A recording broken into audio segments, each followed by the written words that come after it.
inside track on what's buzzing in markets with the players who are shaping the narrative. If you have bad earnings report, you're going to get punished. they're not buying what the industry is selling. Join us on Bloomberg Open Interest every trading day only on Bloomberg. As Bloomberg's global financial correspondent, I get to meet the people shaping the way money flows around the world. And I want to bring you with me. Now we're playing. Yep, now we're playing. First and foremost, I am a capitalist. The capitalist system is the best system in the world. There isn't another one that works as well. Citigroup moves $4 trillion a day. 5. Wall Street used to be a place. I love all these new Wall Streets. Y'all Street, Wall Street South. Now it's more of an idea. The optimism here is infectious. Our New Yorkers are negative. Yes. Anything that trains people to understand probabilities and just think through things with a greater degree of nuance is a service to humanity. I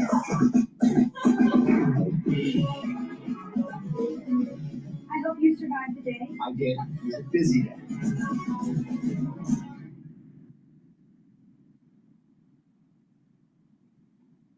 Bringing you the latest in tech and AI news whenever and wherever it happens. I'm Tom McKenzie in Paris, and this is Bloomberg. Key investors, top executives, global innovators. Join me for in-depth conversations with the biggest newspapers on the day's top stories. Insight with Haslinda Amin, only on Bloomberg.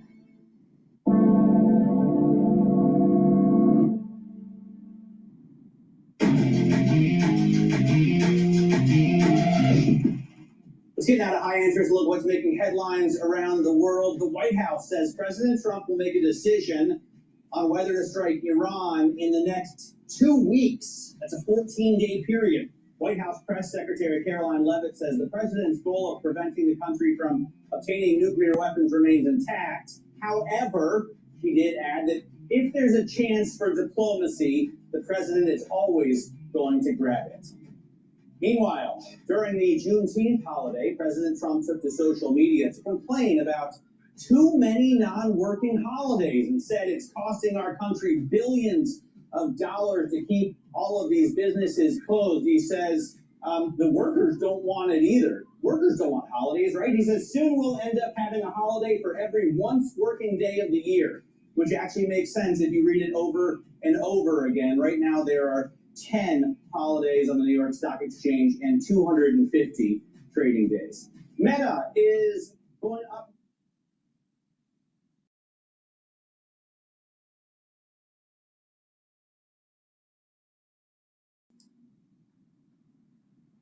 With its new smart glasses, the company is rolling out new models with Oakley that are targeted to athletes. The new versions, which start at $399 and go up to $499, will include improved video quality and features like water resistance. There's a whole bunch of pictures of Mark Zuckerberg here, but if you actually look at the Oakley glasses, super unattractive. Yeah, I don't think they look that cool, so maybe it's better to just show the photos of Zuckerberg. But in any case, let's stay on tech because TSMC shares edging higher this morning. That's after Bloomberg has learned that SoftBank founder Masayoshi Son is planning a $1 trillion industrial complex in Arizona to build robots and artificial intelligence, with TSMC potentially playing a key role. OpenAI CEO Sam Altman recently told Bloomberg. Hello, this is DrPaulCottrell, and I am doing a live stream on Rumble, YouTube, and on X Spaces. You can also see both versions of the live stream on my website, the-studio-reykjavik.com, underneath Broadcast Live. So thank you for joining. I greatly appreciate it. If you have a question, just go to X Spaces and just raise your hand. You'll be able to ask your question. Keep it pertinent to what's being covered today. Markets are in turmoil a bit, especially the energy markets. We'll go over that throughout the broadcast. And it's predicated on, will the United States bomb Iran with its bunker busters or not? Trump said that it looked like he was signaling that he was going to do it on Thursday, that he was going to maybe bomb on Thursday. But yesterday there was a press release that basically said that he's going to wait for 2 weeks. So we'll see elevated prices in the oil markets until there's a decision, because there's an unknown here. Now, oil's been trading at about the 75 range right now for WTI. So we're going to go over that in the markets. The session in New York hasn't opened up yet, so that is going to happen in about 12 minutes or so. So thank you for joining. I greatly appreciate it. Make sure you subscribe to all my channels. I have 4 channels on YouTube. I have Brighteon, Bitchute, and Rumble. I also have ways for you to support. And you can support by sharing the links, asking your social media to follow me. Make sure you subscribed and click the notifications. You can follow me also on X and GETTR. In addition, please help support the work by donating. You can donate on my website, the-studio-reykjavik.com. You can donate through Stripe, PayPal, or buy me a coffee. I do all these videos for free to give you some intel and perspective on what's going on in the news. And you can be a paid member to my Patreon channel. This is a way to support the work. These videos that I do are for free. I don't put stuff behind a paywall. So please help support the work that I do. In addition, get the great products that I have on my store, the-studio-reykjavik.com. We'll talk about those throughout the broadcast. Thank you for joining.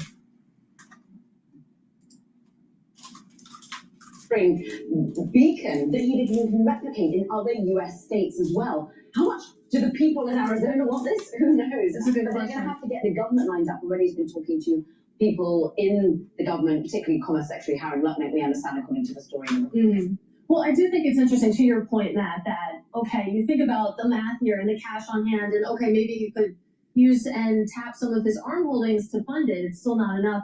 Maybe that's why you're not seeing much of a reaction at all in the shares this morning. There's that skepticism that traders are sharing with Matt. This is Massa. He does these big grandiose statements, these focus of intent, but we understand that there's going to be some maneuvering. This is why he used to turn to Wall Street for high executives to really do that. Rajiv Misra, who used to lead the Vision Fund, was from Deutsche. He was really the artist when it came to understanding how you finance things going into the future. So I don't think he's saying I'm going to be deploying $1 trillion. Just ultimately, the vision might have to be $1 trillion worth. Sam Altman says you're going to get half of that money back. So that seems pretty painful. I mean, we also know Massa's not afraid to lose money on big bets. He's a risk taker. That's true. That's true. All right. I think it is a fascinating story, and I'm looking forward to your program today, because I'm sure that you and Ed are going to cover it. No, Ed, just me. So Just Caroline. Well, even better. Caroline Hyde is anchoring Bloomberg Technology today, and she will cover that, as well as the, let's just say, ugly glasses that Meta is now planning to follow up. I mean, the Ray-Ban Wayfarers are an absolute classic. yeah. Right? And this HTNS, or whatever the Oakleys are called, I mean, they're not even frog skins. Coming up, we're going to talk about more than $6 trillion in derivatives that expire today. It's triple witching, which we always say could make some difference, but never, ever, ever has. It's like treasury auction. We'll ask Charlie McElligott why from Nomura this is open interest.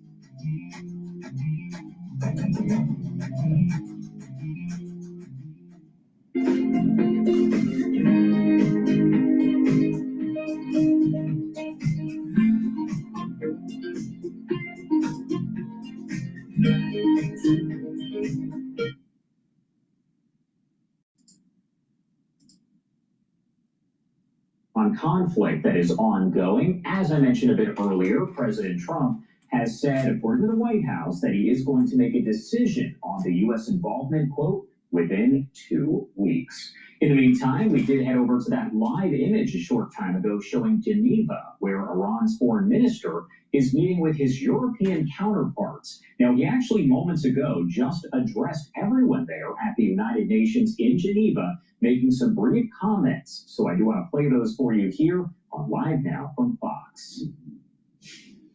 Excellencies, distinguished colleagues, I now have the honor to give the floor to His Excellency Mr. Saeed. All right, I'm going to go to Al Jazeera here. They're interviewing an analyst, I think from the Iranian perspective. same time, Tehran is saying that it's ready to get involved in diplomatic ways to solve the situation when it comes to the current already complicated strikes and confrontations and escalations that we see between Iran and Israel when it comes to the nuclear program of the country, when it comes to the sanctions. There is this message that Iranian Foreign Minister Abbas Araghchi is trying to convey, and that is Iran's tendency towards settling down the issues via diplomacy. But on the other hand, as we heard from him and as we have been hearing from different officials here in Tehran, they're saying that they're going to strike back as long as Israeli strikes continue. And as I've told you earlier, what we see and the reality on the ground is a continuation of Israeli strikes. From time to time, we hear sounds of explosion, reports of different places, military, nuclear, and civilian residential buildings being targeted with the Israeli strikes ongoing, and it's going to an unprecedentedly dangerous level. And now there is also a possibility of U.S. engagement in this already dangerous situation, to which Iranian officials, including the Supreme Leader and the President, have already responded, saying that that possibility, U.S. intervention, runs the risk of dragging the entire region into a full-fledged all-out war scenario. But it's still getting back to the conversation, getting back to the statements that we heard from Iranian Foreign Minister Abbas Araghchi. He referred to several facts regarding the recent strikes. First, based on what I can see, and the footages that are coming out, we can say that, rest assured, this is not just the military facilities or nuclear sites being targeted. It is different residential buildings related to very ordinary citizens that are being targeted with the Israeli strikes going on. We're gonna go back to Bloomberg here. Right now. Yeah, let me turn to my left and ask you about triple witching. You heard Matt Miller downplay it right before we started here. How much do we need to care? How much does the average investor need to worry about the fact that you have $6.5 trillion worth of expiry at the close today? Nominal. Nominal. Matters. I'm trying to sell it. So when options expire, if they were to kind of assume expiring all at once, that's a bunch of gamma coming out of the market. And from a dealer perspective, that kind of removes hedging barriers, which then could kind of expand the range of outcomes. So I talk about a gamma unclench. Yeah, tell us what that means. A stock's delta is kind of like the options price sensitivity to change in the underlying. Gamma is the second order Greek on that, which is the rate of change with regards to the delta. Why that matters is I try to kind of qualitatively explain, dealer long gamma or short gamma, in the sense of it can act as an accelerant flow when you're talking about dealer short gamma. Dealers are short options, whether they're short calls or short puts. It can act as an accelerant to kind of amplify moves into the prevailing market direction. In this case, if you have a sudden loss of gamma, and recently, right, the calls have picked up a lot of delta, and there's a kind of an incentive to monetize, that's a de-risking flow. You could see that delta come off, the gamma is removed, all of a sudden we could flush down.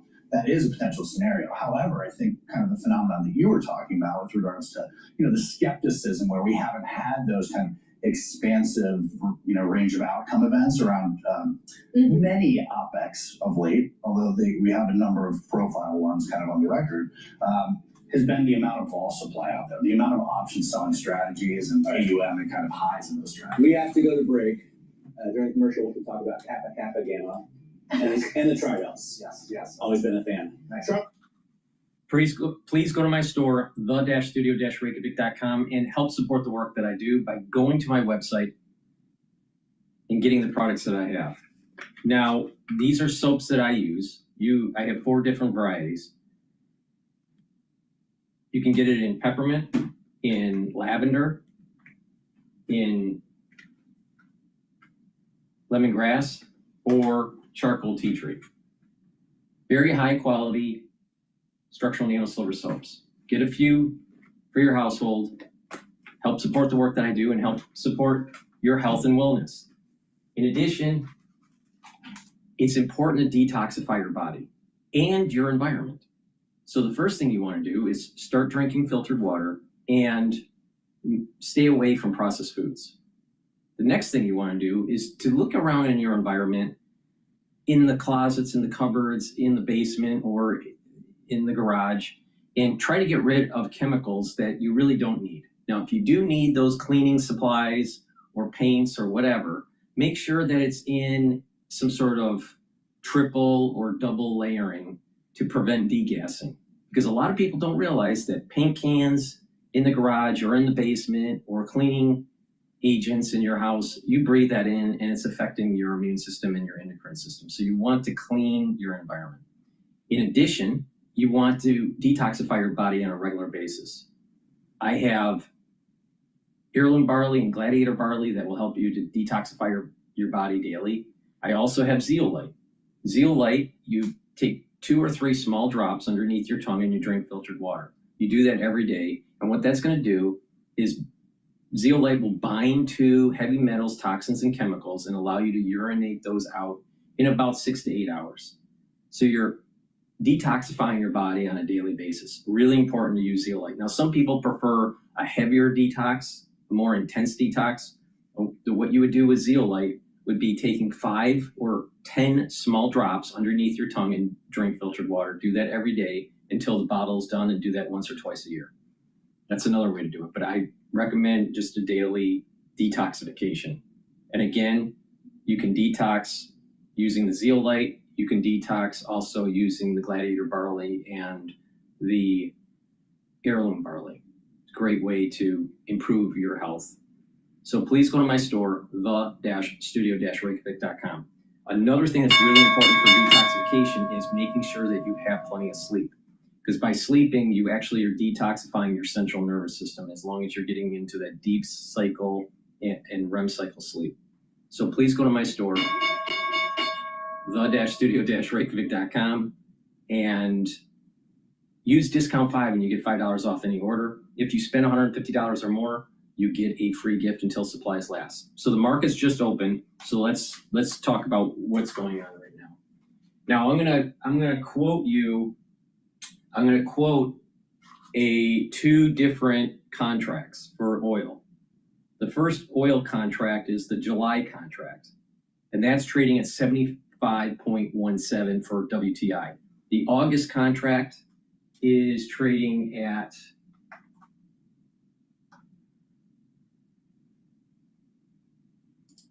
The August contract is trading at 73.14. The reason why I do that is the July contract is going to be expiring soon. Okay, now the S&P 500. The S&P 500 is at 6,008, so we're above the 6,000 mark. Again, we have, if it stays above the 6,000 mark, we have a support level at 6,000. But it's been bouncing up and down, up and down. So, 6,000 is kind of a resistance level. It doesn't seem to be too strong of a support level at this moment in time. And that's because of what's going on with the tariffs, and will the United States use the bunker busters? All right. Now, natural gas has been ticking up. Yesterday, it went over $4. Now it's at $3.96. It peaked in pre-market at 4.14. So there's this trading range, 3.6 to about 4.1 trading range right now. But I think natural gas is going to start to tick up, especially when we start getting into the August and September contracts. All right. We have the euro is trading at 1.15. The Japanese yen is trading at 145.64. Inflation was a little bit higher with the data in Japan. I want to see a yen that's above 145, and that's kind of a stress indicator. If it goes below 145, stress is starting to build up in the international markets. If it hits below 140, we got a problem. Now, VIX is trading at 19, so it's below 20. That's good. I'd like to see it at about 17. And BITO is trading at 21.21. With BITO trading at 21.21, we have a resistance level at 2148. So it has to break that, all right? Bitcoin's having a problem getting back to 110, all right, 110,000. Supposedly there are an increasing of puts,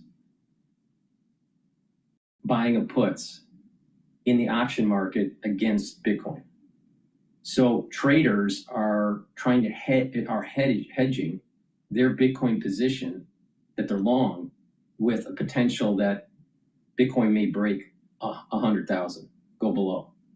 If that is the case, most likely we're going to see BITO go down, and the support level would be about 20. All right, so right now, resistance level at 2148, support level at 20. Okay, now Boyle is at 62.77. That's tied to longing natural gas. That moves pretty aggressively, so you got to watch nat gas. But the big thing that's happening in the markets is what's going to happen with oil. All right, will the Strait of Hormuz get blocked? If it does get blocked, oil is going to go up. But the thing is that will accelerate the United States to get in, clear the mines, destroy the Iranian Navy, which there's not much there in relative terms compared to what we have. And that will just be another reason to go into bombing Iran. So my take on this is that Trump should have dropped the bunker buster on the underground facility, nuclear facility, yesterday. He failed to do that. He seems to be chickening out. This is that taco trade where Trump always chickens out. And I don't see how a negotiation is going to change anything. If the stance is Iran can't have a nuclear weapon, then the only solution is to destroy the facility. If Iran says, well, we promise we're not going to do it. Well, the problem is that the IAEA said that they have a stockpile of 60%.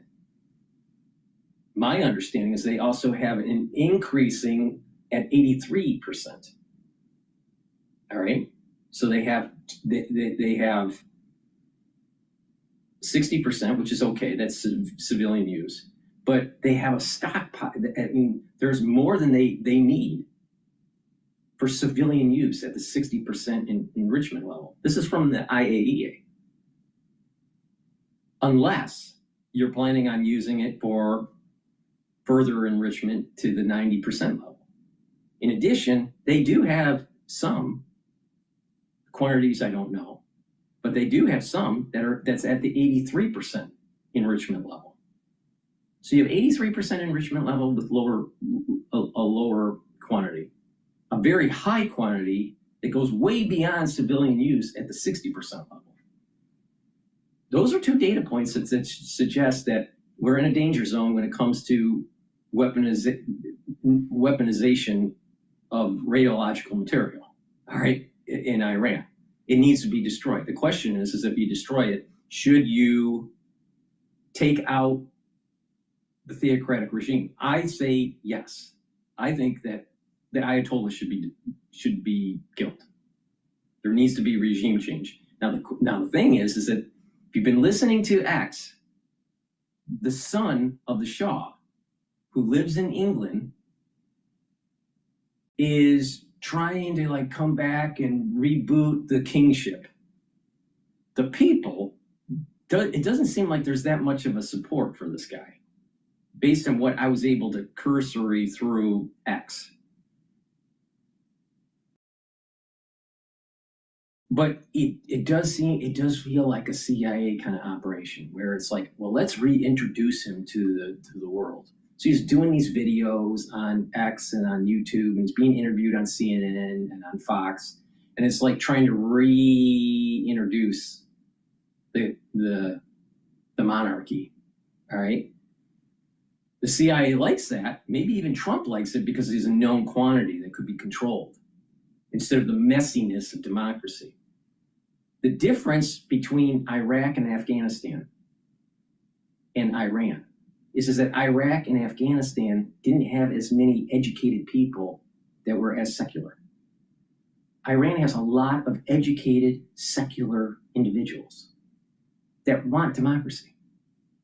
So the thing that we should do is kill the Ayatollah, destroy the nuclear facilities, bring in the IMF and the World Bank, get their currency stabilized, make sure that energy is exported for a flow of funds for their economy, and have the United Nations come in to monitor fair elections, democratic elections. And in the process, have this 3 branches of government to be booted up in the country: the judicial branch, the legislative branch, and the executive branch, instead of a monarchy coming in. But that's messy. That's, and CIA doesn't like to do things. They want to have a puppet. You bring in the Shah's son, and it's going to be a fiasco, and we're going to have problems. But destroying that nuclear facility is a must. Killing the Ayatollah is a must. And I am totally against the Shah's son to come back as some sort of king. They need to boot up democracy in Iran, and it can happen because they have a secular society that's educated. You didn't have that in Afghanistan. You really didn't have that in Iraq. So if someone says, we can't go in, we must be America first, and be a pacifist, and we're not going to do anything. This is not like Iraq and Afghanistan. It's totally different. Totally different. So that's my take on it. My gut feeling, Trump is going to chicken out. He's not going to bomb. And he's going to try to find some sort of peace agreement where he says to the world, well, we talked with the Iranians and they said that they're not going to do it. And we're going to have the IAEA, just watch them. If he doesn't blow up the damn underground facility, then how's that any different than what Obama did? Other than pay money. Obama gave money, but I mean, the end result is the same. They still have a weapons program that is inching closer and closer to 90% enrichment. And the theocratic regime is still there. You got to solve the nuclear issue, and the theocratic regime has to be eliminated. But Trump is afraid. Trump is afraid. And I think that the ones that coined the phrase the taco trade, I think they're right. Trump will say something, be bombastic, be a tough guy, and then he'll chicken out. And we saw it yesterday.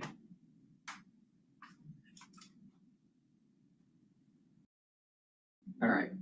Now there's going to be a lot of people saying, "Oh, let's just be pacifists. Let's just be a pacifist." Well, there were lots of pacifists during the revolution. Did that work out for them? No. There were pacifists during the Civil War. Did that work out? No. There were pacifists even during World War I and World War II. Did that work out? No. Now, that doesn't mean that every war is justified. But the thing is that to use the experience of Iraq and Afghanistan and say it's going to be the same thing for Iran that's not true. That's not true unless you have an operation that brings in the Shah's son as some sort of king, or some sort of mezzanine government that's like Karzai did in Afghanistan. That was a fiasco. So I would agree with the pacifists, and let's not do regime change if it's with the Shah's son. I would agree with that. But there's a chance to actually blossom democracy in Iran here. And being a pacifist misses that opportunity. Being a pacifist keeps the Ayatollah in power. Being a pacifist allows for Iran to inch closer and closer to 90% enrichment of uranium. They have a gigantic stockpile of 60% that way more than they need for civilian use. So if you have way more than you need for civilian use, what are you using it for? Weapons. Wake up. And not only that, they're already at 83%. What the quantities are, I don't know. But the thing is, they're getting closer. So being a pacifist allows them to get closer? You think that this idea that Iran having a nuclear weapon is a good idea?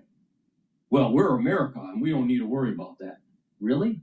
What about MBS saying, if Iran gets a nuclear weapon, we're going to take our sovereign funds and we're going to buy nuclear weapons, and there's going to be an arms race. So you have an arms race between Saudi Arabia and Iran. Think that's a good idea? Pacifist? No, I don't think so. And this is why, even during the bioweapon issue 5 years ago, pacifists didn't do anything. They didn't do anything. They, keyboard warrior, they didn't educate themselves on the science of it. They didn't educate themselves on the pathophysiology of it. They didn't, educate themselves on the erosion of our constitutional freedoms. No, they'd rather be a keyboard warrior than actually shut down the weapons labs. Complain about other stuff that don't really matter, like Epstein or P. Diddy. Those things don't matter. Those totally don't matter. But when you have stuff that's released from a laboratory that is affecting your genomics, then that's something to worry about. No. Keyboard warriors, it's all that whole info war bullshit. The only thing that works is kinetic war, not info war. It's kinetic war. All right. Please go to my store, the-studio-reykjavik.com. Get the great supplements that I have. Take them the way that I'm telling you to take them. These are things that I use to slow down the aging process. Use discount 5, you get $5 off any order. And if you spend $150 or more, you get a free gift until supplies last. I guess it doesn't have to, you could make it the Magnificent 8, as we've been saying today, but Tesla is shrinking as Broadcom is expanding, right? Exactly. So one of the reasons I even started looking at this is I just kept hearing people say, Broadcom is really making strides. It's kind of having a breakout moment. Shares have rallied a lot this year. And this rally has brought it over $1 trillion in market cap, and it now actually is the 7th biggest stock in the S&P 500. And so the original idea sort of behind the Magnificent Seven was those 7 biggest stocks, and also sort of that they have this growth aspect to them, that shares are really having a huge run up. So obviously this year we've seen a little bit more of a split in the Mag 7. About half are up on the year, and then we have some really big laggards, Apple being one of them and Tesla being another. And so in terms of not just share growth, but revenue growth and the business expanding, Broadcom makes a lot of sense. Yeah, you make a good point that certainly the Magnificent Seven haven't been trading as a block necessarily. There's a lot of bifurcation when it comes to that group. I suppose we could just start saying the Magnificent Eight, and that's how the change. That's what Nancy Tangler does, right? From Laffer Tangler. Yeah. I mean, you think about other acronyms, FANG, such as for example, it's really like this moment in time sort of phrase. And the Magnificent Seven, maybe to your point that we're seeing more bifurcation, maybe that is just a sign of times that were. Yeah, totally. And I think it's also important to remember that really these names, they're made up. They're things that we're using because they're quick and they're easy and we know exactly what we're talking about. But there really is been some expansion outside of that big 7 group that I've even heard people talking about, the big 9, the big 10, what, should we include Oracle? Should we be talking about IBM? So yeah, there is definitely a shift going on, and, trying to come up with a new acronym in my head. I'm just looking through if you do an ANR function, analyst ratings on the Bloomberg terminal, analyst recommendations, you see a ton of analysts who are not buys on Tesla. I'm looking at like 30 who are not buys on Tesla. There are 23 who are not buys on Apple. On Broadcom, there's only 6, and they have 46 buy ratings. So analysts are super bullish this time. They are super bullish, and I think it's also important to remember that like sell ratings also come after record highs, right? And Broadcom was just at a record high right ahead of its earnings. So some of that isn't necessarily negative sentiment. It's just like, oh, maybe there's not a whole lot more room to run this year. But yeah, overarchingly super positive and an interesting one to watch for sure. Yeah, absolutely. Really enjoyed reading this article. I encourage everyone to go find it on the terminal. They need a new ticker. They do. Still AVGO? Well, we've got to come up with a new ticker for Broadcom, a new moniker for this group of stocks. So it's a long to-do list. Carmen, great to see you. Have a great weekend when you get there. That is Bloomberg's Carmen Reineke. I will also note, if you take a look at the year-to-date performance of NVIDIA and AVGO Broadcom, they are neck and neck right now. NVIDIA up about 8.7% on a total return basis. AVGO Broadcom close behind with 8.2% total returns. Right, NVIDIA is the only one of the Mag 7 stocks that is expected to grow in terms of the top line more than Broadcom. True. Which I now know because I read Carmen's story. It's a good one. Everyone should go read it. Coming up, active ETFs now outnumber passive ones for the first time ever, but experts are skeptical of their staying power. We'll have that conversation up next. This is Open Interest.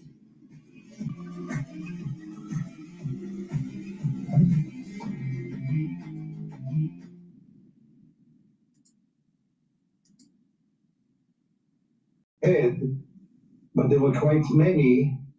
I'm not aware yet to where exactly did it fall, but we could feel the bluster even in the shelter when one window almost opened and closed again.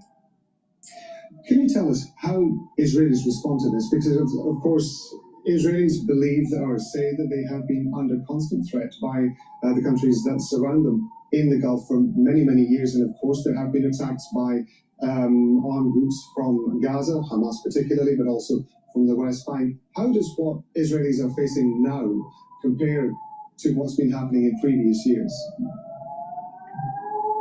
Well, now they seem to look at everything as it looks like there's additional rockets launched from Iran into Israel. So let's listen to CNBC on their take of Trump's 2-week deadline extension.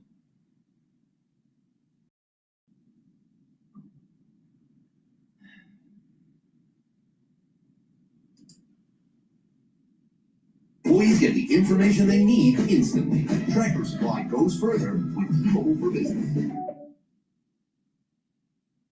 Let's get to Israel-Iran tensions and the White House still awaiting word about what the president is thinking on this matter about doing. Megan Cassell is in Washington with the latest. Megan, what do you hear?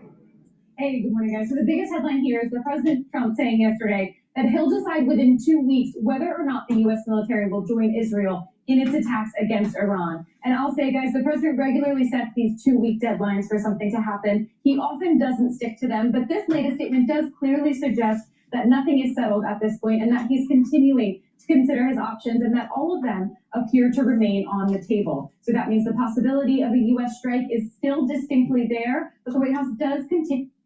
The thing is that this 2-week situation could be to buy some time to get our military in the region to ramp up for further operations and for the UK to get ready. That could be. But if he doesn't bomb that underground facility, the nuclear underground facility with the bunker busters, he will go down as a failed president. Because there will never be a president in our lifetime that is so close to being able to solve this fucking nuclear problem with Iran as we are right now. The time to hit was yesterday, but he backed off because there's something about Trump where he's afraid. Real leaders take risks. There is no such thing as finding a solution that has no risk and actually solves the problem. And he's afraid to do it.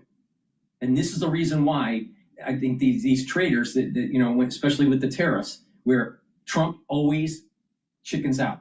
He's chickening out here. Now, again, like I said, there's two things he needs to do, and I think he's afraid to do the second one. The first one is to bomb the facility with the bunker busters and knock it out. We could do that. The next thing is to decapitate the theocratic regime, kill the Ayatollah. The military structure that supports the Ayatollah has already been killed by Israel. This is an easy hit, but they didn't do it. He's not willing to do it. He's afraid. Because what's happening is he's going to say, who's going to take over? It's a good question.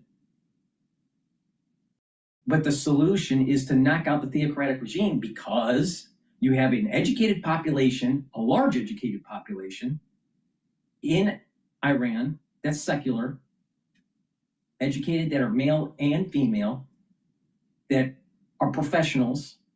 They could blossom with democracy. But instead, you're starting to see on Fox News and on CNN and on BBC, they're starting to roll out the son of the Shah that's living in England. That he's going to come back like, you know, some sort of monarch that saves the day.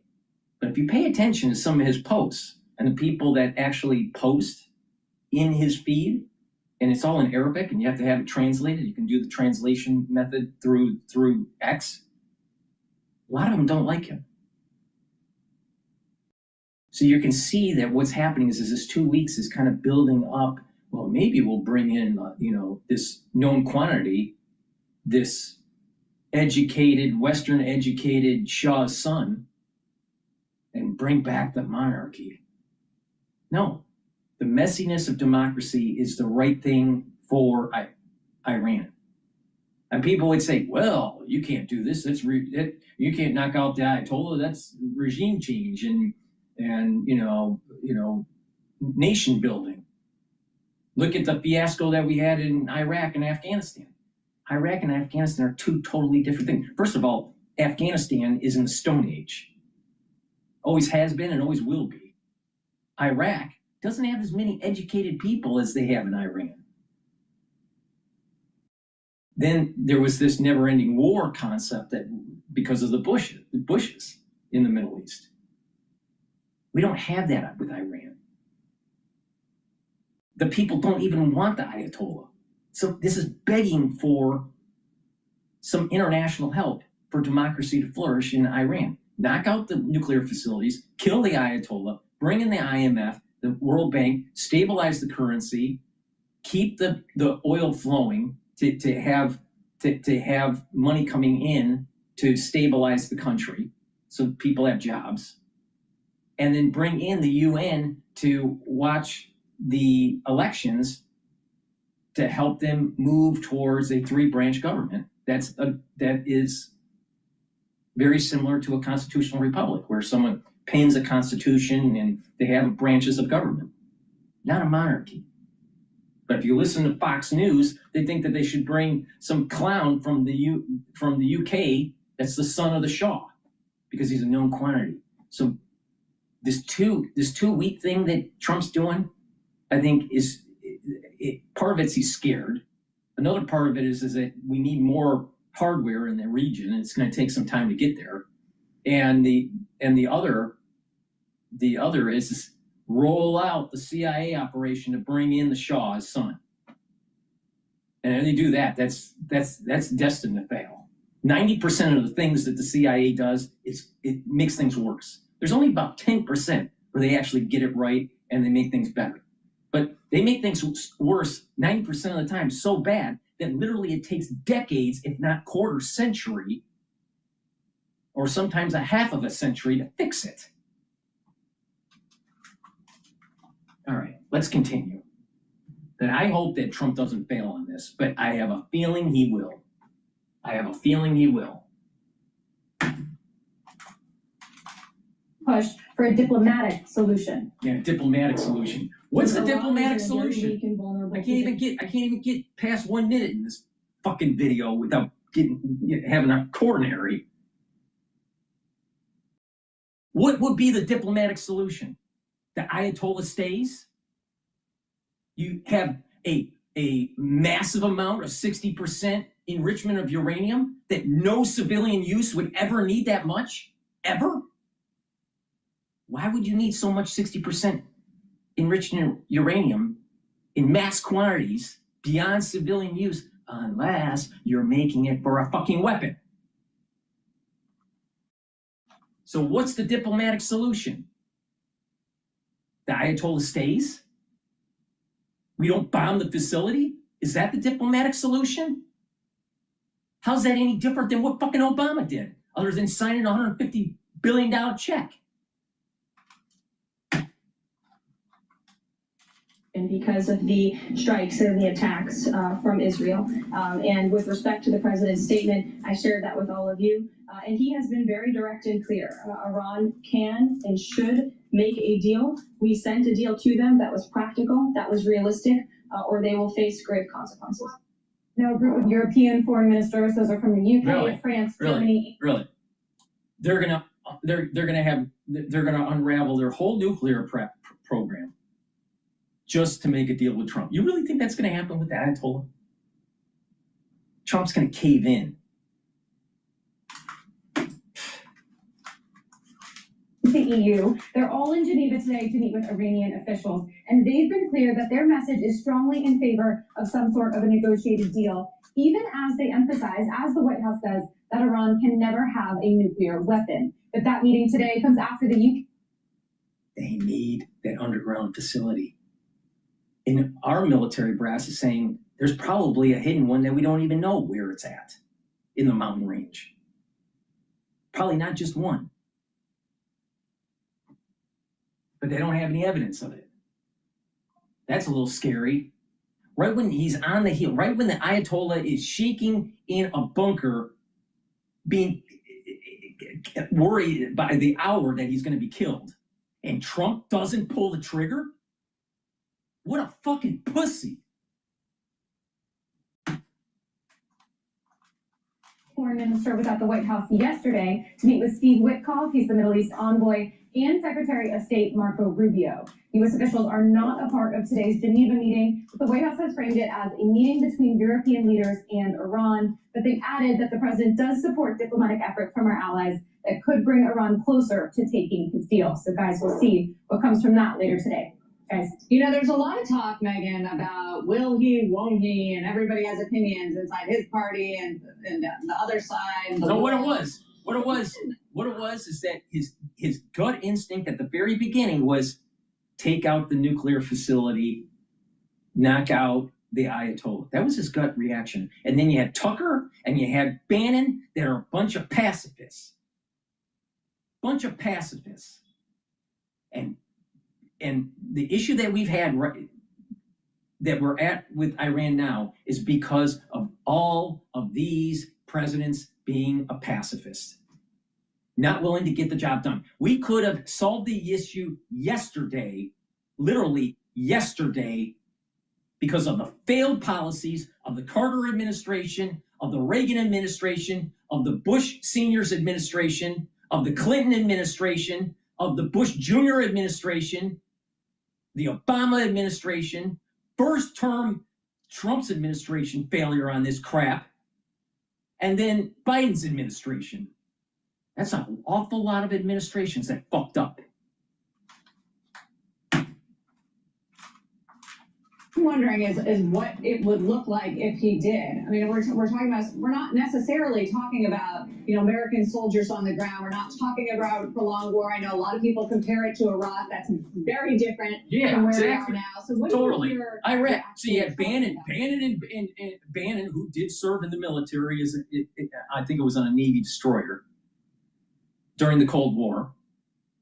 All right, and thank you for your service, Bannon. But the thing is you're wrong about Iran.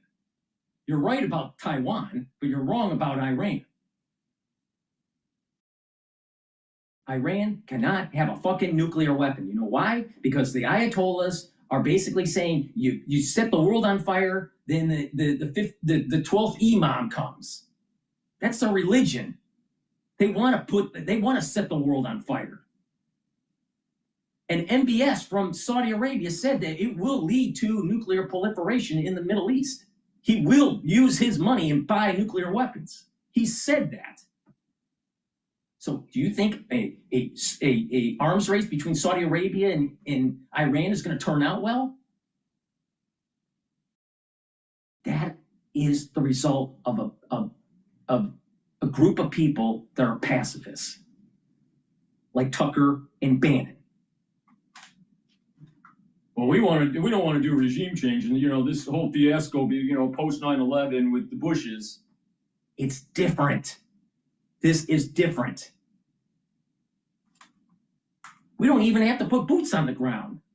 We can knock them out with the missiles that we have in the sky and bring in the international community to boot up democracy. But no, Trump wants to have known quantities.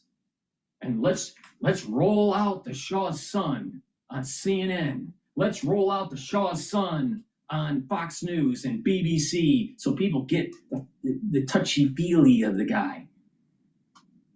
That didn't work so well with Karzai in Afghanistan. The CIA needs to stay away from this fucking thing. They started it, they stay away from it. And the international community needs to come in and allow for Iran to be integrated in the world economy, and the United States can easily help them on this. You stabilize the country economically, and you will and democracy will flourish there because you have an educated secular population. You didn't have that in Iraq, and you sure as hell didn't have that in Afghanistan with a bunch of goat herders. But Bannon and Tucker are so smart that they convinced Trump to be a pussy. It comes to this big decision.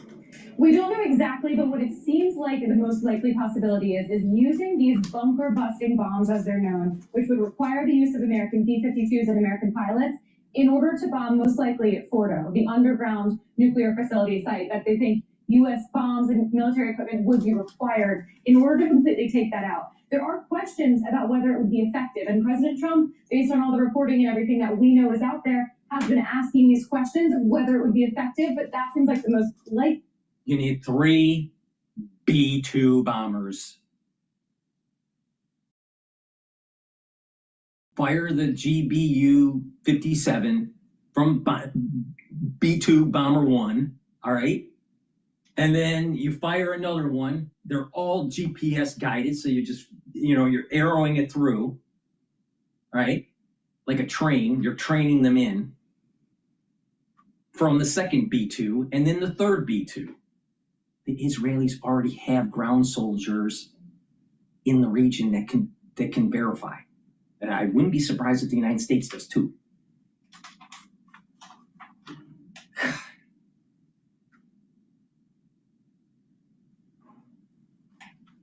Leaders take risks. Trump is afraid of taking risks. And then he's so afraid to take risks that Bannon and Tucker know how to push buttons. And not only that, here is the kicker. They get notoriety in social media, and they get lots of clicks and lots of views and lots of ad revenue. Stephen Bannon is getting ad revenue by seeing all these views, getting all these views from and Tucker, and literally they're getting money from these high views with their social media, and Iran is slowly inching closer and closer to a nuclear weapon, and the Ayatollah stays in power. Isn't that a little fucked up? Isn't that a little fucked up?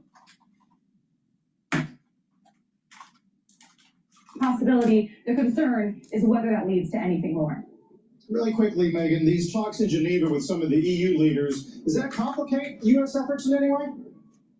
It looks like, based on the UK foreign minister being here yesterday and going straight there, that they are trying at least to be in alignment. So it seems like, based on that White House statement, they're supporting this meeting. You do wonder, I wonder at least why U.S. officials aren't there, but maybe they think that European officials at this point are the better messenger, and that it's easier to use these intermediaries rather than the U.S. and the Iranians meeting directly. The White House says they're still talking, that communication is ongoing between the two sides, but at least the meetings for now are between these third parties. Yeah, we'll keep an eye on that. Some indications the Europeans themselves might be getting a little more hawkish, talking about zero enrichment. Megan, appreciate that. Megan Costello this morning. I don't know. Solve for X, where X I have zero confidence. faith in Trump at this moment in time because Tucker and Bannon wagged the dog. Amazing. Please go to my store, the-studio-reykjavik.com, and take the supplements that I offer so you can slow down the aging process and help with your cardiovascular health so you don't have a fucking coronary because the Trump administration has fucked up.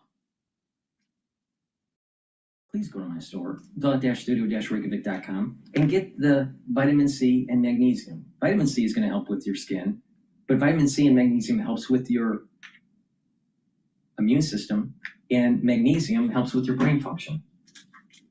Magnesium and zinc. It's going to help with your immune system, and magnesium helps with your brain function. Take them together. Please go to my store, the-studio-reykjavik.com, and use discount 5, and you get $5 off any order. And if you spend $150 or more, you get a free gift until supplies last. And hopefully, we have someone that has some common sense in the White House and actually knocks out Iran, so we don't have a nuclearized arms race in the Middle East. Because we will never have a president being in a position like this ever again to be able to knock out the Ayatollah and the nuclear program in one operation. We will never have this again. And he literally is letting it slip by. Now, is that a leader? Is that a leader? You think George Washington on his white horse during the Revolution, if he had an opportunity to shoot the king, would he? I think he would.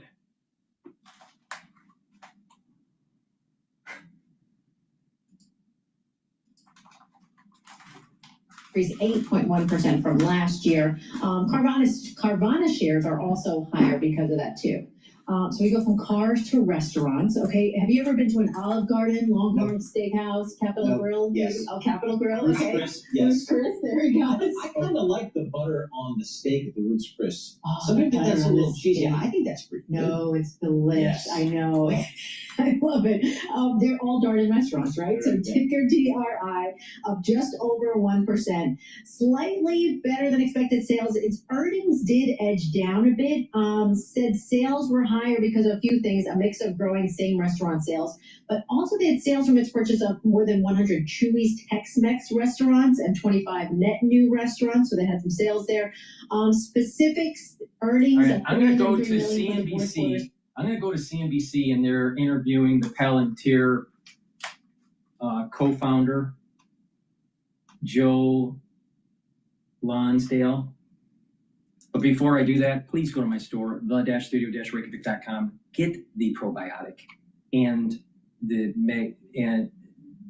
probiotic in the VeggieCap form or the probiotic in the powdered form. I prefer taking the powdered form, but both are very high quality. By taking a good probiotic, you're going to improve your metabolism, you're going to improve your energy absorption, you're going to help bring down inflammation at the gut level, you're going to improve the communication between your gut and your liver and your gut and your brain, you're going to be able to sleep better, you're going to be able to concentrate better, you're going to improve your skin, your hair, and your nails, you're going to improve your immune system. So please take a good probiotic.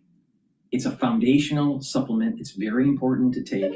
And another foundational supplement is the multivitamin. But taking a good probiotic is going to help start you in a positive direction in terms of improving your health. So foundational piece for improving your health and wellness, probiotic and a multivitamin. And you build off of that. But those are foundational. You have to take a probiotic. Super important. So please go to my store, the-studio-reykjavik.com. Click the link in the description of this video and all my videos to get to my website. Use discount 5, you get $5 off any order, and if you spend $150 or more, you get a free gift until supplies last. All right, let's go to Palantir. The #1 food for regular BMs, huh? Okay, let's see. Fastest way to clear out stuff poop is by adding more fiber to your diet. Not quite. President Trump saying he's going to decide whether the U.S. will strike Iran within the next 2 weeks. Joining us right now to discuss the conflict in the Middle East, the AI tech war, so much more. Joe Lonsdale's here, co-founder of Palantir, founding partner at ABC. His investments across the defense industry include Anduril, which is ranked now as CNBC's the top, I should say, of CNBC's disruptor list. So there you go. Well deserved. What do you think is going to happen? I not what you want to happen. What do you think is going to happen? Well, let's make sure he knows what's going on first. You know the population of Iran? The population of the Death Star. He now knows. Everybody knows. 92 million. General McChrystal just told us 92 million Iranians are all jonesing for a nuke. No, that's ridiculous. The reality here that people, if you want to understand Iran versus other places, is the people of Iran, the Persian people, the Kurds, the others there, they're much more natural allies of the Jews, of the USA. This is what I've been saying. This was a very modern country before it was conquered by these. Exactly. They want democracy. They're secular. They're educated. They're smart. Some of the smartest engineers I have ever met in my life were from Iran. Smartest engineers. They want democracy. And Trump is fucking this up because he's afraid to take risks. And the thing is, it's not really risk. It's not really a risk. Do you think, let's step back for a second before we continue on with Palantir, all right? Do you think that it was Trump himself that saved himself in Butler? Or do you think that there was some sort of divine intervention that took place that allowed him to survive an assassination attempt? Do you think that it was his smart lawyers that got him through all of that lawfare?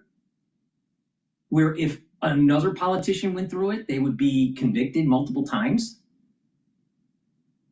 No, it was because of divine intervention.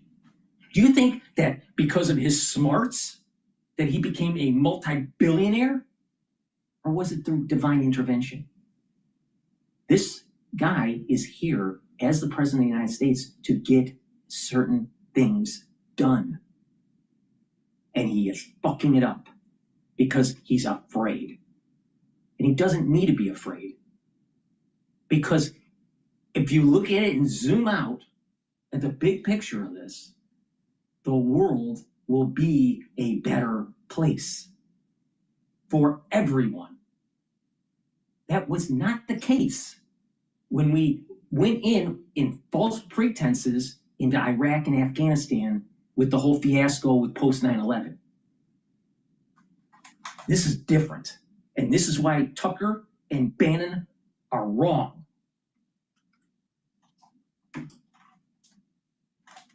That's a very important point to understand. But they were going to throw flowers at us in Iraq. That never happened. Yeah, well, and I'm not saying they're going to throw flowers at us here, but this is a lot different situation. And it's I work with a lot of amazing Persian people. I'm really excited to invest in Iran if we can get this country to be some sort of republic, not run by crazy people. And that's a lot easier than doing that in Afghanistan or somewhere else. Exactly. How much do you think this is about? We were talking to the Minister of the Economy in Israel. Is it about regime change, full-on regime change in Iran, versus just eliminating the nuclear threat? No. Well, it's very clear that this administration says it's about eliminating the nuclear threat. That's their goal. I respect that. When we attacked Iraq 20 years ago, maybe the United States is afraid to say it. But the thing is, our foreign policy in Iran should be very clear. The Ayatollah is gone, and there is no nuclear weapons.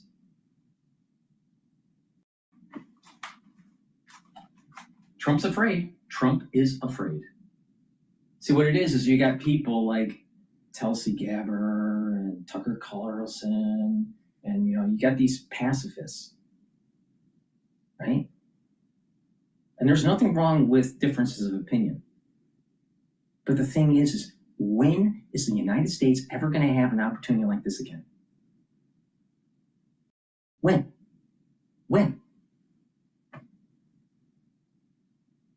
It's like winning the lotto, but being afraid to actually go to the lotto official office to cash it in.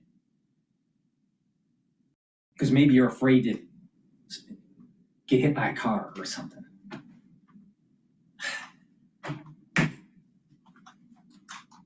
That was a mistake versus going after Iran. Iran's clearly a really evil regime. So I've been against the Iranian regime. I've been for freeing Iran for a long time. That is not what this administration says they're doing, and I respect that. I think it is critical we get rid of them. Right.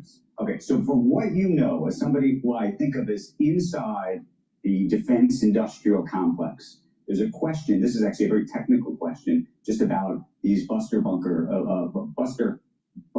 bombs. Do you think that they could actually do the job? Because that is the fundamental question that I think Trump is trying to figure out. If it works, I think he may do it. If he's convinced that it may not work, it's a different question. I'm told that they do the job. Try it. And if it doesn't, do it again and again. We have 20 of them. Now, the thing is it can go down 200 feet. But the idea is that you want to go in with multiple and then have them guided in, and they explode in a serial way. But when you're creating this crater, then you can go in with standard munitions because you've already created the crater. So the thing is it's not, I don't even know why our military hasn't said this.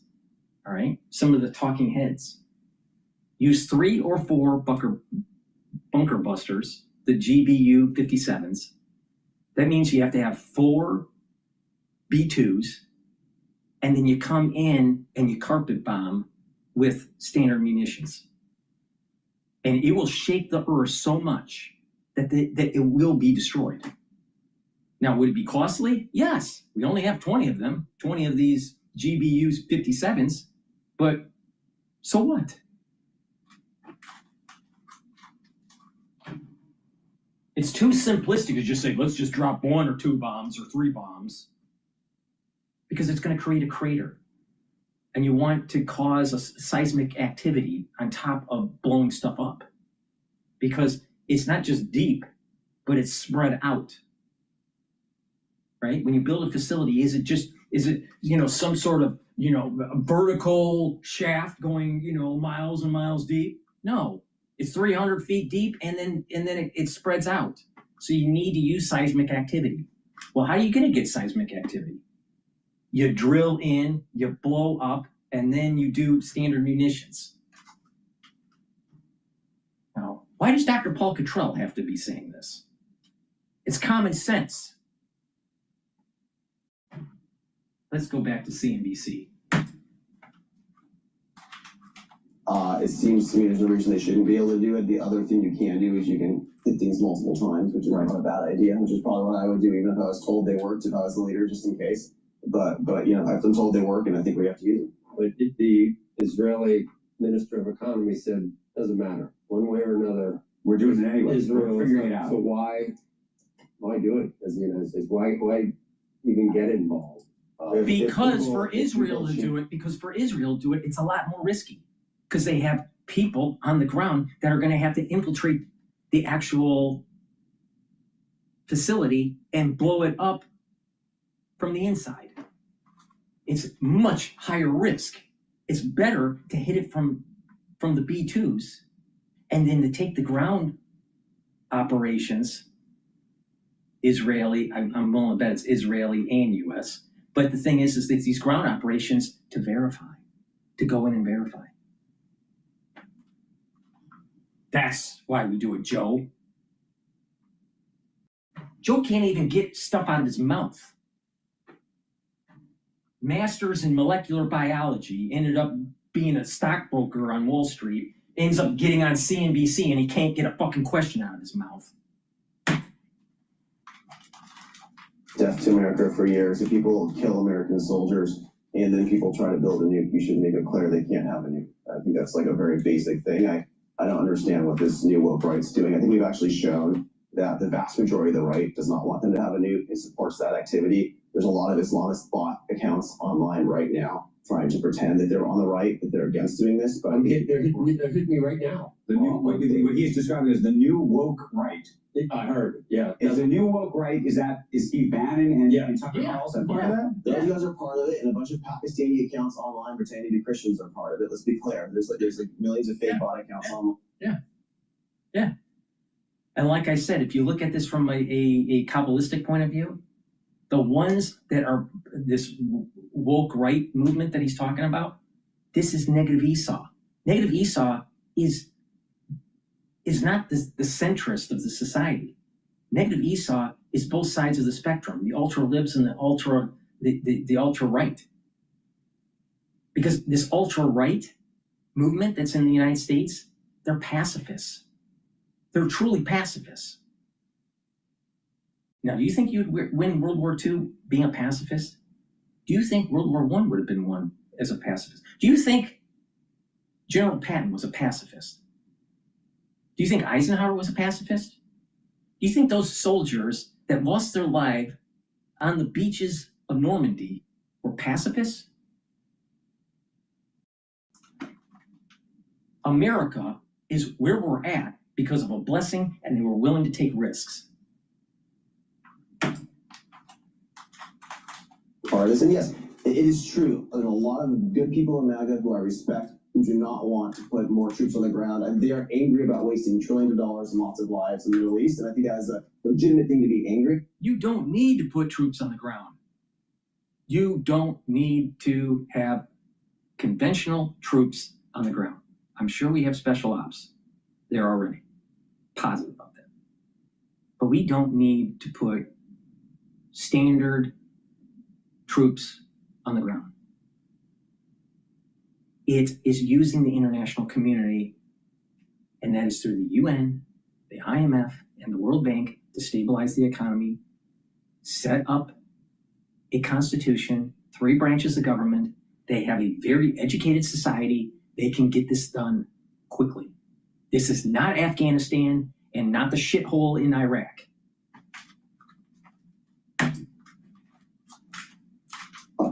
This does not mean you don't stop crazy people from getting a nuke. And it's possible that not all interventions are the same. And this might not, it doesn't have to be like Iraq. It's a childlike stubbornness because they're so angry about what happened before, which is unfortunate. Yeah, he's right about that. Conversation to AI. I'm thrilled to announce that the New York Times editorial board just urged moderate voters to rank me as their top choice. But let's be real, this race is likely to come down to... I want to pivot the conversation to AI for a moment, if you'd indulge me. We're watching one of the great soap operas of our time play out between Microsoft and OpenAI, and we can get into Elon in a moment. But what do you make of what's happening between OpenAI and Microsoft at this point? They were partners, they are partners, and now it sounds... I'm going to go on a tangent here, but Elon is a strange name. Elon Musk.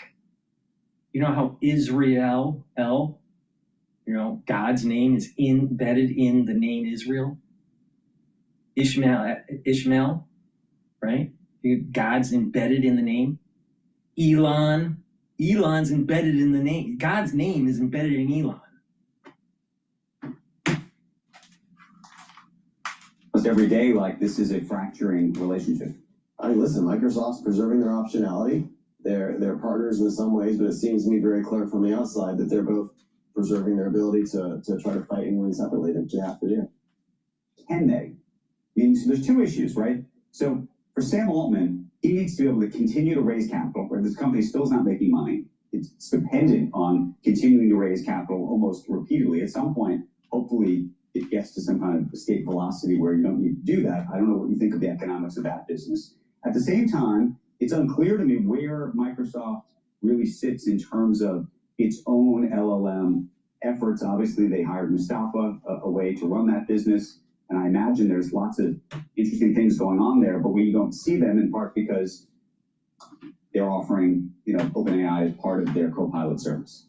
From the outside, it seems like a mistake to me that they're fighting. Everyone's saying, oh, wow, Elon's having to spend $1 billion a month, on his efforts. I think OpenAI is something like $4 billion per month on their efforts, right? And it seems like Microsoft would be a really good thing to have as a close ally. It's not clear to me when these things get profitable. I think a lot of people claim they're going to be profitable in a few years, and they probably know better than me, but this stuff's going to be really expensive for a while, especially given that they're all fighting. Can we talk about Doge? We often talk about Doge. I know you're an old pal of Elon's. What do you think about some of the comments that Elon has made about Doge recently, and just talk about fractured relationships, the fractured relationship with the Trump administration right now? Listen, there's been a lot of mess there the last couple weeks. We still have a lot of our smartest friends working at Doge. They're still cutting billions of dollars of nonsense. I'm really glad they're there. I don't want them to give it up. They're still fixing a lot of things with these different areas. I guess I'm obviously supportive of everything Elon overall did there. I was a little frustrated with the comment he made earlier this week, which was that, there's a tidal wave of AI coming, and therefore we don't need to worry about cleaning the beach of the government. I think that's actually the wrong conceptual model. The correct conceptual model, Andrew, is that AI is coming to our society, and it's really important that AI ends up lifting everyone up. And the way it's going to do that is through Western civilization's ways it works. So we have the civilization that's built based on the Enlightenment, based on its property rights, its Judeo-Christian values, its classical virtues. Like it's a functional civilization. We don't want to give that all up for AI. We want to go in. We want to make God, country, and family. These are the pillars of society. That's what I've been saying for eons. The problem comes in is when you have decoupling of labor and capital. Who's going to buy the goods when everyone's laid off? Think everyone's going to have their own company? Think everyone is going to be, a Steve Jobs? No. McKinsey is worried that they're going to lose sales because of AI capability that can automate strategy and have it populate a PowerPoint in minutes. So something that you may spend, depending on the size of your company, but let's say you wanted a strategy, like some sort of marketing strategy or some sort of M&A strategy, mergers and acquisition strategy, and you would have paid McKinsey, let's say $250,000 or $1 million to do, right? Depending on the size of the company. But let's say you would have paid $250,000 for their strategy, right? So they come in, do forensics, get information, go back to their team and build up a strategy. You can literally do it in minutes now. Minutes. For pennies on the dollar. So what's McKinsey going to do? What's Boston Consulting going to do? Now, it's allowing for corporations to save money. So the consultant world is going to die down.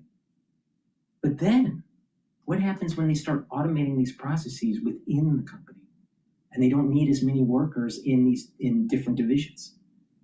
There's a decoupling of labor and capital. Now, at the very beginning, these corporations that are implementing this will have better margin. They'll be more profitable compared to their peers. But then eventually their peers will catch up. And what happens is that there is just don't need as many workers. Decoupling of labor and capital. Now, when these people lose their job because of AI, and it started with the consultants, but eventually it will be at the corporate level within these different divisions. What are these people going to do? They're all going to start a new company. They're all going to do the gig economy. What are they going to do? Some of them will start new companies. Some people will go to other companies. But there's a downward spiral of implementing AI to make the companies more efficient. You don't need as many people. Then you add in humanoid robots. Every single manufacturing job will be eliminated. Now people say, well, there's not that many manufacturing jobs. Okay, all right. But what happens when the humanoid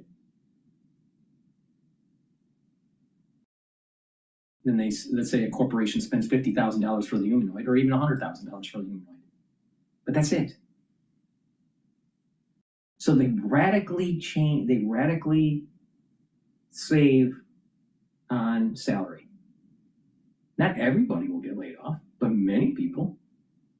There's going to be a point in time where the humanoid will take the jobs of the back office. There'll be a point in time that the humanoid, the R2-D2 and C-3PO, is going to be your health care provider. We're not that far away from this. What do humans do? Oh, we'll just be creative. Well, what about the debt-ladenness of the society? What happens when labor and capital decouple? Because capitalism is predicated on labor and capital. You need capital, you pay laborers buy, and there's a feedback loop. But if people are employed, how do they buy? Oh, we're just going to have universal income. Well, okay, but eventually there's an erosion of your currency. The society isn't productive. What do people do when labor and capital decouple? And no economist and none of these futurists and these techies, technologists have an answer to this.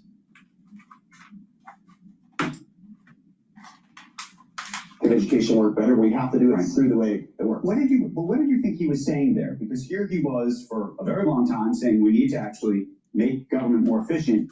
And then there seemed to be a little bit of a switch to say, actually, maybe not.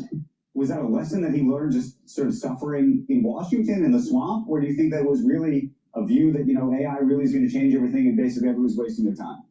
I think making government work better is really, really hard. It takes a lot of persistence, takes a lot of time. On the margin, his time might be better spent building these amazing AI companies, and I think that's completely legit. But I don't think we should discount the importance of fixing government, especially because of AI. Because if we want to have everyone do better in healthcare and education and government itself, these things need to be functional. They need to work with it. They need to block crony capitalism. That means functional government. So you need both. Switching back, Tel Aviv stock market at an all-time high. Do you think this is the possibility of an actual Arab Spring come true? And see what I mean? Joe can't get it out of his mouth. You still got. Still looking for a new job? Just found out my dad's sister's husband is golfing buddies with the CEO of a great company. So basically, I got a job. Sounds promising. Indeed. You still got the Palestinian problem in Gaza and all these other things. But is it immediately usher in this golden age of the Middle East where everybody gets along and Abraham Accords are signed by everyone? Be everything perfect, but it'd be pretty darn good because there's, Obama for some reason wanted the balance of power of these bad guys against everyone. He never said the words that the Islamic extremists. You have these crazy. I don't understand what. You have these crazy Islamic radicals funding the Houthis, funding Hamas, funding Hezbollah, creating terror around the region, forcing Qatar and others to play both sides. If you can actually take out those mullahs, you can get rid of that one axis. I think the Abraham Accords dominates. I think it's very good for Israel. It's very good for America. I think it is a lot more peaceful time. We got to go, but I had one more AI question, but I know we were ping-ponging from thing to thing. Mark Zuckerberg, spending more money than God right now, trying to play. I don't know if you saw Sam Altman says that he's offering some of his engineers $100 million bonuses. He knows what nine figures is. So you know what's going on here. So I want to know, does this make any sense? What's this going to do, by the way, to your business or anybody else who needs these people? This is the talent war we're fighting now. I heard last month it was $40 million for someone. Before that was $20 million. We're regularly fighting for the very top talent for like $3 million, $4 million, $5 million. Guys like Deanne Gross and Alexander Wang and others, they're probably worth huge amounts of money, and the market's adjusting to that. So I think Mark is actually sane, and he wants to fix his AI was a little bit screwed up. He wanted the best people to help fix it. He's paying for the best people. And you think it's going to happen? Because the other thing, listening to Sam, was he has a view, which I thought was interesting, which is if you pay people at that order of magnitude, that actually they're not there to make it happen. They're there for the paycheck. It's actually a very interesting question, because if I told you in advance I'm giving you $100 million, it's obviously life-changing money. It's interesting what you might do. the way it always works at places like Palantir and Outparge, you want a low salary, high upside, and it's much better for the culture. So you're right about that. Some of these people are just such extraordinary talent that it might be more equivalent to like an NBA star you're bringing in. And sometimes the NBA star pays off. Please go to these NBA stars. They're trying to, what they're ushering in is the decoupling of labor and capital. In the long run, that's what's happening. Please go to my store, the-studio-reykjavik.com, and get the deodorants that are dual purpose. They will help to detoxify your body, but you use it as a daily deodorant. It's for males and females. You can get it in citrus. You can get it in peppermint, lavender, and tea tree. It has no aluminum, no baking soda, made from essential oils from the Himalayas. Very high quality deodorants that help to detoxify your body. Get a couple bars for your household. Please go to my store, the-studio-reykjavik.com. Another foundational item for your health protocol is a multivitamin. This multivitamin will have the cofactors that you need for enzymatic activity. Super important, right?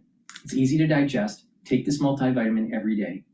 Please go to my store, the-studio-reykjavik.com. And if you're 40 years of age or older, it's really important to start revving up your metabolism and protecting your neurons. You can do that with the vitamin B complex. Vitamin B complex, the first 4 B vitamins will help the health of your mitochondria so you have more ATP. Vitamin B complex is going to help with the cellular metabolism, and the B12 is going to help to protect your neurons. Super important. You're going to notice in 5 years to 10 years, many people within your social network that will start to have cognitive decline. It's really important to try to mitigate this. You're going to start noticing people shaking like a tremor. You're going to start noticing people having gait issues. You're going to start noticing people having balancing problems. You're going to start noticing people having issues with memory and their ability to think through a problem. Their concentration will go down. 5 years. You better start paying attention. Please go to my store, the-studio-reykjavik.com, and slow down that aging process, bring down inflammation, soak up those free radicals, take supplements that help to nourish those neurons and protect those neurons, and apply a holistic approach. Stay away from items that are endocrine disrupting and immune system disrupting. Clean your environment, drink filtered water, stay away from processed foods, stay away from sugary foods. Do balancing and stretching exercises, cardio and resistance training. All those are very important for your neurons. When you do a stretching versus balancing, you're activating different neurons. When you are doing cardio, you're getting better blood flow to making a microenvironment for positive neuroplasticity. These are all very important things. It's a holistic approach, and you will be able to slow down the aging process. But the ones that don't pay attention, or the ones that don't know, you are going to see within 5 years people having severe cognitive decline.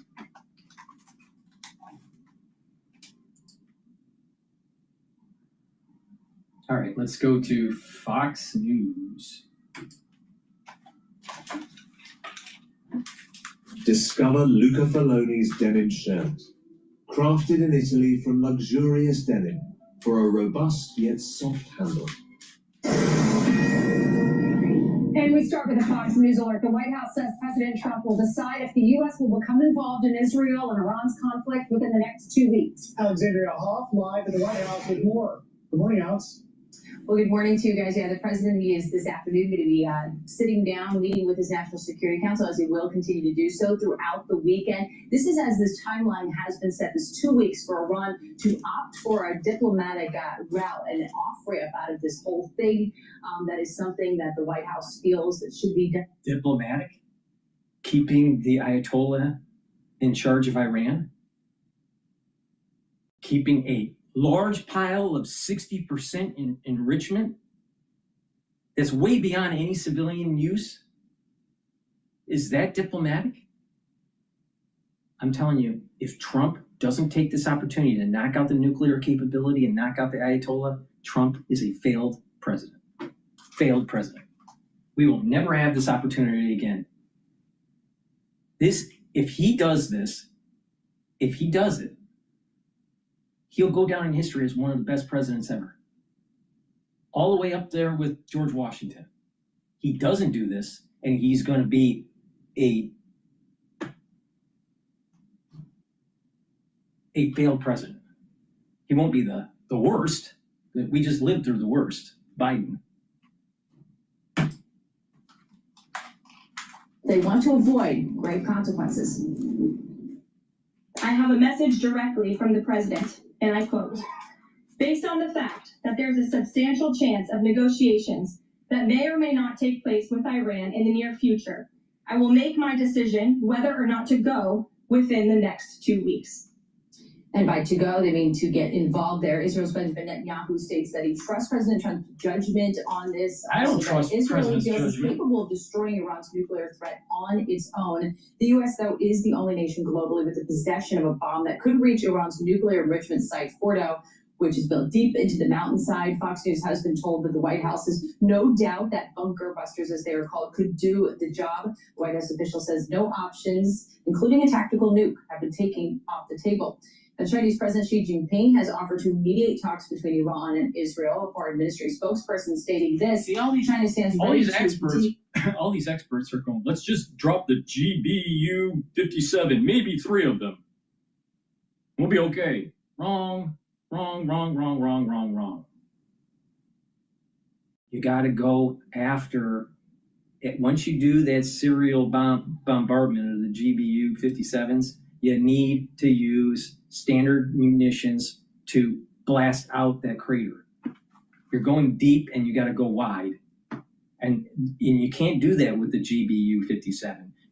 So you go deep, all right, and you explode and you do damage, but then you do further bombardment that will lead to seismic activity. And then there's going to be shaking and destruction of the actual structure that's underneath the mountain. But no. We don't need generals. What we need are geophysicists. enhancing communication and coordination with all parties, hold their efforts, uphold justice, and play a constructive role in restoring peace in the Middle East. But China's intentions, as usual, aren't really so clear here, especially given the mystery transport flights that last week occurred. Several Boeing 747s were spotted leaving China for Iran, and their exact flight routes were kind of... Now, just imagine, why is DrPaulCottrell so upset about this? One, Iran can't have a nuclear weapon. Two, if you allow democracy to flourish and the Ayatollah is gone, and you let democracy flourish in Iran, and you integrate them with the United States, you have circumvented the oil going to China. China needs their oil. So it puts pressure where they can't invade Taiwan, because a mechanized navy, a mechanized warfare is run on oil.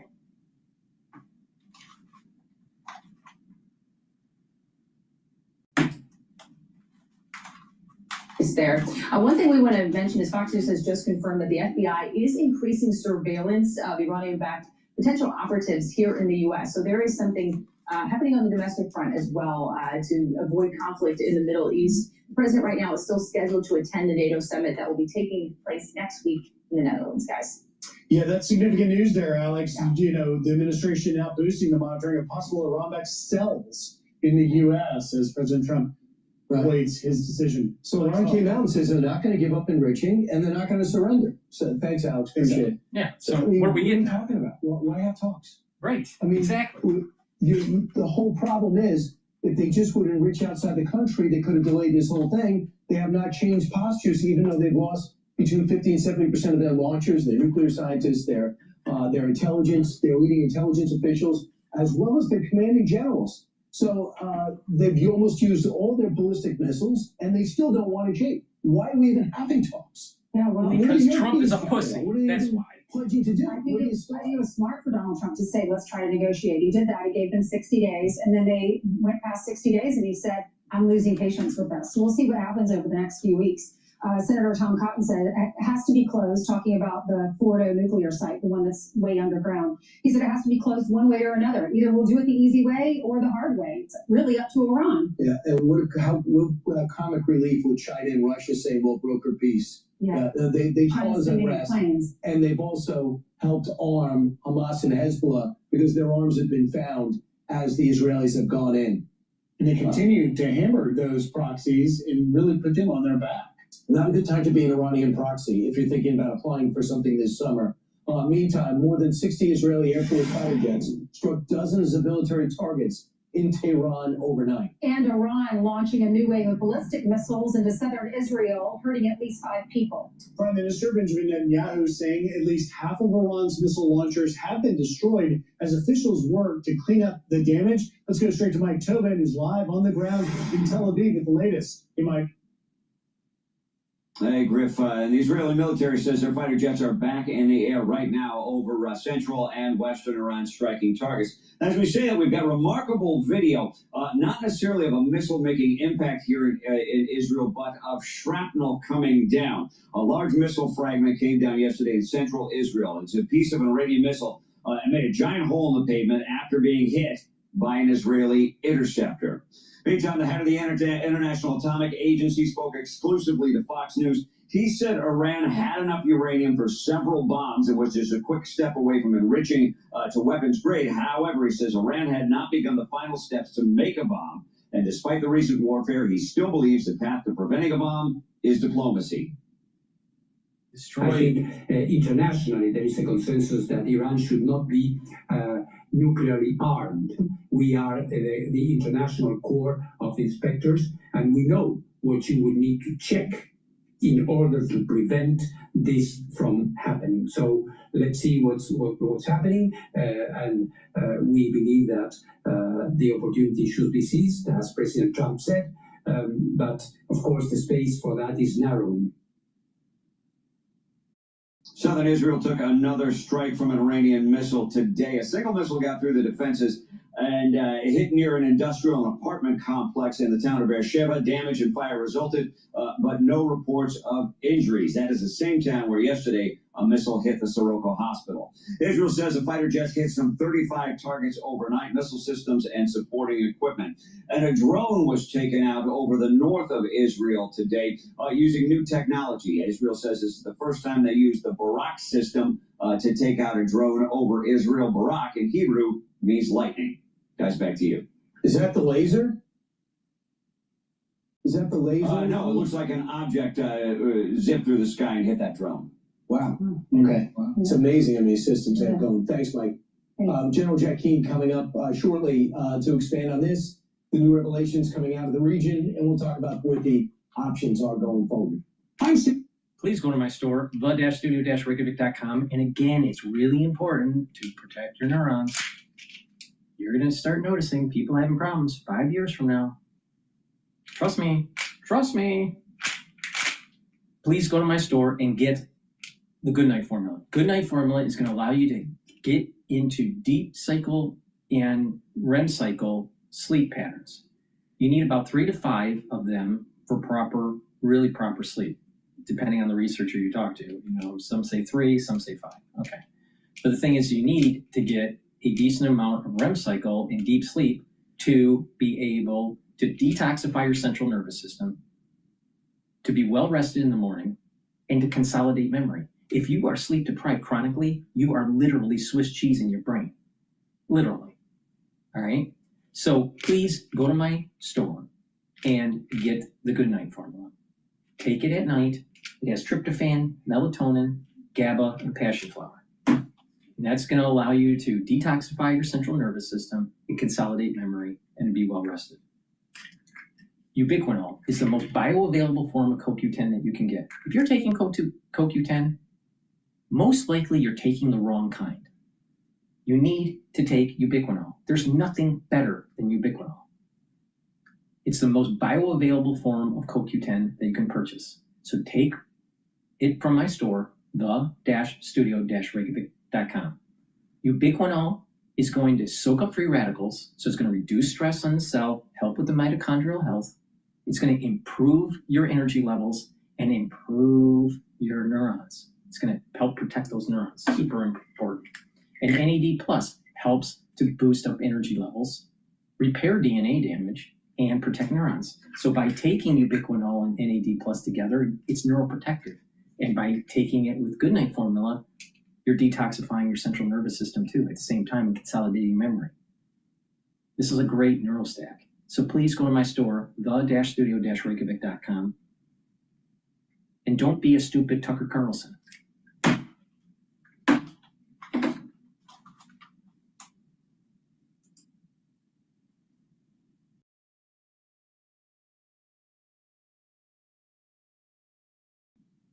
All right, let's go to Times Radio, because everything that Trump does is wrong. Those who answer the call of the vagabond know that the best stories aren't about where you went.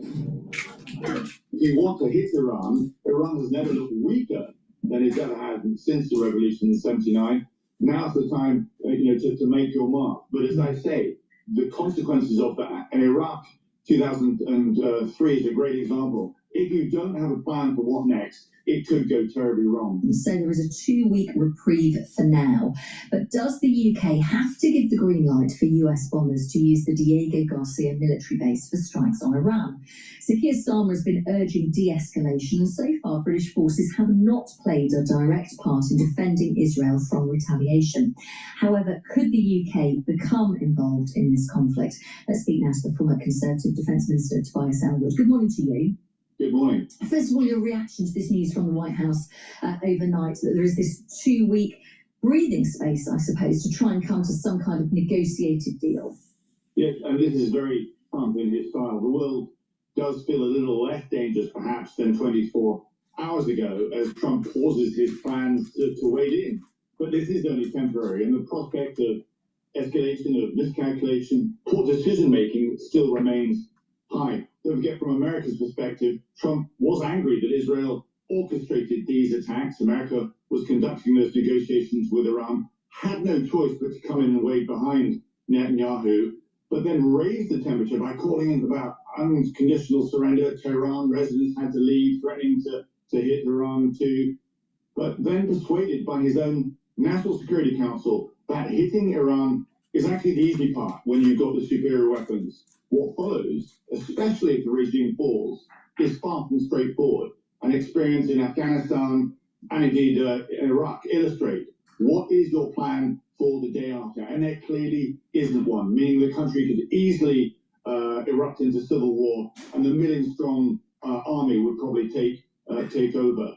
So no one would disagree that an Iran without a nuclear bomb is a good thing, and an Iran without its toxic influence across the region through those militias, Hamas, Hezbollah, we think would be a good thing as well.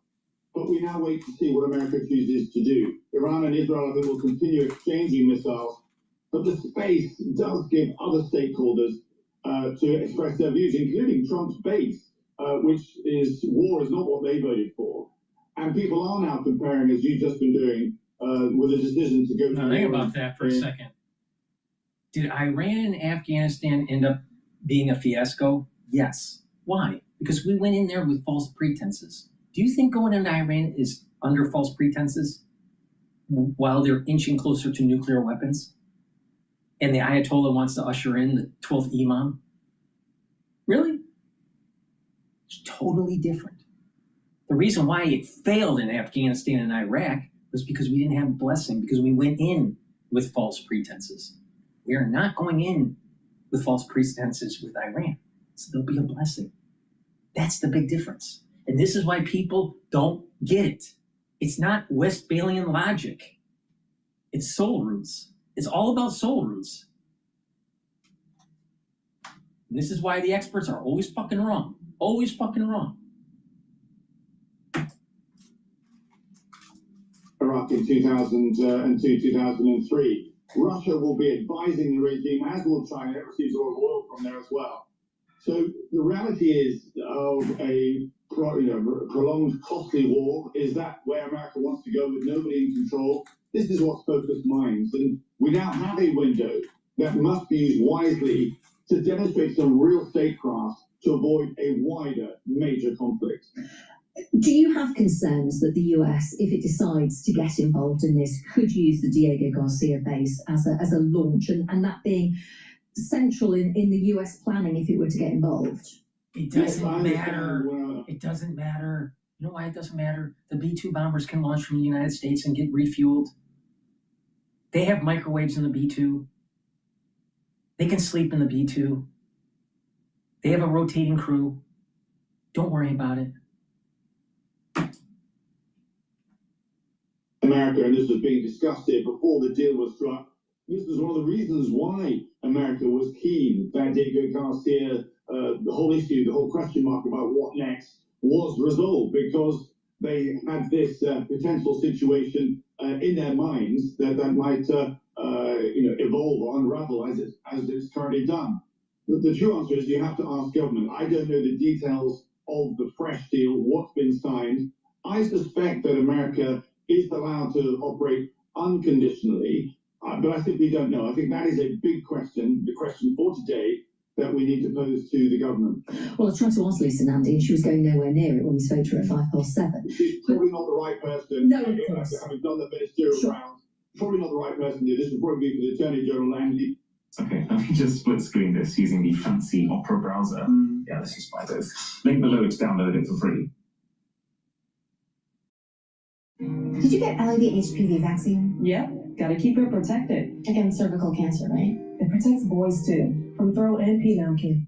Personally, this would probably be for the Attorney General Langley, the Prime Minister, to clarify. But I've got to ask her, because she came off with the government. So you've been there, you know what it's like. I've got to ask her. Interestingly, the Telegraph reporting today, text of the treaty, and Callum has very helpfully just now just checked up in the House of Commons library, and it does say this. The text of the treaty says that Britain, quote, agrees to expeditiously inform Mauritius of any armed attack on a third state directly emanating from the base on Diego Garcia. So that would mean that the UK would have to tell Mauritius if the US were to launch a strike from Diego Garcia. Yes, but that's an informative role. That's not. It doesn't matter. The B-2 bomber can go anywhere in the world and be launched from the United States. Don't worry about it. And it also has a microwave, so they can heat up their dinner. Limiting or prohibiting America from using this important base. It's the biggest, most important, most strategically critical overseas air base that America has. It's why those B-2 bombers are there. The big issue here, what's triggered all this, has been the IAEA report saying that the breakout time, the ability for Iran to procure a nuclear weapon is shortened, and therefore you've got to get rid of Iran's nuclear capability. Unfortunately, a lot of that is inside a mountain in Fordo, and Israel doesn't have the necessary missile systems to be able to set that back. No shit, Captain Obvious. Hence why Netanyahu, I'm afraid, has dragged America and pushed America into this corner. It's an invidious situation that Trump now finds himself in. Don't forget that Iran has been a pain, an embarrassment for America, going back to when those hostages were taken back in 1979. And as I say, this toxic influence across the Middle East. Every time Failed leadership by Carter, failed leadership by Iran, or by Reagan, failed leadership by Bush Sr., failed leadership by Clinton, failed leadership by George Bush Jr. You remember him, right? Failed leadership by Barack Obama. You remember him too, right? And failed leadership in the first administration for Trump. Didn't solve the Iranian problem. Then we had further failed leadership with Biden. And the question is, are we going to fail again in the second term for Trump 47? I'm concerned. Because if you look at the history, we have a lot of failed leaders when it comes to dealing with the problem of Iran.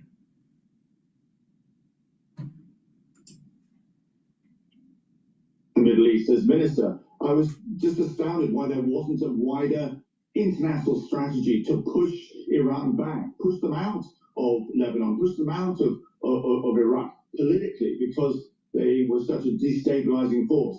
And that never came about, and we are where we are today. So if you want to hit Iran, Iran has never looked weaker than it's ever had since the revolution in '79.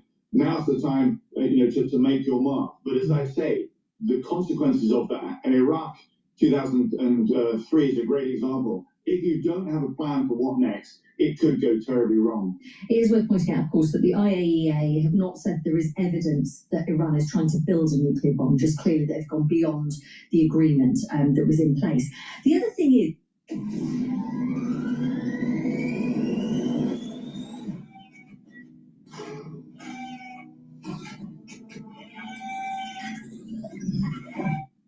that was in place. The other thing is, just to go back to the text of the agreement between the UK government and the Mauritius government, is the point here not that could Mauritius step in and say, actually, we don't want the US to launch from here? Because Mauritius, just to add another dimension to this, has quite good relations with Iran. It does, and that's another dimension to this, as why is stressing that America wanted that deal signed. You've got the text in front of you, I don't. The Telegraph has been poring over this. I suspect that would have already come out if that's the case. There's clearly an informative role there that you just mentioned. As far as I'm aware, speaking to the Americans, if they want to use the base, there's nothing to prohibit them from sending their B-2 bombers into Iran, should they wish to do so. But I stress the consequences of what happens next. That's the bigger issue, and that's what's keeping people busy in the White House right now. Thank you so much for joining us this morning. I appreciate your time. Thank you. That is the former Conservative Defence Minister, Tobias Ellwood. So he says there. Let's take a look at some of the stocks on the move today. I'm Paul Sweet with Michael Regan, and we're joined by Bloomberg's Lisa Mateo.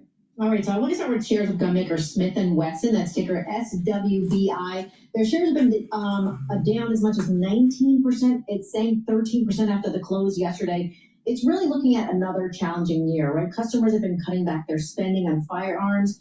It posted lower quarterly profit and sales. Some of the specifics, so it posted profit of $8.6 million compared with $27.3 million a year earlier. So that's a big difference. And it also pointed to factors like inflation, interest rates. It said tariffs on steel could drive up their costs.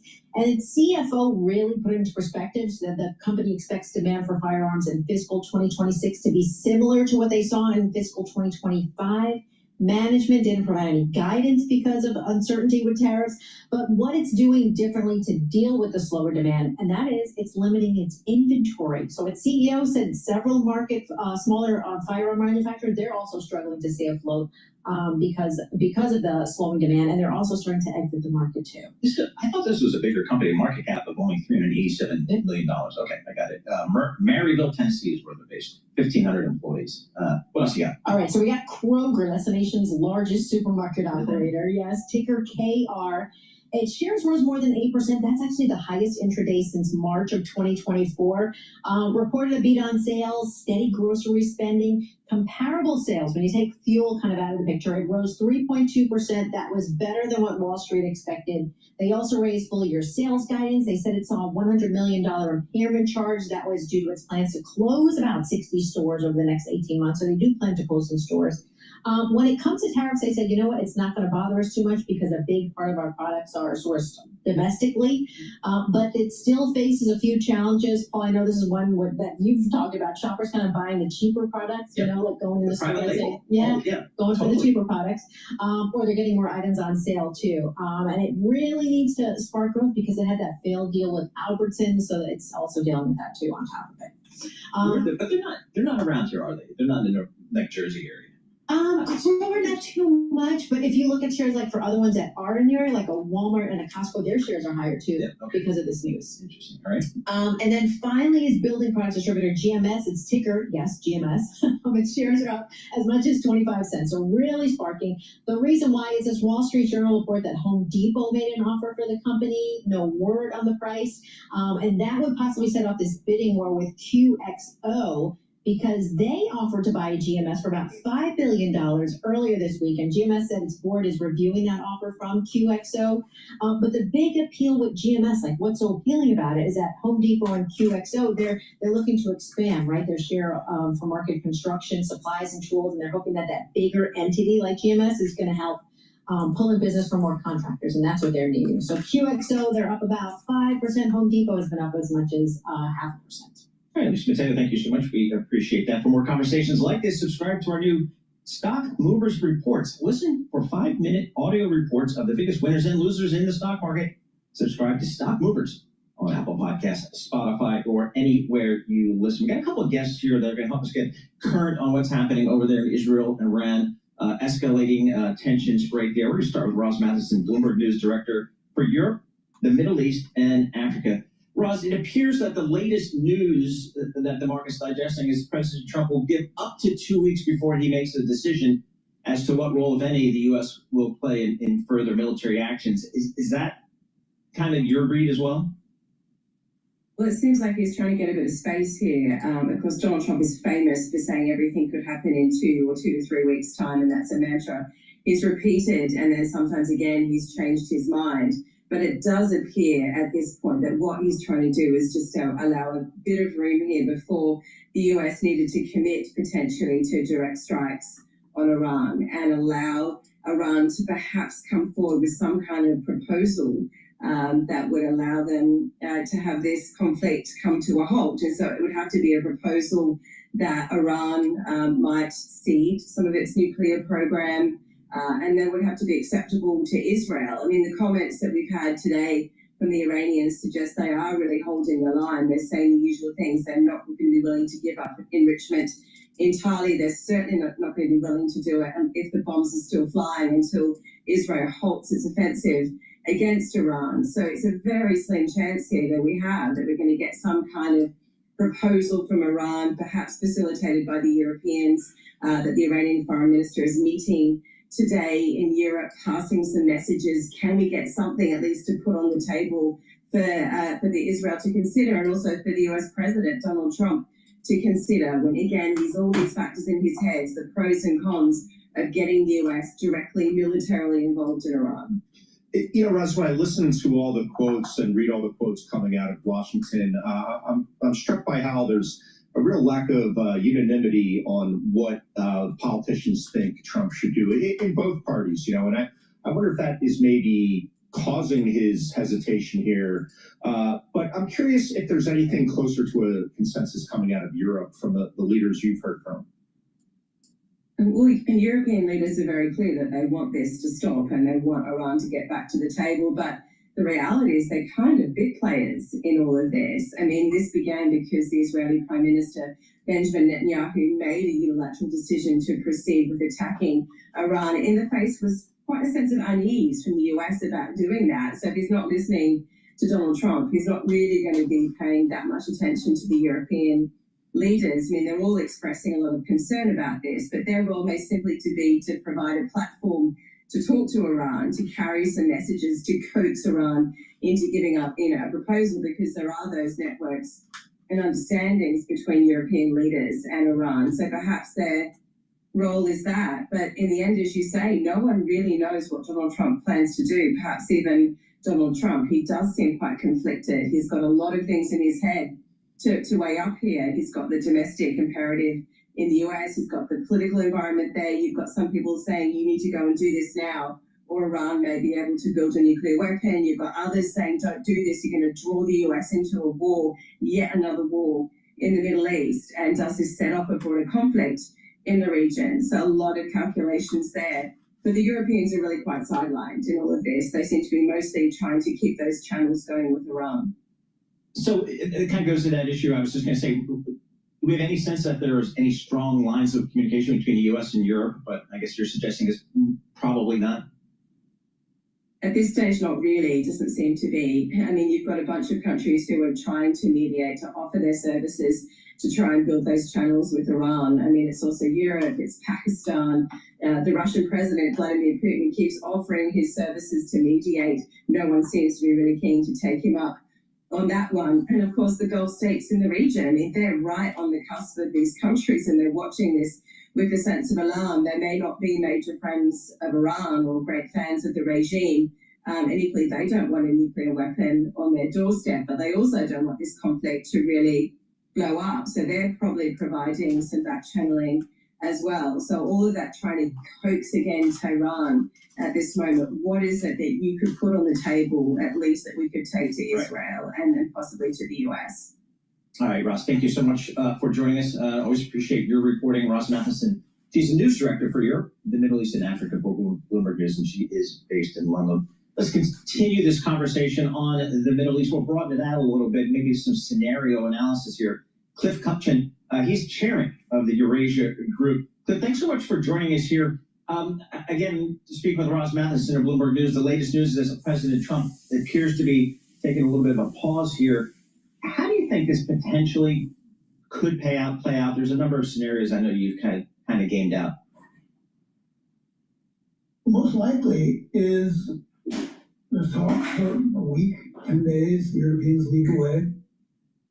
Iran refuses to give up domestic enrichment, and the U.S. takes out, or tries to take out, I think probably can take out, the Fordo enrichment plant, which is under a mountain. And that would be escalatory, dramatically escalatory, a big spike in oil. But there are other scenarios where I don't think Iran would try to close the Strait of Hormuz. We can come back to that. Other scenarios where this does escalate, and even more in response to the U.S. strike on Fordo, Iran tries to pick out, stop shipping through the Strait of Hormuz. And then there's a small chance, maybe 1 in 5, 20%, I think is how I game that out.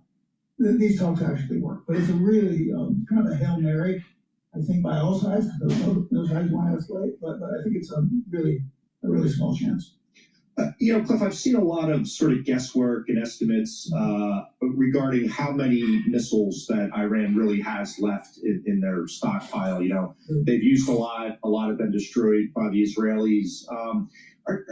Is it a possible scenario that in this 2 weeks that stockpile just runs so low that they are unable to keep launching at Israel? And is that enough to sort of bring the temperature down on all of this?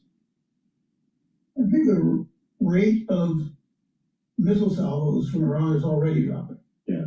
They are, like any country would, I think, going to keep some in strategic reserve. And, I don't know, I don't think anybody knows, at least in the unclassified world, exactly how many they have left. But I think they're all already running low. Iran just doesn't have good options right now. We'll see if they hold to the hard line, or which I think they will, or if it actually, they run out of resolve and they concede. Cliff, is regime change a policy or a strategy that Israel and/or the U.S. should proceed or follow in Iran? Is that even on the table, do you think? Yes. I don't think it's verbally on the table. I think that Trump doesn't want it. It's, just stepping in too much. I think Netanyahu would like it if the Iranian people rose up and did what, in his view, is finishing the job. From a historical perspective, almost every time the U.S. is engaged in regime change, something unexpected happens, and it doesn't work out like we thought it would. Iraq is the best example. When we tried to. Yeah, but we went into Iraq with false pretenses. Remember 9/11? We did take down Saddam Hussein, and we got a failed state. So I don't think it's very good policy. I think it's really risky policy. If you're Israel, you have a chance to take down the devil right now. History's on your side for the first time in decades. And I think the Israelis, this is a period of maximum need of the winds at our back, and this is a generational chance to take down our arch enemy. So tricky policy. I think Israel would like it, may go for it. The U.S. no, it's not what's on the table for Trump. Cliff, you mentioned the Strait of Hormuz is like such an important part of global shipping and a potential bottleneck there. And you said you don't think Iran will try to shut that down. Why? What makes you think that? It's a lose-lose for them. They need to get their oil out. Tremendously dependent on oil revenues. 100% chance the U.S. comes into the war in a major way. They probably get the Gulf armies, French, UK involved. And, the Iranian leadership is smart. I've been there in a while, but I used to go a number of times. They're smart. They get it. I think they know they couldn't keep the strait open for a long time. But they couldn't close it for a long time. The thing I worry about is that when regimes get desperate, they do irrational things. And if the U.S. takes down Fordo and the nuclear assets, enrichment, are really blown up across the board, the regime could get desperate. And we could see that would be an irrational act. They could do that. And that's what I fear most. Right. That's the scenario that I fear most about the Strait of Hormuz. Okay. Cliff, thank you so much for that. We appreciate your perspective. Cliff Kuchun, he is chairman, Eurasia Group, joining us here to give us kind of gaming out some of the options, base case, kind of a bad case, and maybe a stand-down case where everybody just kind of goes back. So lots of options out there. The next seems to be the role that President Trump decides that the U.S. will play, if any, in any future action. So we will have to continue reporting on that. Coming up, Mike Malone, Bloomberg Intelligence Senior Commodity Strategist, is going to talk to us about gold, about oil, about Bitcoin even, maybe. Please go to my store, the-studio-reykjavik.com, and get the toothpaste.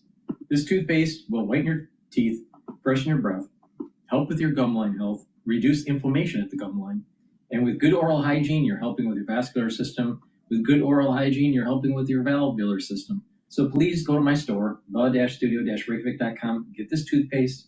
It has the structural nanosilver, has no fluoride. It's the best toothpaste that you can purchase. Way better than anything that Alex Jones is selling. Please go to my store and get the lignans. Lignans will help to soak up free radicals because it's an antioxidant. It'll also bring down inflammation. That's very important for your immune system and also your vascular system. And lignans will help to improve your endocrine system. So please go to my store, the-studio-reykjavik.com, get the lignans and stack it with the turmeric. Turmeric soaks up free radicals, but also brings down pro-inflammatory cytokines. Very important for your immune system. Ashwagandha root brings down cortisol levels and helps to control your blood glucose levels. When you stack these together, you're actually bringing down inflammation that helps your immune system and your cardiovascular system. So please go to my store, stack these, take the turmeric, the lignans, and the ashwagandha. If you spend $150 or more, you get a free gift until supplies last. Use discount 5 and you get $5 off any order. And omega-3. Omega-3 is super important to take for your cardiovascular system. Omega-3 will prevent overclotting because the red blood cells, if you take omega-3, the red blood cells won't stick as much. Now, omega-3 will also help to bring down LDL levels and increase your HDL levels. So that is reducing the chances of plaque formation. And omega-3 brings down systemic inflammation. So please take the omega-3 every day. Super important. Why? Cardiovascular disease is rampant in the United States. Diabetes is rampant in the United States. These are chronic illnesses that cause problems. You can mitigate it with proper diet, proper exercise, proper supplementation. It's a holistic approach. And not only that, you're slowing down the aging process. You know someone that's eating a lot of sugary foods? They age quicker. You ever wonder why? Because they're causing a lot of damage, inflammatory damage. And when you're causing that inflammatory damage, it also builds up free radicals and you're speeding up the process of aging. People that have a lower calorie diet and a better BMI, they slow down the aging process. So please go to my store, the-studio-reykjavik.com, get the supplements Use discount 5, you get $5 off in the order.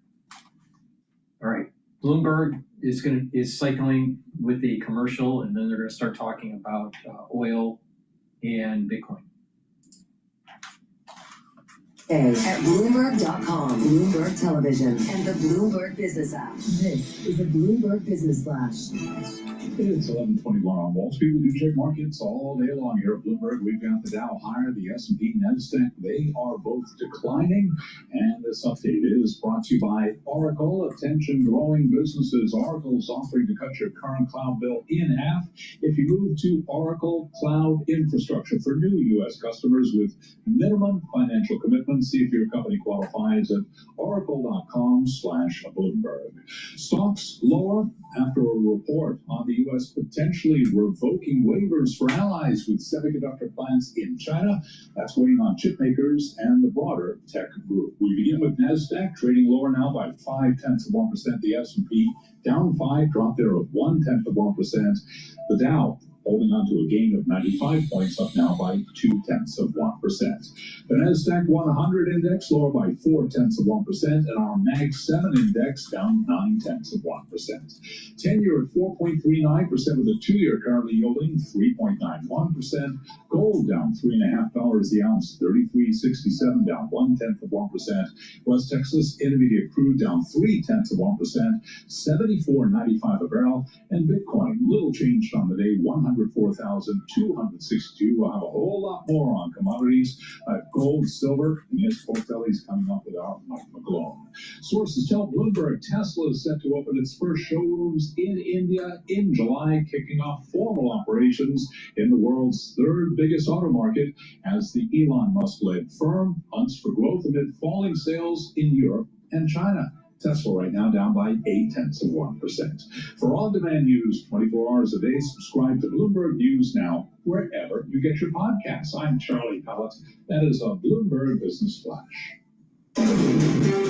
Now on Bloomberg Intelligence, Munis in Focus. All right, today's Focus on Munis is brought to you by BAM Mutual. Put America's strength to work in your portfolio with BAM Insured Municipal Bonds. Protect your investments with an added layer of security and guaranteed income. Invest with strength. Build a stronger tomorrow with BAM Mutual. Let's get to that Muni report. Elizabeth Remberg joins us. She's a Munis reporter for Bloomberg News, joining us via that Zoom thing. One of the areas, Elizabeth, we've been talking a lot about, it seems like over the last 6 months, has been colleges and universities as issuers into the municipal bond market, but there's some headwinds out there as it relates to their tax-exempt status. That may be under threat from President Trump. What's the latest there? Yeah, that's right. So Trump's threats to colleges' tax exemptions really started after Harvard University refused to submit to his administration's demands for the school to reform things like university governance, end DEI programs, and make changes to its admissions and hiring, among some other requirements. Harvard refused to comply, setting off an escalating fight between the school and various parts of the Trump administration, including Trump saying that the school may not deserve its tax benefits. Now, Bloomberg is reporting that there are talks within the Treasury Department that would change internal policies that could pave the way for any private school to lose its tax exemption if it considers race in admissions, scholarships, other programming, and even facilities. Now, Elizabeth, is this something that Trump and his Treasury can just do with the stroke of a pen, or is it a more complex thing that they need to do? I mean, does Congress need to get involved? What's sort of the next steps for Trump to try to pull this off? It's definitely a more complicated process than just a stroke of a pen. And there's actually a federal law that bans the president from asserting any influence on things like this. So that is an obstacle for Trump in getting any tax exemption revoked. But as far as the proposal that we reported on, it is just a proposal at this point. It wouldn't need congressional approval to go into effect, but the experts that I talked to told me that it would need to make its way through a public comment period before becoming official. And then the IRS would have to audit specific schools for suspected violations of the tax code. And then that established process includes opportunities for the schools to remedy any potential violations or appeal the agency's findings. And then if the IRS did indeed decide that a school didn't qualify for their tax exemption anymore, there would be opportunities for the school to likely fight that decision in court. What does that mean for some of these schools that are in fact or have issued debt in the municipal bond market? Would that threaten that? Would the change in status threaten their ability to access that market?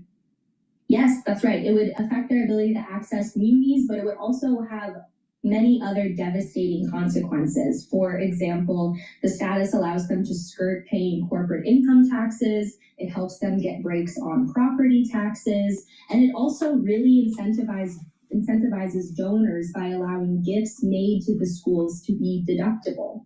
A Bloomberg analysis found that Harvard saved at least $465 million via their tax-exempt status in 2023. So it would be a big hit to their balance sheets. You know, Elizabeth, I'm a father of college students myself, so I have a very selfish question here.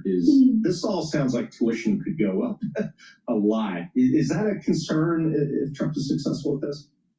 Definitely. I think that is a concern because schools will be looking for any types of levers that they can pull to offset those costs. And if your kids or if any listeners' kids go to private schools, tuition increases is really one of the only levers that they can pull when it comes to finding other ways to plug balance sheet holes, because unlike public schools that get support from state, tuition income is generally one of the biggest sources of support on that income side for these schools.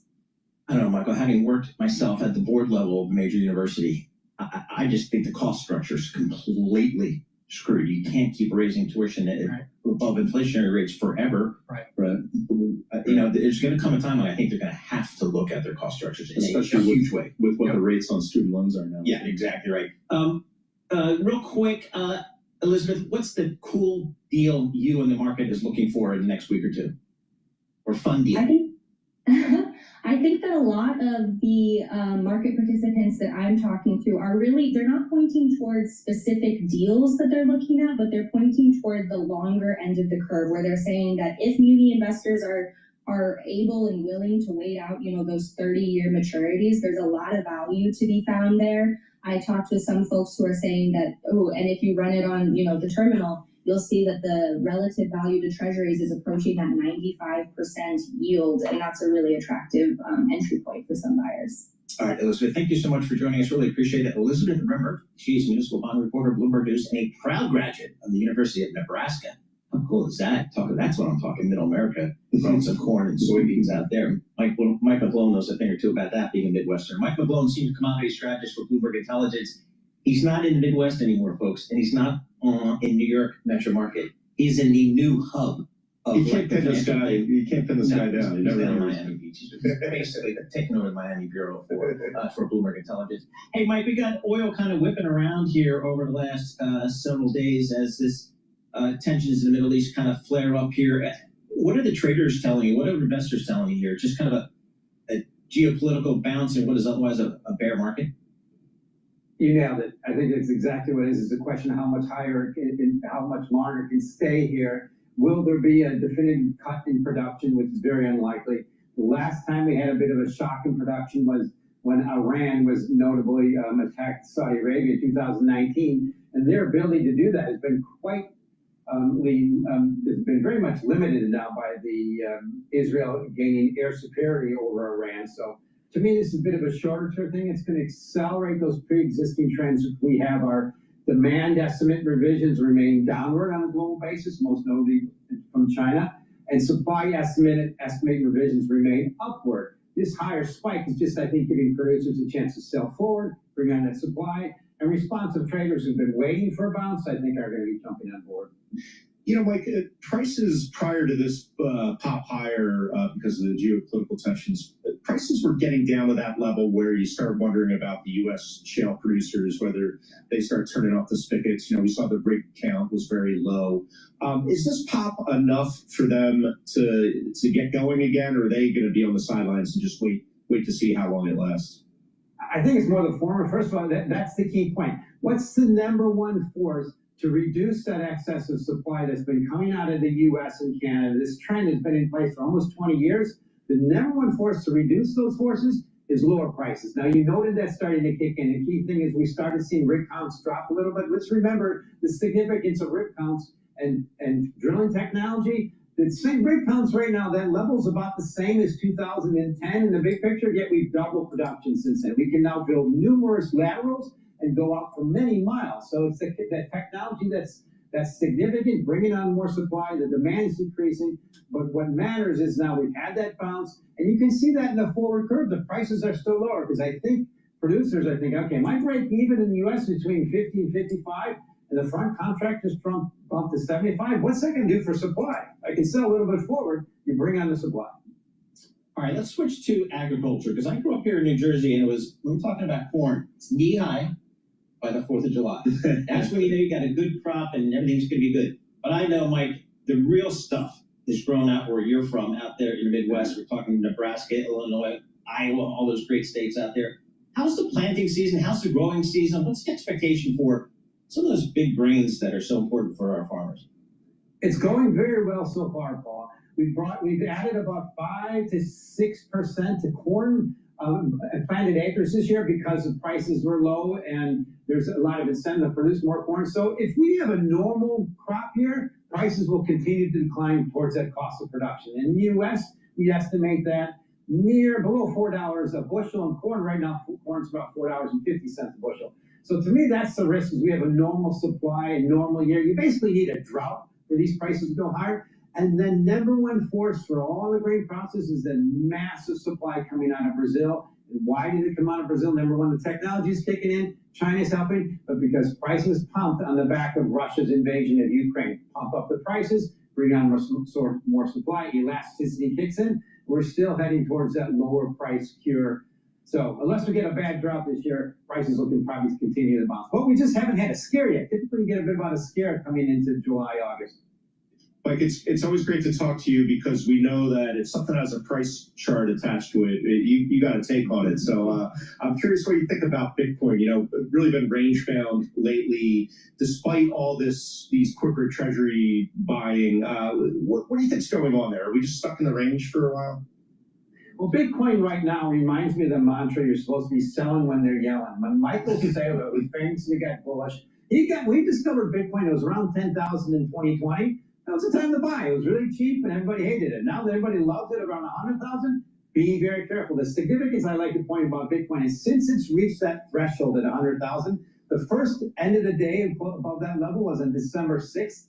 Since that day, it's about unchanged, maybe 105,000 right now, but gold's up 30%. So to me, that showed us the limits of this highly speculative digital asset, the limits of U.S.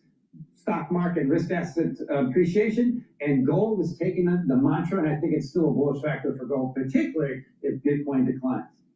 Mike McGlone does it all. We appreciate it. Mike McGlone, Senior Commodity Strategist for Bloomberg Intelligence down there in our Miami Beach office. We'll get to pork bellies with Mike next time looking at that. But yeah, Bitcoin pretty much unchanged on the day, but 104,000 tokens. So, you know, that holding that $100,000 threshold that a lot of people feel like is at least a psychological floor. So we'll keep on top of that. Coming up, Katie Entwistle, Managing Director, Morgan Stanley Private Wealth Manager. We'll get your thoughts. Please go to my store, the-studio-reykjavik.com. The link is in the description of this video and all my videos. Get the olive leaf extract. This is a dual-purpose supplement that you should be taking every day. It helps to bring down inflammation and helps with your lipid profile. By bringing down inflammation at the vascular level, you're reducing plaque buildup. By bringing inflammation down systemically, you're actually helping your immune system. Now, olive leaf extract also helps to bring down LDL levels, increase your HDL levels. That means that less LDL leads to less oxidized LDL. Less oxidized LDL means less plaque buildup. So please get the olive leaf extract, take it every day, super important. And again, neural health is super important. You're going to start seeing a lot of people having neural issues, either tremors or, forgetfulness, not thinking as quickly, gait issues, kinematic issues, balancing issues. It's going to start happening in about 5 to 10 years with many people in the United States. All right? You need to pay attention to me. And that is, you got to look at this from a holistic approach, and you have to do proper exercise, proper diet, clean your environment. All right, keep away stay away from these chemicals that could disrupt your bodily systems. Get proper sleep, take the proper supplementation. Now, in terms of supplementation, taking Clarity Factor is very important, because what Clarity Factor does is that it's going to get rid of that brain fog. All right, it's going to help support your memory, and by thinking quicker and being able to concentrate on your tasks, either at work or at school, or even if you're retired, it'll allow you to focus on tasks. And by having these neurons firing better, you're going to actually have positive neuroplasticity. And that positive neuroplasticity means that the dendritic connections between neurons increases. That means you're thinking quicker, you're going to sleep better, your memory is going to be improved. And then when you holistically approach it with proper diet and exercise and proper sleep, right, you're going to create a microenvironment that further enhances and protects the neuron and helps build these neural networks. When you get older, your neural networks start to decline, start to recede. Well, you want to reverse that. Well, you do that with getting better blood flow, getting the nutrients, the micronutrients in that environment, bringing down inflammation, because chronic inflammation at the cerebral level, well, what happens? Well, the myelin sheath starts to degrade. Well, if your myelin sheath starts to degrade, that signal between neurons starts to slow down. So, and then eventually the neurons start to die. You don't want that. So it's important to get the microenvironment proper and to take the proper supplementation to be able to concentrate and to protect those neurons and to help with memory. I am not kidding. In the United States, in 5 years, you are going to see a major tick up in neural decline. So you better pay attention to me, because it's coming. So please go to my store, the-studio-reykjavik.com, get the Clarity Factor. It'll allow you to get rid of that brain fog, drink it with filtered water, stay away from processed foods. And what Clarity Factor is going to do is it'll allow you to focus. It'll help support that memory, and over time, you're going to help build those positive neural networks, that positive neuroplasticity. Learn new things. That's super important. Read, write, and talk to people. All right? Super important. Because what's happening is that people are losing their concentration to be able to read a book, a real book, all right? From cover to cover. Well, you need to start building that back up, all right? Please. This is a very important message that I'm saying. If you're not improving your neural health, you are going to have problems in 5 years. Please listen to me. All right? All right. Another thing that's very important, especially when you turn age 40, is to lessen the load on your pancreas. Even if you're healthy, your pancreatic enzymatic activity goes down. Your pancreas starts to decline. So it's important to reduce the load on the pancreas. Taking digestive enzyme complex is going to help you to break up your carbohydrates, proteins, and lipids. And by breaking up those carbohydrates, proteins, and lipids through the digestive enzyme complex, you're reducing the wear and tear on your pancreas and on your digestive system. So you're going to be able to absorb your nutrients, and your metabolism will be okay. All right? Now, digestive enzyme complex also has bromelain. Bromelain is a enzyme that will break up clots. It's fibrinolytic.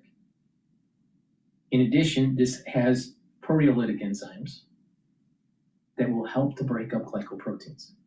This is the reason why I said take digestive enzyme complex in 2020. So I warned you in 2020 on what to do.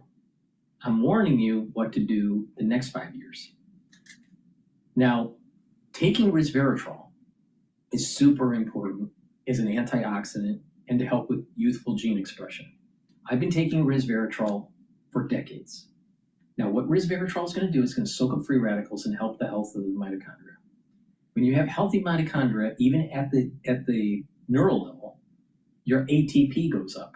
When you have lots of ATP, your cells, your neurons, your tissues will perform better. In addition, resveratrol helps with youthful gene expression. As a cell starts to divide and as a cell ages and those tissues start to age, they start to methylate. And when you start to methylate your genes, they're turned off. All right? So you don't get that youthful gene expression. So what you want to do is slow down the methylation of your genome. In addition, as cells divide, the telomere lengths start to shrink. Well, once they stop dividing, they go into senescence or go into apoptosis. So many tissues will go into senescence. And you want to get rid of those senescent cells because they collect garbage. They have short telomere lengths. And in tissues that can rejuvenate, you're going to be able to get younger cells within that tissue because they're coming from adult stem cells. And they have longer telomere lengths with a more youthful methylation, more youthful gene expression. That's what resveratrol does for you. Resveratrol also stacks really well with C60, NAD+, ubiquinol, clarity factor. So please take resveratrol. It's super important. Okay? Please go to my store, the-studio-reykjavik.com. You use discount 5, you get $5 off any order. And if you spend $150 or more, you get a free gift until supplies last. All right, let's go to this week in oil. All right, we're going to be talking about $300 barrel of oil. I don't think it's going to go to $300 a barrel, but risks are elevating. Now, right now, oil is trading at August contract 73.24, July contract 74.93. So let's listen into this analyst. I like what I learned from him. All right, I don't learn much from people. So when I say I learned something from someone, it's a significant thing. He's been in the oil industry for a while, so let's listen to his perspective on this. I have not seen this video. What would happen if the Persian Gulf was closed? What would happen if a lot of those wellheads over there in the Middle East were set afire? Let's get into that this week in oil. Hey, I'm Aaron Kildow with 30 years of experience in oil trading and analytics, and I'm here to elevate your understanding of the oil markets. So I wanted to bring this to you real quick. I don't have a big PowerPoint this week. It's just stuff I've been thinking about over the past few days. Today's the 19th of June. Israel started bombing Iran on the 12th of June. So we've had a couple of days to, think about this situation. There's the possibility that the U.S. would join in to this situation and maybe start bombing Iran, start bombing some of their nuclear facilities or facilities where they're upgrading uranium to potentially have some sort of nuclear weapon. We've talked a lot on this channel about the closure of the Persian Gulf, the closure of the Strait of Hormuz.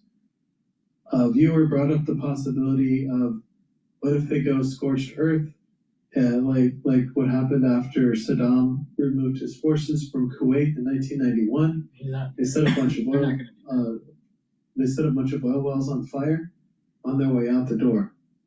So what would happen in this current situation if something like that were to happen again? So there's a couple of things I've been thinking about, but it keeps coming back to me that it's probably from a U.S. perspective, more of a credit event. So let me explain that to you. Let me walk you through what I'm thinking from that standpoint. First of all, we're net exporters in crude. maybe I should say we're net exporters of liquid oil. We export a ton of LNGs, liquefied natural gas. We export a bunch of NGLs, natural gas liquids. We export a bunch of crude and products. Now we do import crude. Most of our crude comes from Canada and Mexico, so we call that maybe from a North American perspective. We don't really import that much crude outside of North America, if you will. The crude that we do import is typically heavy and medium grades. We've got enough of the light sweet crudes that we don't need any more of that. We're producing enough of it on our own. So that puts us in an interesting dilemma. In other words, on paper, from a really high level, we don't need the crude from the Middle East, but the market is so woven together, so interlinked, that a shortage in Asia, because they're not getting the crude they normally get from the Middle East, becomes a big issue or a price problem here in the US and the rest of the Western countries. And of course, right, we would try to increase. It would make zero sense for Iran to block the Strait of Hormuz because it's going to affect China. I don't think it's going to happen. And even if they did, the United States would knock the blockade out quickly. Even if they layered it with a bunch of mines, would clear the mines out. So I don't think that's going to happen. And then another thing is that if they start bombing their oil, setting fire to their oil fields, it's only going to hurt China, not us. But the thing is that WTI does trade with Brent. All right. So the price pressure is going to lead WTI up. Now, what is interesting, and I've been watching it, the spread between Brent and WTI, seems to be narrowing a bit, just a little bit. Should we try to increase exports to try to help meet that need? But in the meantime, prices are going to go crazy. So just as a thought experiment, thinking about what if they do hit $300 per barrel? We're currently at around $75 per barrel. And, at least on the futures yesterday, I think that's exactly where it settled. And so that's, 75 to 300, $225 increase, 300% increase. That gives us maybe something to start with. So what I wanted to bring up first, maybe it's just to set the stage a little bit, as I mentioned. Because if $300 barrel oil, first of all, if it went to $300 barrel oil, you're talking about definitely inflationary pressure. The Federal Reserve is going to have to raise rates, not cut rates. It's going to hurt the mortgages in the United States. It's going to hurt the government, the U.S. government, in terms of rolling over the debt with these higher interest rates. And because of the inflationary pressure, there's going to be a major sell-off in the equity market. And then on top of it, because it's inflationary, bond yields are going to skyrocket. On top of the Federal Reserve raising rates. Federal Reserve, when they raise rates, lifts the yield curve. Well, inflation does the same thing. So this is a fat tail event with very low probability, but high impact. But I think what's more realistic is $100 barrel of oil, but I don't even think it'll even get there. I'm watching this very closely because I trade oil regularly. I watch this very closely, probably too closely, and, like by the ticker. And I'm telling you, it doesn't want to go above 80. All right. Now, my take on this is that barrels of oil are starting to come more online by OPEC plus, even though that might be somewhat of a lie. They probably already produced the barrels and they're already in the system, and they're just trying to say they're raising inventories to get these production levels in line with petrol logistics numbers. Petrol Logistics is basically saying that there was way more inventory out there than what OPEC Plus was saying. All right, so, but there is this decoupling between the real market in oil in the United States and the real market overseas. But the thing is, WTI trades with Brent. If Brent goes up, WTI goes up. But usually, you know, it's just how much of that spread.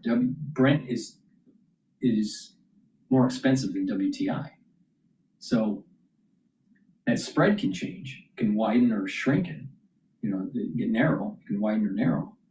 But what I'm noticing is that it doesn't want to go above 80. You know, it gets to 77, 78, boom, it drops right back down. 72.95 is a support level right now for oil. For both the July futures contract, which is going to be expiring soon, and the August contract, which is around 73. It's trading at 74 for July contract handle and a 73 handle for August contract. So the futures, it's in backwardation. Well, that's basically saying that oil is going to go down, not up. If there was so much high risk, if the risk was really there, you would start to see August futures and September futures bidding in contango to the spot. That's not happening. So we're talking about like a fictitious event. We're not going to see $300 barrel. If Trump saw $300 barrel oil, he would actually start acting in Iran. There's that for sure.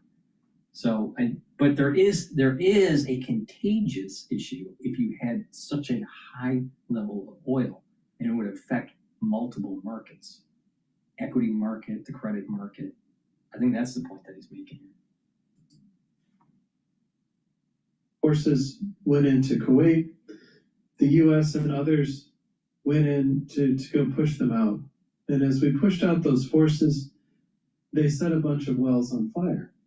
And maybe you remember this, you know, maybe something you could Google to see those images. It was really quite something to see. I think there's higher probability of them using a drone strike. There's higher probability that Iran uses a drone strike against Saudi Arabia than Iran letting their own oil wells on fire. And the thing is that the command and control has already been eliminated by Israel. The military command and control. The military is not functional in Iran because Israel killed them all, killed their command and control. So the Ayatollah, it doesn't really have that much power. This is why the Ayatollah should be eliminated. So I just don't see, if there was a command to say, okay, hit Saudi Arabia's oil wells, oil fields, that command probably wouldn't be followed. And the same thing with lighting their own oil wells. Why would they want to do that? So I think using the experience of what happened in Iraq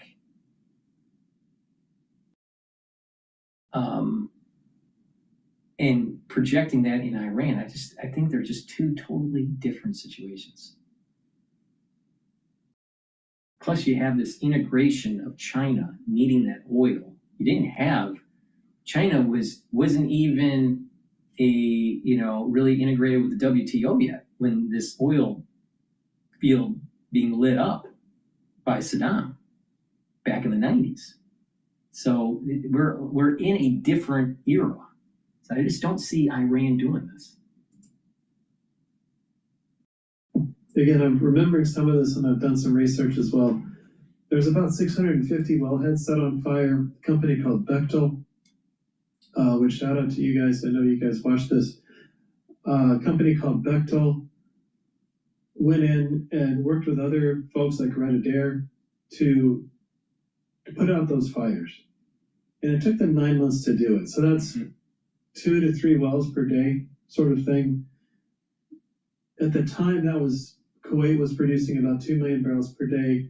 Demand in 1991 was somewhere around 67 million barrels per day. So you're talking about 2% or so of the global demand. was taken out for that time period, but we're talking billions of barrels that were just set ablaze. And I believe, from at least from what I read and pictures I've seen, it's been a while, but it looks like the countryside, the desert there is permanently scarred from these fires, from all this mess. So maybe if you're there and you know differently, please let us know in the comments or some pictures. But outside of being a massive environmental disaster, it was also a disaster for the country of Kuwait. Now, fast forward to 2007, 2008, and we had, the run-up in crude prices. We've gone from sort of $50, $60 up to $140 in 2007.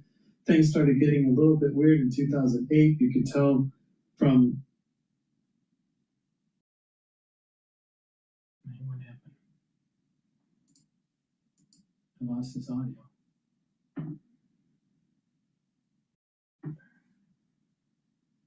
I think his... I don't know. Hopefully his video isn't screwed up.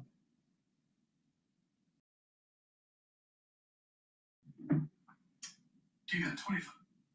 Oh, that was my area. Wholesale price of gasoline was the same price.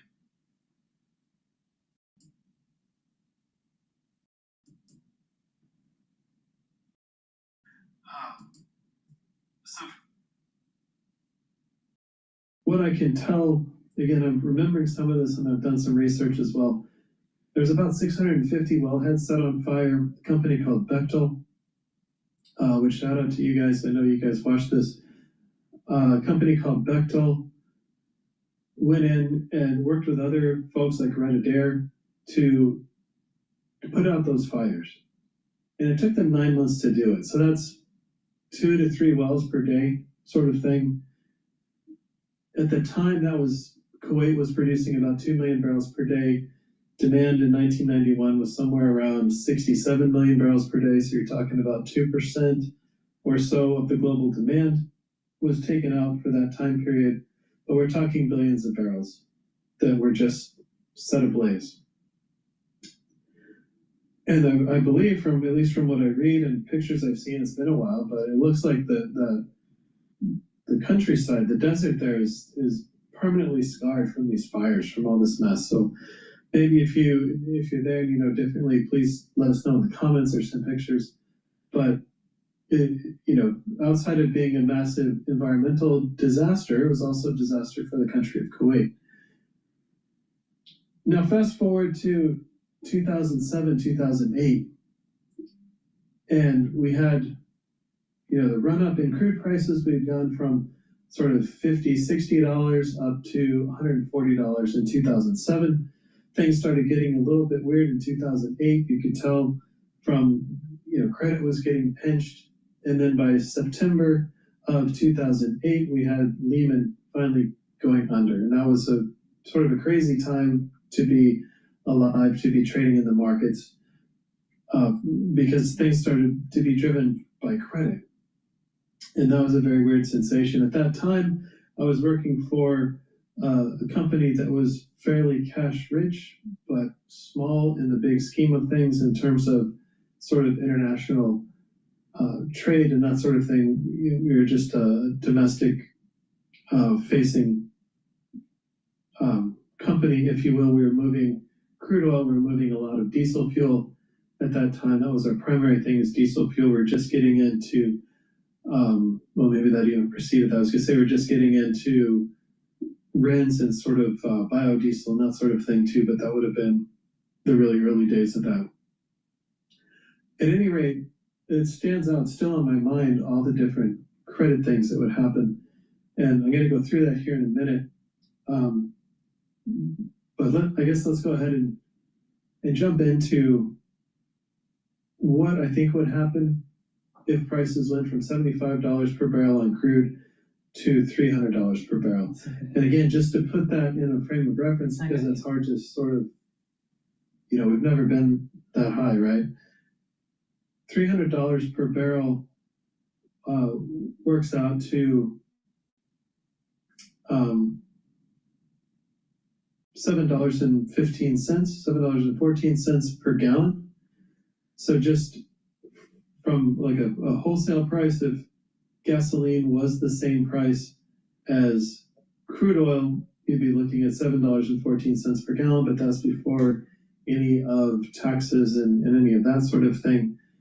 Maybe a better way to look at it would be a 300% increase in price, which would put from recent retail prices, which would put us closer to $9.75 or so. So called $9 to $10 per gallon at the pump if things sort of stayed the way they are, which they might. So if it was $10 a gallon, if it's $10 a gallon to pump your gas, all right, people would stop using their car because people couldn't afford it. Heating the homes in the winter would be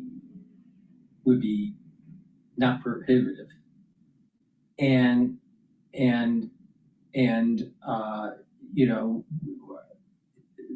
the economy would shut down.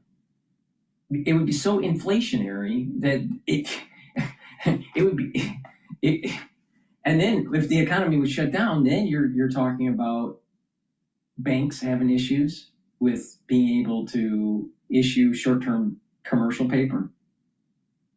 I mean, there's no way it's going to go to $300 a barrel.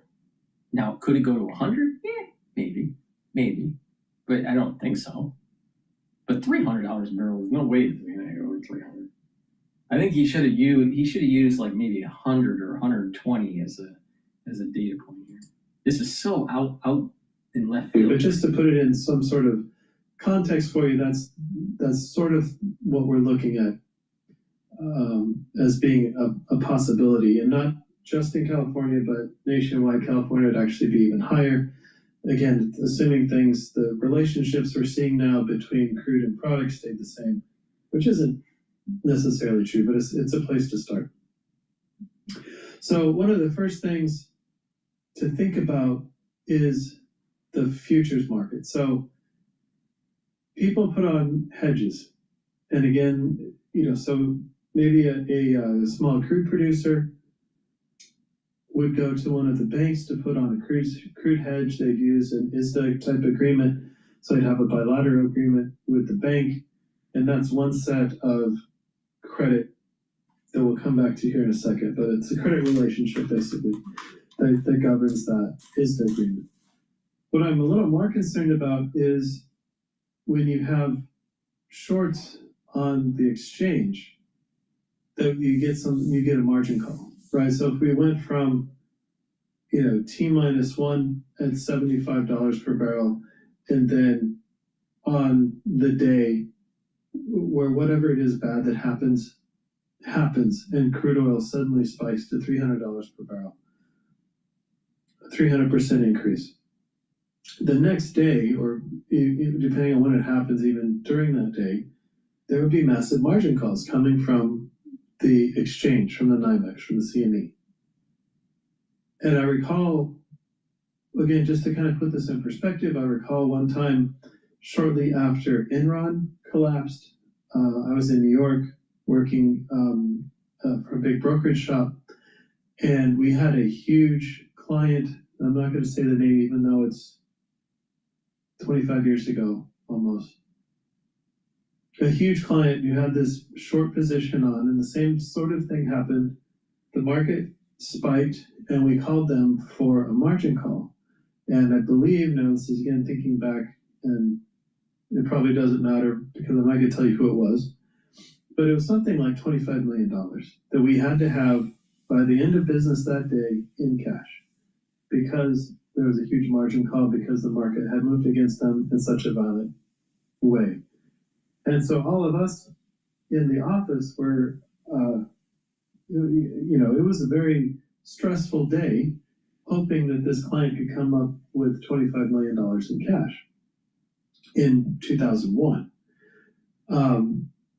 And they did, they eventually did, and everything was fine. But then it starts to get you thinking, well, what would happen if they didn't have that money? And the way that the FCMs are set up, the futures clearing merchants are set up, is such that you have daily margin calls that the FCM, so your clearinghouse, has to meet to go to the exchange. Whoever was on the right side of that trade, and it could be, several different people making a composite of that trade, but whoever was on the correct side of that trade wanted their $25 million, understandably. Let's say the market shot up, they were long going into that situation, they sold at the top, they want their $25 million because, hey, who wouldn't? For, a day's trade or however, I think it was a day's trade, just the way the market moved against them. So somebody had to pay that $25 million. It comes from somewhere, right? And so what the exchange did is they would go to the FCMs and say, well, you've got clients with these positions on, they need to pay, and it's a 1-for-1 margin, and it's up to the FCM to go sort of collect that. So sometimes the FCM will get into agreements where they'll say, for you're such a good client and you're a big, beautiful company and we believe in what you're doing, the first $1 million of any daily margin call will cover that for you. Don't worry about it. But above and beyond that, we're going to call you up and say, you owe us X, Y, Z. So, if you got a $25 million margin call, that's something, completely different outside the bounds of that. And again, the FCM might cover the first $1 million, but you've got to come up with $24 million, something like that. The point of telling you about this is the way it's structured. If an FCM misses that margin call, then the whole thing starts to fall like a house of cards. The whole exchange starts to fall like a house of cards. So if you think about it, there are, and just look at the futures, the open interest on the market, there are shorts out, all these different contracts. I tend to, right now, again, it's June of 2025, I tend to like to look at Cal 26 as an indicator of what's going on in the hedging community, what different crude producers should be hedging and that sort of thing. And yeah, after Israel started launching missiles and bombs at Iran, the market really shot up. Cal 26 really shot up. Volume is up. Open interest is up. So yes, there's hedging going on in that space. I've spoken to friends in the market, and yes, there's absolutely hedging going on that's hitting the exchange, right? There's this bilateral stuff on ISDA that's getting done, but there's also stuff on the exchange getting done. So that's a major risk right off the bat. If there's a big enough price spike, and again, there's things that can be done on the exchange itself to sort of shut down the market,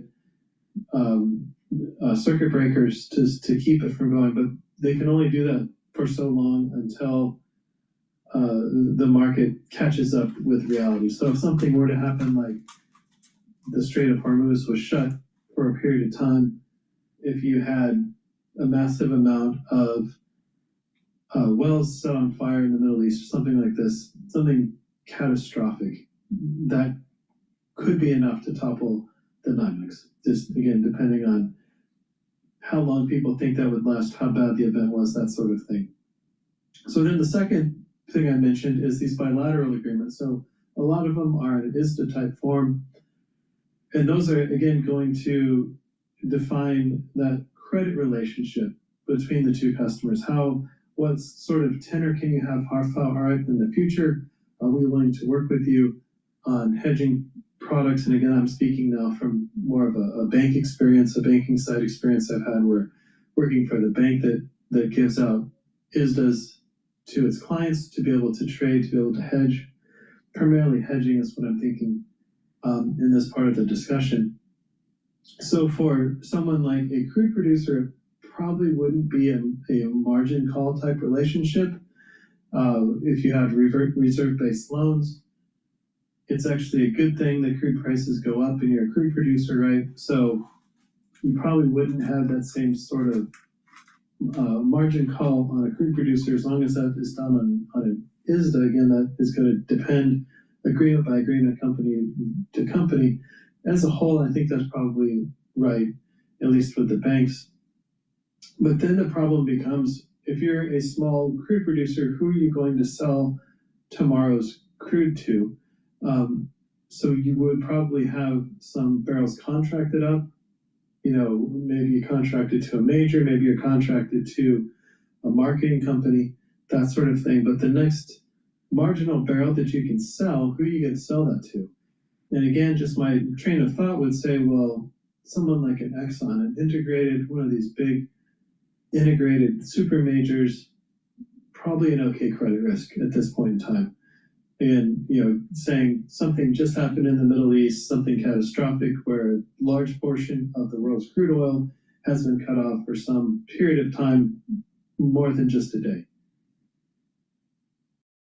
So selling to a super major is probably an okay credit risk, but I guarantee your credit manager's coming to you, to the marketing guys, going, wait a minute, do we really need to be selling to the marketing company? So again, If company. this happened, then there would have to be a government bailout of the exchanges. That's what would happen. All right, let's go back to Bloomberg here. He's getting into the details of the exchange markets and stuff, which is way over the heads of many of the audience here. So let's go back to Bloomberg. But before we do, please go to my store, the-studio-reykjavik.com, and get the Boomer Boost. The Boomer Boost has 68 nutrients. It's going to help with vascular health. It's going to help with musculature, energy, and metabolism. So please go to my store, and brain function too.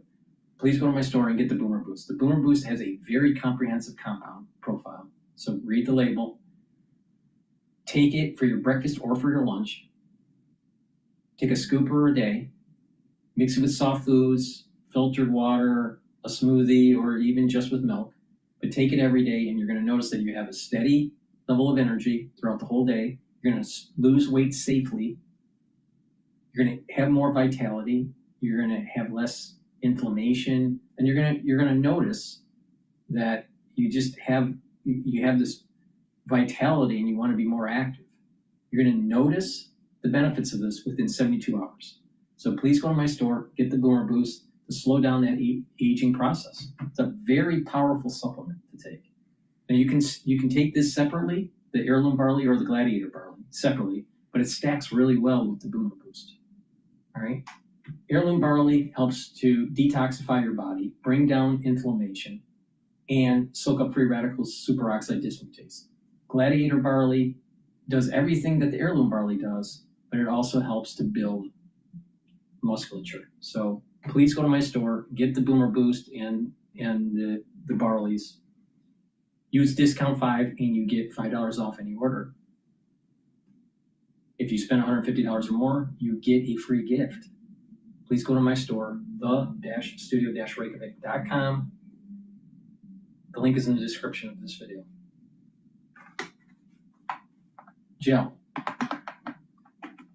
You can get the gel in a tube form or in the quick dispenser. Have some at work, have some at home. You never know when you need it. It's dual purpose. You can use it as an aftershave. You can use it as a daily skincare.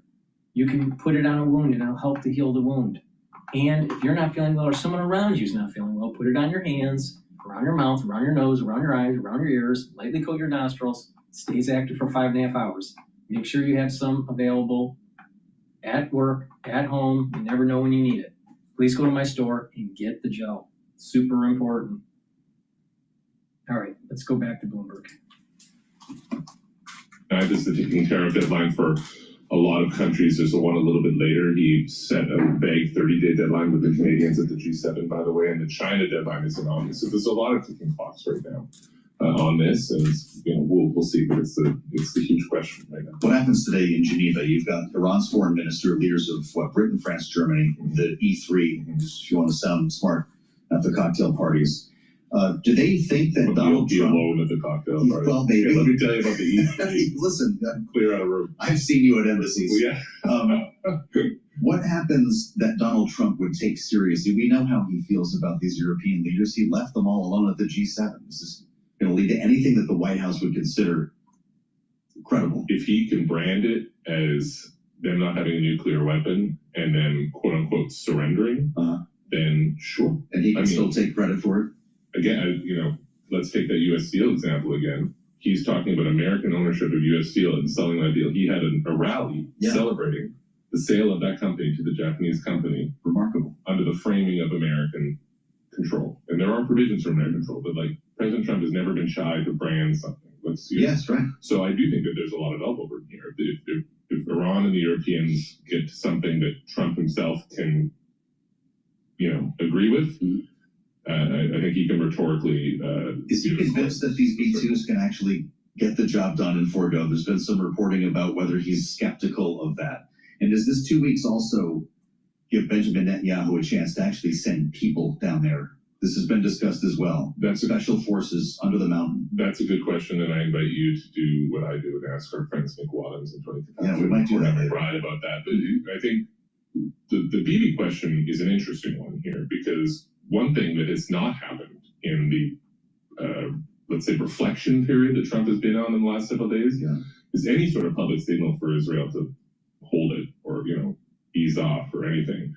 Trump has not only left unclear what he will do with respect to Iran, but he's also given no signal that he's trying to clip the wings of the Israelis and what they are doing. Sure. So right now, that blank check seems to still be there. And they could do a lot in the next 2 weeks. Sure. Yeah, of course they can. Yeah. Josh Wingrove, Bloomberg senior White House reporter, with us here at the desk. What a treat to have you in the Bureau and back in the United States of America. Hope you have a great weekend, and thank you We'll for see you at the NATO Summit next week. As always. Are you heading there? Will you join us from the NATO Summit? It'd be my pleasure. It'll be quite the conversation. I hope that's the case. My steak frites and what have you. What can you get to in Europe? Sounds really great, actually. Yeah, let me know how that goes. The great Josh Wingrove. I'm Joe Matthew in Washington. Thank you for being with us here on the Friday edition of Balance of Power. We've got a lot more straight ahead, only on Bloomberg Radio.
Many people went to attend the Friday prayers.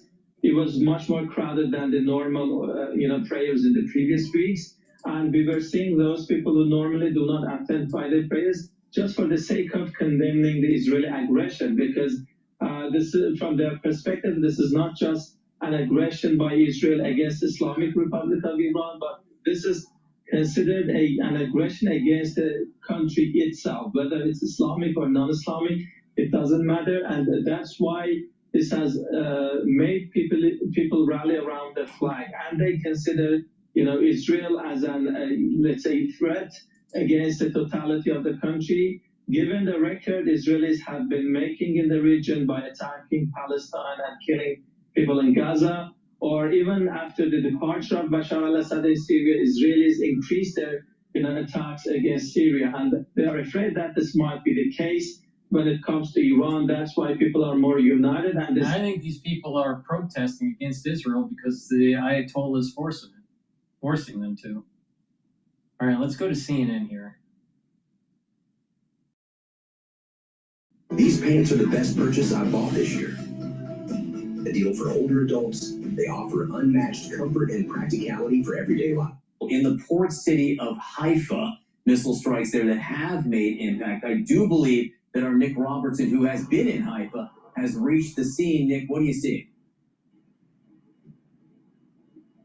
Yeah, signs of destruction here. It's not clear yet how much damage to buildings there is. We do know from the local hospital that 5 casualties have been taken there, 2 of them in serious condition.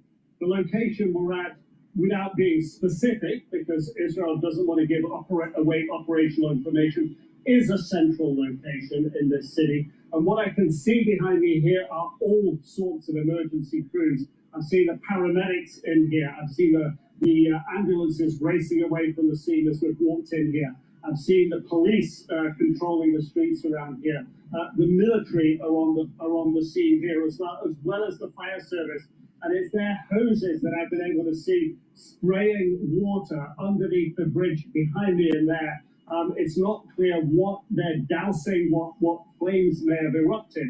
But just half an hour ago, barely that, the sirens had gone off here in this town. We were out on the street. We just followed people to the nearest shelter. It was beneath a shopping mall. And while we were in there, it's very hard to tell what's happening, but there were some dull thuds. Then we got the all clear, and as soon as we came out, like everyone else, you start to understand what has happened around you. And at least one missile, one Iranian missile, we're told, has impacted here. The details at the moment are fragmentary. We can expect the casualty numbers to potentially change. We can expect the details about what we know about the impact here to change. But at first glance, just coming down here, there are a lot of emergency services on site. And John, I got to tell you, just earlier on this morning, I was in the hub of where this city deals with this type of emergency, the hub where all the key players, the police, the fire service, all of them sit around a table with the mayor in what they call a war room. Information is feeding into them. They filter that information so that only information they get at that war room desk is key, clear, critical information for them to make decisions about what to do. So I know right now that room is working at full speed with all their officials in there, feeding in information about this, deploying teams to the ground. There'll be rescue teams involved here as well. We may not have seen them yet, but they will be the ones dispatched to go in and check the buildings, check for people that are trapped, check for other people that are injured. It's a very, very coordinated effort, and what we're seeing here on the ground right now is precisely that effort playing out, and that is the resilience that city officials talk to us about in this city. Nick, just earlier, you and I were speaking, and it had been a quieter few hours, at least, in Haifa. That obviously ended quickly with the impact of this strike. But Haifa has been hit very hard over the last week during during this back and forth here. The people in that city, what is it been like for them? You know, one of the other places I was in this morning, and I might have mentioned that to you, John, was a church that they'd opened the car park underneath the church for anyone of any religion to come in there, get shelter at times when the siren goes off. And, you know, there were mattresses in there, there were people clearly who sort of set up their home away from home down there. And the priest told me at nighttime, a lot of families come and live in there, and they do that because they are worried about these nighttime strikes. So again, this strike coming during the day is somewhat out of the normal. When we were on the street before the sirens, or as the sirens went off, I literally saw a father, a mother with 2 young children, tugging them by the hand, running up the street, following other people to try to get to this place of shelter, this car park underground car park that we all ended up in. It eats into people's psyche, if you will. It stresses them. One lady I was talking to in that bomb shelter just now told me it was the first time she had gone into the shelter. So Haifa has been targeted from the early days of this conflict. 3 people were killed not far from here in the very, very beginning of the conflict. So this city is very aware that it's in the crosshairs of Iranian missiles. Last night was a bit of a respite. But I got to tell you, following on from our conversation earlier, John, about how it was quiet, it just shows me how everything here turns on a dime. Things change very quickly. The response is fast. but all of that eats into people's, it amplifies their stress levels. And as you can imagine, that's not good for anyone, John. A lot of anxiety there, to be sure. Nick Robertson at the scene of a missile strike in Haifa just a short time ago. No sign of the escalation as Iran fires a fresh barrage of missiles towards Israel. Just moments ago, with the strike reported in Haifa, CNN is on the ground in both Israel and Iran. Let's go first to CNN international diplomatic editor Nick Robertson. He's in Haifa, Israel, along the Mediterranean, Israel's third largest city. What can you tell us about this latest attack, Nick? They're just repeating. Yeah, well, all right, let's listen to CNBC. I'm thrilled to announce that the New York Times editorial board just urged moderate voters to rank me as their top choice. But let's be real, this race is likely. The White House saying President Trump will decide on a strike on Iran within the next 2 weeks, while the conflict in the Middle East escalates between Israel and Iran without a resolution in sight. Mark Esper, former Secretary of Defense and former Secretary of the Army, joins us now. It's great to have you, Secretary Esper. What do you think President Trump will do? Well, good morning, Sarah. Look, first of all, I thought he made a smart decision by pausing the clock, if you will, and giving himself more time and giving the situation more time to develop. There is so much more to consider than just whether we can send a couple B-2 bombers over Fordo and bomb it or not. The questions have to be about, what is the effectiveness of the strike? How long will it take them to rebuild the infrastructure? And then what will Iran do the next day? And the vulnerability of U.S. service members and facilities in the region. And then, of course, you got to consider, what are our Arab partners in the region thinking? What's their view? Because they host the 40,000 or so service members that are in the region, and where our bases are as well. So there's a lot to consider here. So I think it was a smart move to slow things down, let the situation develop. Let's see how talks go today in Geneva. They're ongoing right now, and then reassess as you go along. If the U.S. does not get involved, can Israel complete the mission on its own? Possibly. I mean, there's always the option for a ground assault of some sort. That would be very risky, but could be effective. I think whether it's a ground assault or whether it's an aerial assault using U.S. bombers, eventually we're going to need to get people on the ground in that facility, whether it's military personnel from a friendly country or IAE inspectors, which is far more likely. We're going to need to know what happened, how much destruction was there. And look, Sarah, keep in mind, we still don't know where the 900 pounds or so of enriched uranium is to 60%. We need to track that down as well, because that gives you enough capacity to make up to 10 nuclear weapons. Is there any realistic scenario where Iran comes to the table and there's a diplomatic resolution to this? Any talks? They haven't shown any willingness to do so, but the Iran foreign minister is meeting with European foreign ministers. It's interesting because not Israel and the United States are not present at that meeting, but is there some sort of ending here that can happen without further escalation, where it's talks? Yeah, I think that's the key question. Look, I think at the end of the day, whatever happens, there's going to have to be a negotiation with regard to what Iran can and cannot do afterward, and inspections and surveillance and all those things. We need to make sure that they don't pursue a program beyond what's happened now or in the coming weeks. You're right about the Iranians. Look, they're talking tough going in. The foreign minister said Iran would not negotiate while conflict was ongoing, but yet he's sitting in Geneva. So you tend to have a lot of tough talk on the outside. Much of that is for domestic consumption in Iran. We'll see what happens behind closed doors. I was pleased to read that the foreign ministers of Germany, the UK, and France have said, look, we're going to talk not just about uranium enrichment, which should be off the table, but which they should not be allowed to do, but also ballistic missile production and the export of terrorism throughout the region and the world. So I think that's a great starting point. I think those are high hurdles for the Iranians to get to, but at some point in time, their country will continue to get devastated and will need to come to the table. And look, I know something important to your viewers. We've yet to see a heavy impact on the Iranian economy, particularly the energy sector. And, if Israel moves to that first, attacking in large measure sites such as Kargal, and that could have a dramatic input on energy production, on the global economy. And so there are all these incentives for there to be some type of negotiation. The question is, given the regime, its head, its popularity, or I should say unpopularity with the Iranian people, what's it going to take to get them there? Yeah, we got some notification from one of the shippers. Hapag-Lloyd today said that the traffic out of the Straits has been uninterrupted so far. Do you think about how easy it would be to mine that area if the Iranians chose to do so, and what that would do to certainly a quarter of all oil traffic? Yeah, no, absolutely. You're right. 20 to 25% of energy supplies coming through the Strait of Hormuz. It would not be difficult for them to mine it, or of course, obstruct it with some type of sinking of a ship.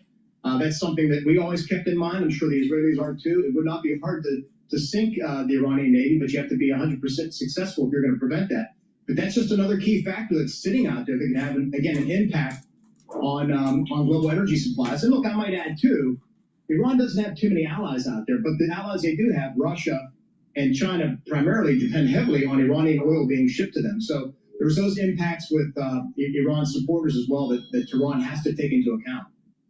Finally, while we have you, I hope you won't mind a question. Your name got invoked in these hearings for Secretary Hegseth this week, where Senator Slotkin said that Secretary Esper, had more guts than he did when it came to dealing with the use of military on protests here in the homeland. Your thoughts on how it's been deployed so far, and maybe this appeals court decision last night?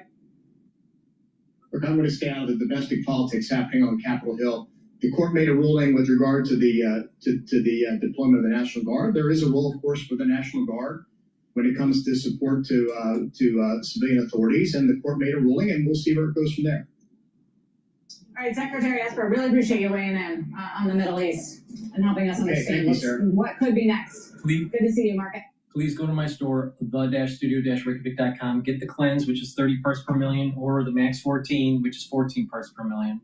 Take a teaspoon a day, swish in your mouth, gargle, 20 seconds or 30 seconds, and then swallow it. And what's going to happen is your oral cavity will improve, your oral pharynx, the health of the mucosal layer, and the health of the epithelial lining is all going to improve. That's going to help to boost up your immune system. Take a teaspoon a day every day. And if you're not feeling well, take a tablespoon or two. Once you start feeling better, go back to your maintenance dose. And then get the collagen. The collagen is a multi-purpose supplement. It's a powder. You take 1 scoop a day, this is a month's supply. Mix it with soft foods, filtered water, a smoothie, or even with milk. Take it every day. Do resistance training, so it's going to help to build muscle and help with the health of your cartilage and your joints and your bone structure. But it'll also help with your skin, your hair, and your nails. So please go to my store, the-studio-reykjavik.com. Get the collagen, get healthy, take it every day. Super important. And take the supplements like D3 and K2, take them together. And what they do is help to build bone density. Taking calcium, either drinking milk or taking supplementation. You can increase the efficacy of D3 by taking in magnesium. I have supplements that have magnesium in it, like the Boomer Boost, and vitamin C and magnesium and the magnesium and zinc. But take the D3 and the K2, do resistance training to build bone density. But also D3 and K2 will help to pull some of that calcium depositing around plaque in your vascular system and help to reduce plaque, calcium depositing around plaque. So this is a dual purpose. It helps with cardiovascular health, but it also helps with bone density. So please go to my store, the-studio-reykjavik.com, and get the D3, the K2, the collagen, the Max 14, or Cleanse. Use discount 5, you get $5 off any order. If you spend $150 or more, you get a free gift until supplies last.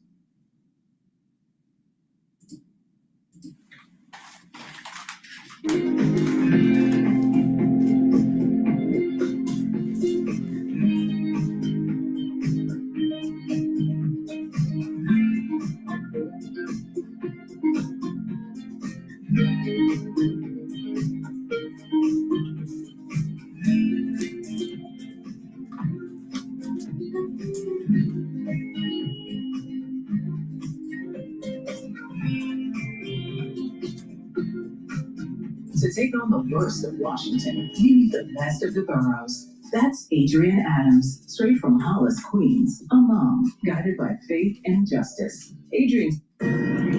Welcome back. Israel continues to hammer Iranian nuclear sites to disable the country's atomic capabilities. So far, it's launched dozens of strikes on these facilities you see in the northern and north-central parts of the country. It includes the one that is most concerning to everyone, Fordo. That site is buried deep in a mountain, about 300 feet below ground, some 60 miles outside Tehran. Taking out that facility will require a much bigger bomb than Israel has in its arsenal. The president's considering deploying a U.S. bunker buster bomb. It is capable of penetrating 200 feet underground before detonation. Chief National Security Correspondent Jennifer Griffin explains. Hey, Jen. Hi, Jackie. Well, we've just learned that the USS Nimitz, the aircraft carrier strike group, will be arriving in the Middle East this weekend. That's significant in terms of any potential strike on Fordo, because on board are not only dozens of warplanes and up to 5,000 sailors, but also the very important Ef-18 Growler electronic warplanes that are needed if you were to fly the B-2s over Iran. Now, here at the Pentagon, there is little doubt whether the GBU-57 massive ordnance penetrator, or MOP, could destroy Iran's Fordo nuclear facility, buried, as you said, 300 feet under a mountain complex with layers of limestone and dolomite rock, which geologists call nature's own bomb shelter. Shown here during a test in 2018 and developed by the Air Force specifically to address Iran and North Korea's underground nuclear sites, the MOP was designed to penetrate 200 feet underground. Further, if two missiles are dropped via GPS positioning into the same hole. Does it have the capacity, if it's employed the correct way, to have the effect inside the mission space? Absolutely. Retired Navy Captain Todd Sawhill oversaw the Defense Department's targeting operations, advising 5 CENTCOM commanders and the chairman of the Joint Chiefs on weapons like the MOP. You can use a multiple hit scenario so that you have multiple impacts in the same point, which will create a large crater. Spoil will be thrown out, and it allows a pathway for the next munition to go in even deeper and farther, so that successive hits on the same point will allow increased penetration and increased lethality. All eyes now on Whiteman Air Force Base in Missouri, home to the B-2 stealth bomber. The U.S. is the only military in the world with the capability to strike this buried program with a conventional weapon using its B-2 bombers, which can fly at 50,000 feet, carrying 2 massive 30,000-pound bunker buster bombs. There are 2 entrances to Fordo. If they wanted to go after the portal entrances, it's likely that they would use 2 B-2s for each portal entrance, so it could drop 2 bombs per portal. The B-2s fly with a significant air escort for protection. It's a 30-hour round trip to the Mideast from Whiteman that requires a massive air refueling bridge. That is why the Pentagon ordered dozens of refuelers to bases in the UK and the Middle East. Lieutenant General Mark Wetherington is a former B-2 pilot and served as deputy commander of the Air Force Global Strike Command. There'll be dozens of tanker aircraft supporting it. There'll be electronic attack and command and control missions and all sorts of support to this type of a mission. And so it's a very complex mission. The mission, General Wetherington says, will rely on the quality of the intelligence about the Fordo site. Jackie? Jennifer Griffin, thank you. Appreciate it. Well, some opinion pieces highlight the potentially historic choices the president faces in his decision-making. The New York Post editorial board with "Keep the focus on stopping Iran's nukes. Regime change is too risky a game." And Karl Rove writes in the Wall Street Journal, "Trump's clarity on Iran and the questions that remain, he hasn't wavered in his view that Tehran can't have nuclear weapons. Now he'll have to decide what to do about it." Michael Allen is a former special assistant to the president and senior national security director under President George W. Bush. Michael, thank you for being here. Appreciate it. Thank you.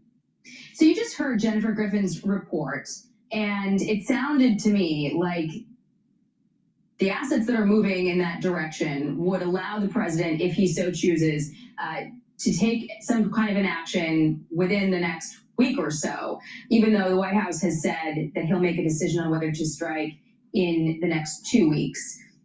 What do you see happening here? Do you think there's really a chance for diplomacy?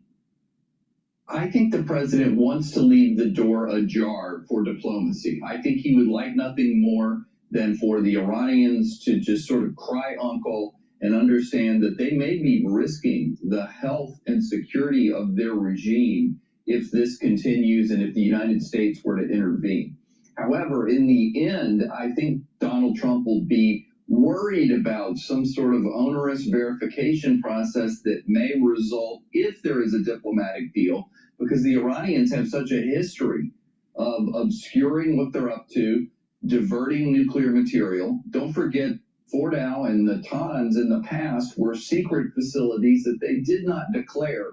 So there's a lot of baggage associated with trying to trust the Iranians. We still want a diplomatic solution, but at the end of the day, because we're already in the middle of a military conflict, it may be just that the best option is to go ahead and strike Fordo. All of their defiant rhetoric, too, about never surrendering, I'm sure gives some people some questions. But meantime, the former Secretary of State for the president in his first term, Mike Pompeo, titled his new op-ed, "Israel is doing the world a favor. Now the U.S. must give any help necessary to end Iran's nuclear threat." And this morning, he added this. It is time to put this to rest, to get all of the enrichment out of Iran, to finally put Israel in a place where it can be secure, and most importantly for the American people, to make sure that we are safe and we don't have to live under the threat of a nuclear-armed Iranian regime that has for years talked about death to our nation and done everything it can to facilitate that.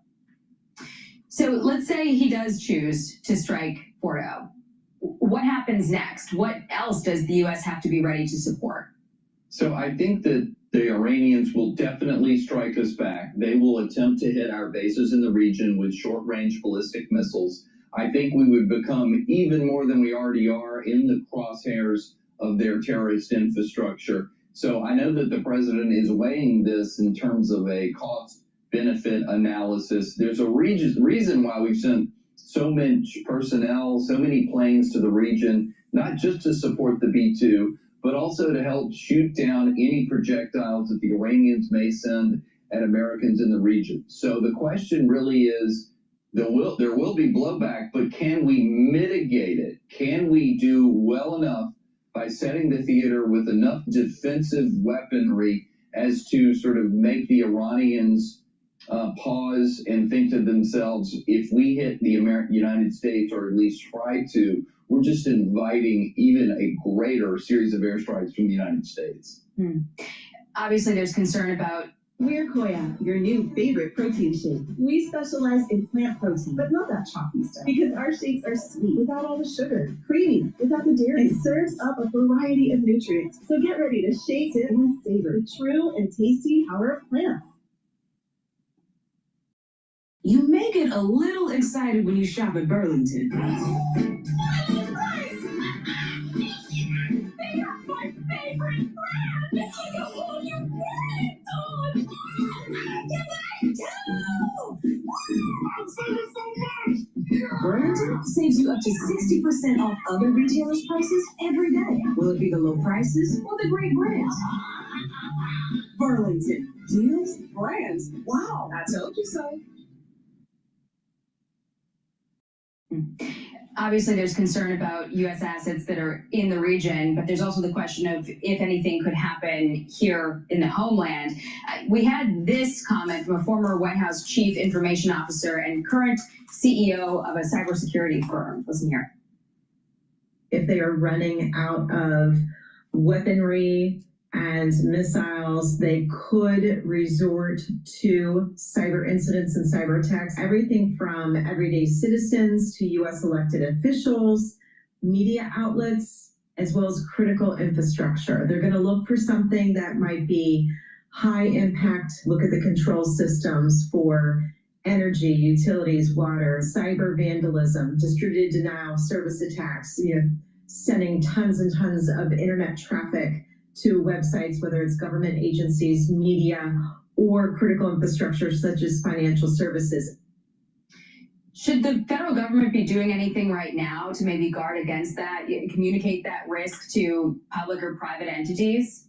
Definitely. And the National Security Agency, not just the electronic eavesdroppers for the country, but the ones that run Cyber Command, also have a mission to defend forward. They're allowed to get on foreign intelligence networks, be it telephonic or the like, and try and ensure that there are no attacks that head our way and or land here in the United States. The Iranians may be able to get through, so we do need to be vigilant in terms of our cyber defenses, but we're not powerless when it comes to trying to neuter these attacks before or at least during the Iranian attempt to hit us. All right, it is a tense time, high stakes. Thank you so much for your expertise as always, Michael Allen. Appreciate it. Hey everyone, I'm Emily Campagno. Catch me and my co-hosts Harris Faulkner and Kaylee McEnany on Outnumbered every weekday at 12 p.m. Eastern.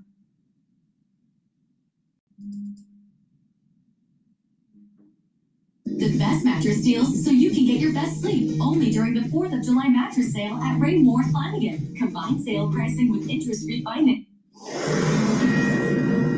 We're back with Fox News Alert. Iran launching new waves of missiles towards Israel as the regime threatens American interest in the region. Let's break down what Iran has fired at Israel this week and exactly where U.S. troops are located in the Middle East. First, let's look at the missile attacks that have happened. You can see they're averaging about 30 a day. It started with more. They got 2,000 to 3,000. We don't know exactly how many, but they've stayed about the same average here at 30. They're going a little higher, upwards of 40 on the 14th and the 16th. And then, as you see, it's starting to come down a little bit. But even as it comes down, even on the smallest missile launch of days, yesterday they hit a civilian hospital that we have been showing you. Now, let me just move to this because we got to talk about the actual missiles they're firing. And you can see on this graph really the region. And of course, you've got Tehran here, Israel is over here, but then of course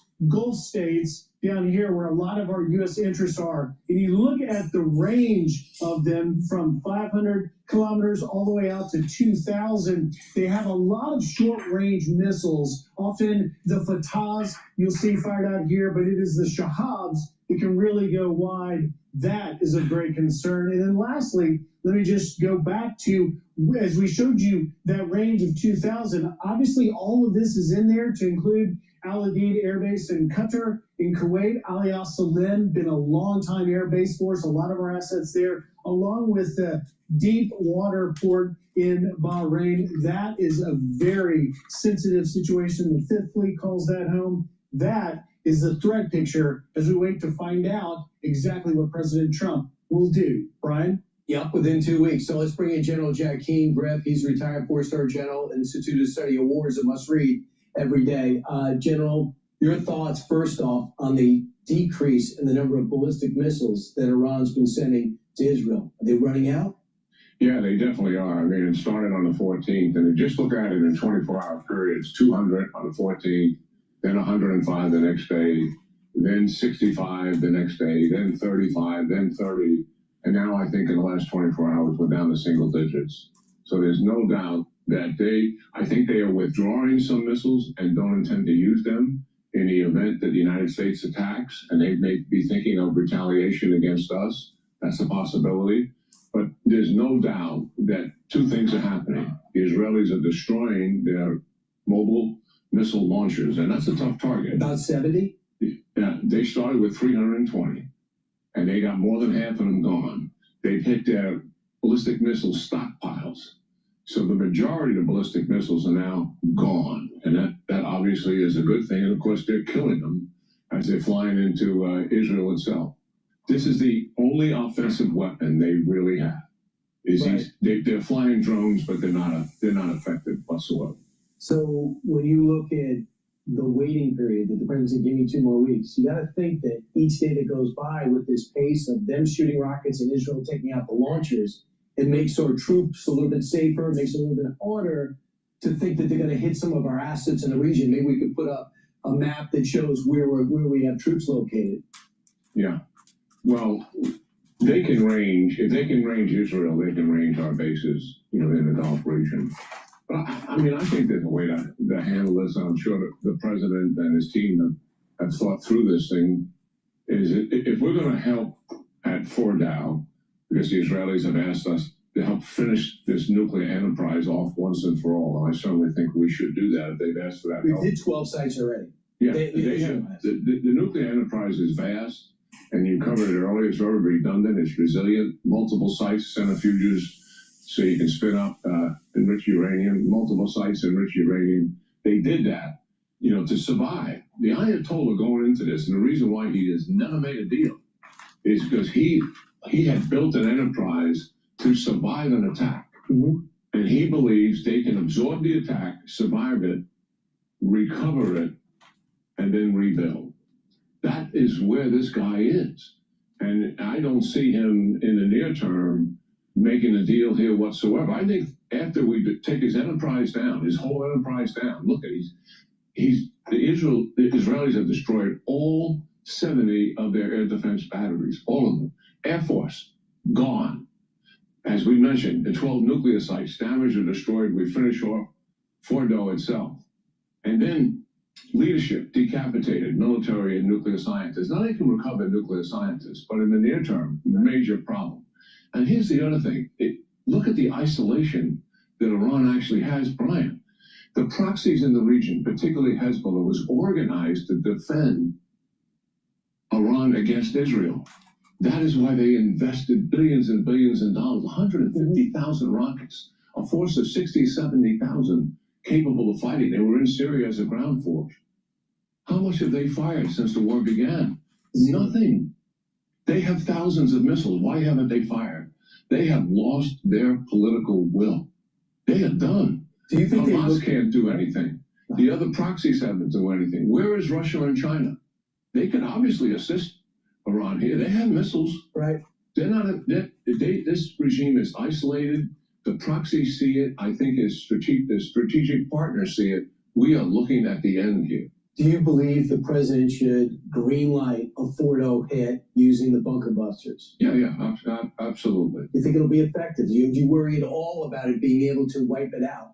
I think there's challenges when you go in 300 feet for sure, at the bottom of a mountain. We've never actually done that.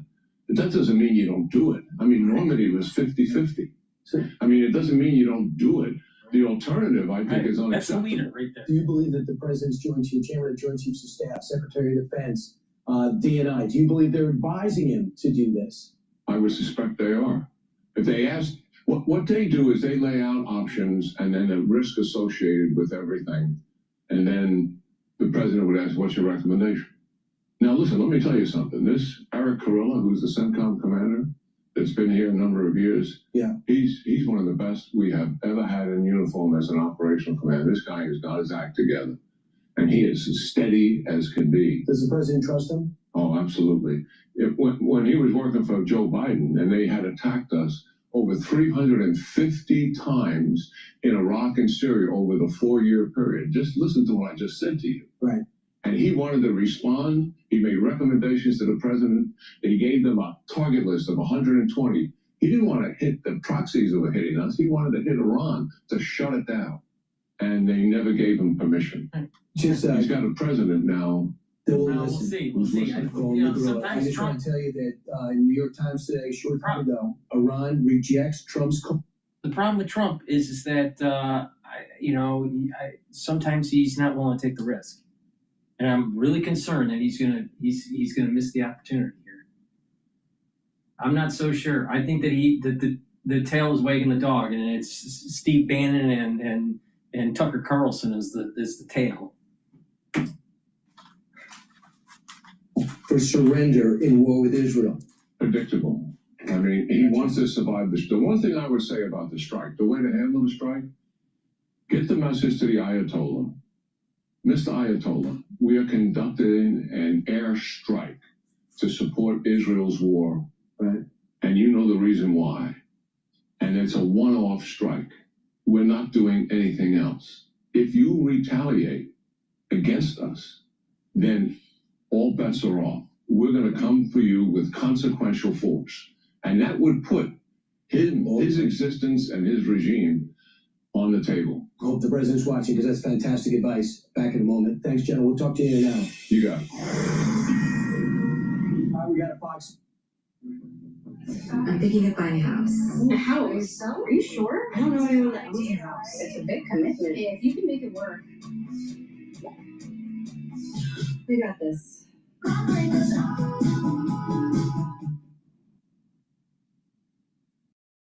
tell you why we have Spectrum. I'm on a video chat. Melissa's live streaming with her audience. The kids are on their phone streaming while gaming. What screen are you paying attention to? So we really depend on Spectrum to be top speed.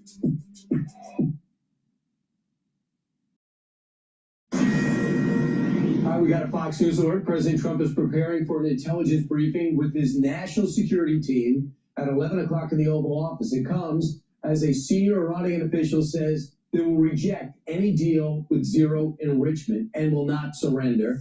Let's bring in four-star General Jack Keane, Institute of Study of War.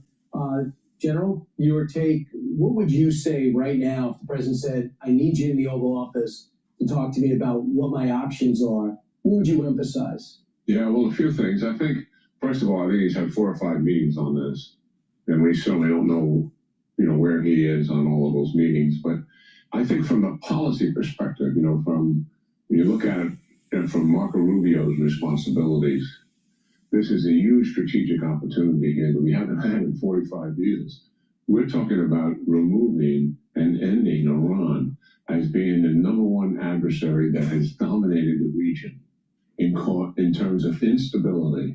They've been at this for 45 years. And as you pointed out to our audience here, the history of killing Americans during that time frame is very significant, but their overall behavior. So as a result of diminishing this regime, taking away its nuclear capability, taking away much of its military capability, weakening it politically, isolating it for the first time, as we mentioned in the last hour. I mean, the proxies aren't helping them. Right. I mean, their allies aren't helping them. And China and Russia are not helping them. And they funded Hezbollah billions of dollars for one reason only. Yes, to do state-sponsored terrorism, and they were the best at it in the business. But number 2, and the primary reason, was to defend Iran in the event of a war with Israel. And they haven't fired a shot. They lost the political will. So what that presents to us is our contribution here to end this. After all, this is Israel's war. Right. And we're going to help end it and end the domination of the Iranian regime. That is a paradigm shift that will reset the Middle East for years to come. And it will likely be a catalyst for what we want to see, which is normalization of the other countries in the region with Israel, the so-called Abraham Accords. That will put us on a pathway to that. It will loosen the grip that Iran has on Iraq, which will be unbelievable. It's a subtle game. In Syria, because Hezbollah was not backed by Russia and was so diminished by Israel, it allowed Syria to get a new government that is not allied with Iran and not allied with Russia, who we were beginning to see if we could work with. They certainly are not bombing us, and they said that they'll deal with Israel. So that's one of the ripple effects. But by the way, let's just take a look at our assets in the region.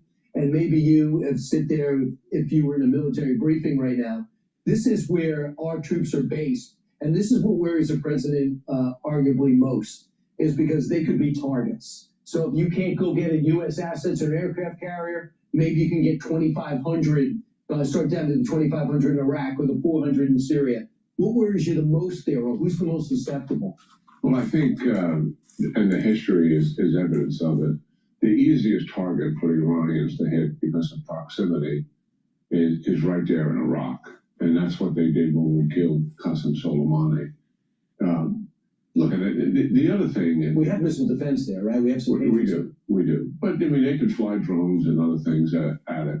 And the president may also be waiting to get this second carrier strike group in the area. I think a few days ago they said it was about a week out, so it was probably several more days of transit to get them on station. Not so much to protect the troops that are there, because I think we have sufficient resources to do that, but to deal with retaliation in the event that Iran attacks us. And I think we got to make it very, very clear to the Ayatollah that we're in this to support Israel. We've been support. They're our ally with intelligence, with logistics. Obviously, a lot of the munitions they got from us. But they want us to take out this one target and make it very clear that it's still Israel's war, and we're going to take this target out. But if you attack us, then you've got us involved in a war. And our reaction to that will be very significant. But you realize they warned us, General, not to do that because they will attack us back. You say take control of that conversation. Take it. Make sure that they understand unequivocally, and they know what we can do, that we're going to respond. And then you brought us into the war if you do that. So I just want to tell you that the story out today is that the president is telling his confidants, I'm worried about being another Libya, where you decapitate the regime and it becomes a terror haven. And Russia now has significant influence in Libya where maybe they didn't have it before. Is he right to worry about that? I think they're dramatically different countries. It's majorly different. What's the educational attainment in Libya? What's the secular attainment of Libya compared to Iran? Totally different. Absolutely, totally different situations. Iran is an educated class of people. They have a vibrant middle class and obviously a fairly wealthy upper class, despite all the economic challenges they've had under this particular regime. Libya was an impoverished country, and it was a shithole. That's what it was. A wildly educated country like this country is. I think there would always be a power struggle in this country that would take place. Political groups would form, and don't know what those results would be. But I think the Iranian people would have an awful lot to say about it, and they haven't had anything to say about it the last 45 years. You could just dry up the money going on Hamas and Hezbollah. Life in the Middle East gets a lot better, especially if Iran's not a nuclear power. That's the best case scenario, but it could be actually a likely scenario. General, we're going to find out in the next few days. But again, if it was your advice and the president called you up and said, hey, General, what do you think? You would say do it? Yes, certainly. I mean, Israel likely has plans to do this in the event we're not going to do it. But those plans, one, I'm assuming are much more at risk because it likely would involve some ground troops. And two, it not only risk to the troops, but also risk in terms of mission accomplishment. General, we eat twice in 2 hours. Thanks so much. Appreciate you coming down. It was great to see you. All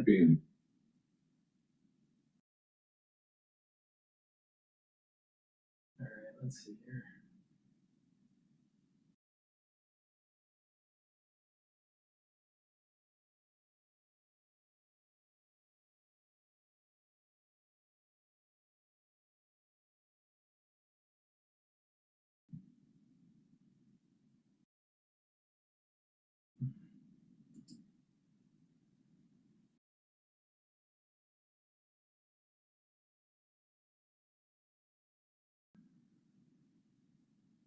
All right, let's listen to DW here. Well, meanwhile, the Iranian Foreign Minister Abbas Araf is on his way to Geneva to meet his counterparts from Germany, France and the UK. The Europeans are aiming to find a diplomatic road to a nuclear deal with Iran, with the German Foreign Minister urging Tehran to show it was serious about giving up its nuclear program. Mr. Arafi said earlier today that his country was not prepared to speak to anyone as long as the Israeli attacks continue. Ahead of the meeting, he repeated his country's position. It is the Americans who are seeking negotiations. They have sent messages multiple times, including very serious ones. But we have explicitly told them that as long as the aggression and attacks continue, there is simply no room for talk, or dialogue, or diplomacy. We are in a legitimate state of self-defense, and this defense cannot and will not stop. Let's bring in our chief political editor, Michaela Kufner. Welcome, Michaela. What use are these negotiations with the Europeans and Iran? What use are they without the United States? Well, how much use these talks can have depends on who you speak to. I had the opportunity to speak to John Bolton on our Berlin Briefing podcast within the last 24 hours. He's, of course, the former security advisor to Donald Trump during his first term in office, and he said there's absolutely no use, that the Europeans simply wouldn't make any headway. This morning, I was at a briefing of the ambassador of Iran to Germany before he himself headed off to Geneva, and although we can't quote directly from those talks, the impression I got is that there's a hope also on the Iranian side that speaking to the Europeans could open a bit of negotiating space also with the Americans. It looks like the Europeans are trying to do as much legwork as they possibly can to open up diplomatic space in the hope that Donald Trump, who said he will decide in 2 weeks' time whether he will indeed get more involved in that conflict, which is currently strictly between Israel and Iran, will be swayed to reopen those talks. Because let's not forget, that's exactly what the US was doing before Israel launched those attacks on Iran. And I just also want to stress that I put to the ambassador that the reason why Deutsche Welle isn't directly reporting from Iran is because, of course, Deutsche Welle is banned in Iran itself. So that's why we're not getting those first-hand accounts to our audience out of Iran itself. Okay, Germany's Foreign Minister Johann Wadephul is taking part in those talks. He said before leaving that negotiations with Iran depend on several factors. This requires Iran to show serious readiness to renounce any enrichment of nuclear material that could lead to nuclear weapons. This also requires that the missile plan can be included in the talks. If this serious readiness is there, that means for our part that we'll also be ready to hold further talks. Die Folge sein, dass wir bereit sind, weitere Gespräche zu führen. Michaela Kufner, how much readiness, to use the foreign minister's term, how much readiness do you expect from the Iranian side? None. Clearly, this is an issue of national pride and the survival of the Mullah regime right now as well. It simply cannot afford, after its top brass has been de facto assassinated by Israel, to now be seen to show weakness and to give in to what is expected or demanded to be a full surrender. The sense that I've been getting here from that briefing with the Iranian ambassador is that Iran will not move an inch even on the whole question of whether it will continue to enrich. And it also cannot be expected to see a shift, a major shift in position from the Iranian regime, which after all is also built on opposing Israel itself. That's also why we're now seeing talks going on a lot beyond what's happening officially in Geneva today. The German Chancellor Friedrich Merz spoke to the Turkish President Erdogan also, who himself has warned that there could be migrants as a result of a wider conflict. He also spoke to the Emir of Qatar, of course, having been an important mediator in the past. So we're seeing hyperactivity when it comes to diplomacy, different forces at play, but there's no glossing over that in the end, it will depend on whether the Americans, whether Donald Trump decides to take the US either the whole military or at least potentially that bunker-busting weapon into this conflict. That could become a game changer. For now, we're seeing a lot of casualties on both sides, and we're seeing a diplomacy pretty much stuck on the whole question of what the US will do next. Okay, Michaela, thank you for that. Michaela Kufner, DW's Chief Political Editor.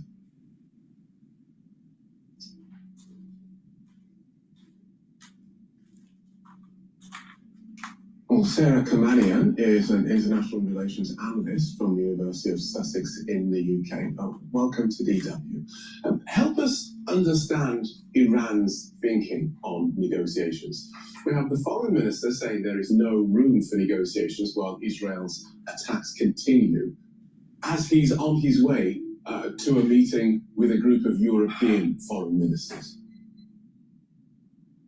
Thank you for having me. In a sense, there has been signs that Iran wants to return to negotiations, but the thing is that the negotiation table didn't work in the first place because two parties had conflicting red lines, and it's not going to change anything.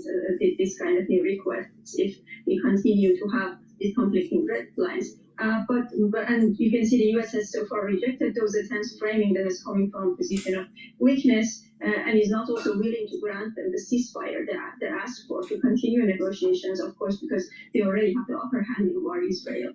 At this point, I think negotiations could only move forward meaningfully if there's some internal shift in Iran, perhaps some form of restructuring of the state or the emergence of a more moderate leadership with the involvement of the U.S., of course, which is one of the possible scenarios I think Israel might be investing in, as they already have a silent network of potential and actual allies in the Iranian state. Okay, but let me just interrupt you. Let me just interrupt you there, because that is clearly not something that is going to come out of today's talks in Geneva. It is highly unlikely that Iran is going to turn around and say, "Oh, yes, we'll change the regime." So, what's the point of today's meeting, and how does meeting the Europeans serve Iran?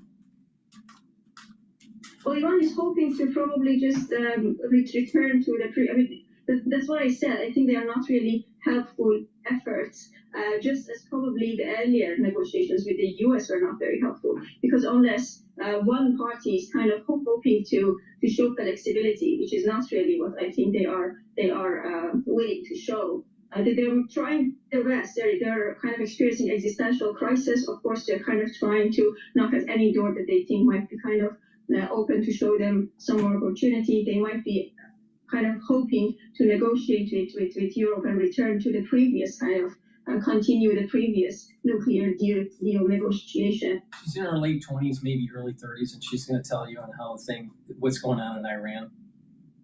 People that need to make these decisions, and you should be interviewing and talking about the international relation, should be 50 plus years of age, not anyone below that, because they haven't lived through the arc of Carter.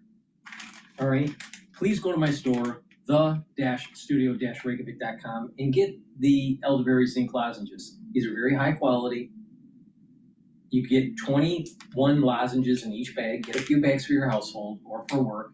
Once you have that irritation, take them right away, no matter what the season is. Very important. And the drops are smaller. You get 100 per bag. Again, take them just like the lozenges. You get 3 different flavors that you can choose from: blueberry, honey and lemon, and cherry. Again, get a few bags for your household. Make sure you have some at work and at home. Right when you have that irritation, take them right away and mitigate the problem. Super important. Please go to my store, the-studio-reykjavik.com. Use discount 5. You get $5 off any order. And if you spend $150 or more, you get a free gift until supplies last. Let's go back to Miss, around late 20s, early 30s. I'll tell you, these people, I don't know. It's so obvious. It's really simple. Blow up the nuclear facilities, decapitate the Ayatollah, bring in the international community to allow for economic integration and a flourishing democracy. It's that simple. No boots on the ground. It's about making sure that the Iranian people, the secular Iranian people, are integrated in the global economy. It's that simple. Because with that kind of terms, what Iran was expecting to see was probably more sanctions, not necessarily a war. But I think that ship is sank, and these efforts are not really taking them anywhere unless, as I said, there is this sort of not necessarily a regime change, as you frame it, even though this is one of the scenarios. But at least they are willing to show flexibility, because the U.S. is now in a position of power. They are very unlikely to kind of give up on their red lines. Okay, so as Iran knocks at any door, what concessions do you think they might give in order to try and keep the US out of this?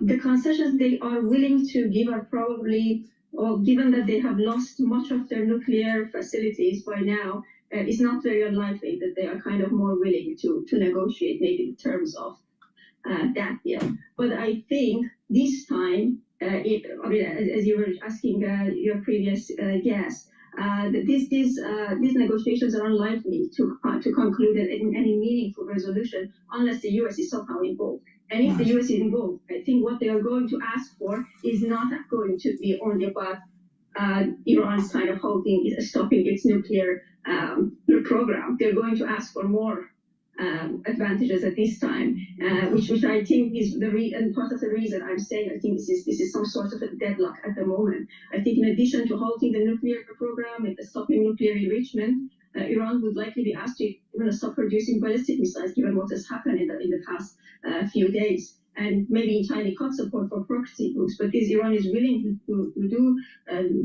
those? I don't think so. Unlikely. And not only will it, very unlikely.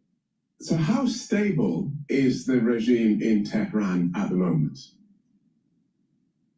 Stable, do you mean like the possibility of popular uprisings? Or Yes, yes indeed.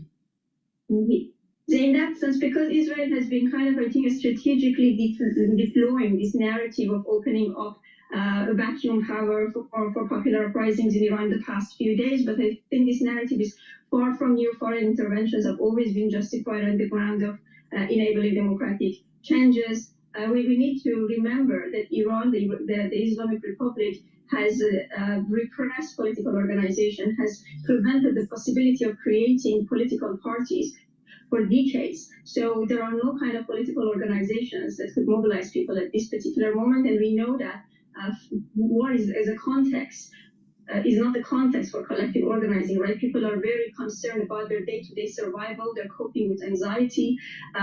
They are not really, you cannot really expect. But I think people who are kind of putting more hope, they have more hope in the possibility of regime change to the war are royalists mostly. And they are the ones who are actually mostly hopeful in the war bringing a top-down change rather than a popular uprising. But something that is important to notice is that this is uneven, like the geography of Iran is uneven. In some areas, such as, for instance, in Kurdistan, the Kurdish regions, there is this kind of historical, there's a history of political organization. In those areas, the situation might be different, as we already have seen in the political statements of the parties. And finally, and briefly, if you wouldn't mind, what support does Iran have in the region in its conflict with Israel?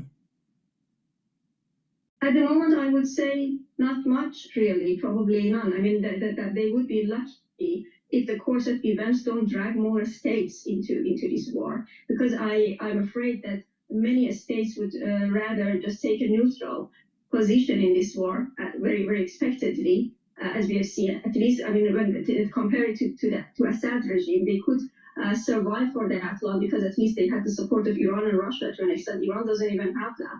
And many states prefer to take a neutral stance, or if the circumstances change and maybe this war kind of transforms into some sort of civil conflict, maybe some of them, including, I believe, Turkey, might even opportunistically try to use that situation for expanding their own strategic depth and horizons. But I don't think Iran can actually count on any state for any meaningful help beyond this kind of diplomatic, suggesting diplomatic support or discursive support. I don't think that they can. It's very likely for them to receive any meaningful military support from any state.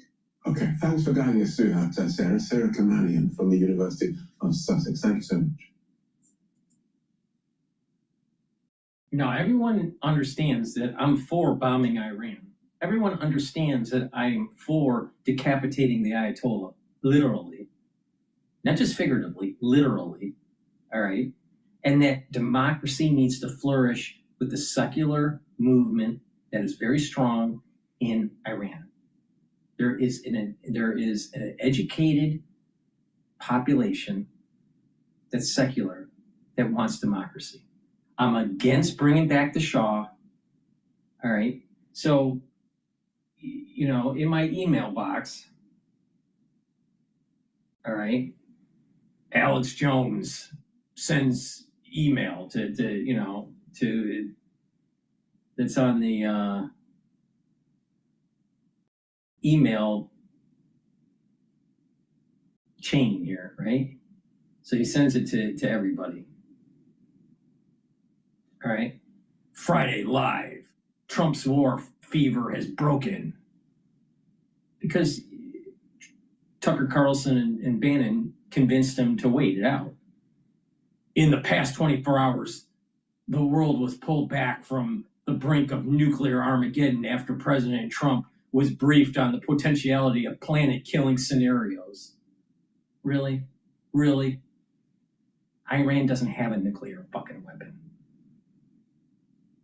They are trying to enrich it so they can have a nuclear weapon. So who's gonna fire the nuclear war weapon if the United States knocks out the nuclear facilities?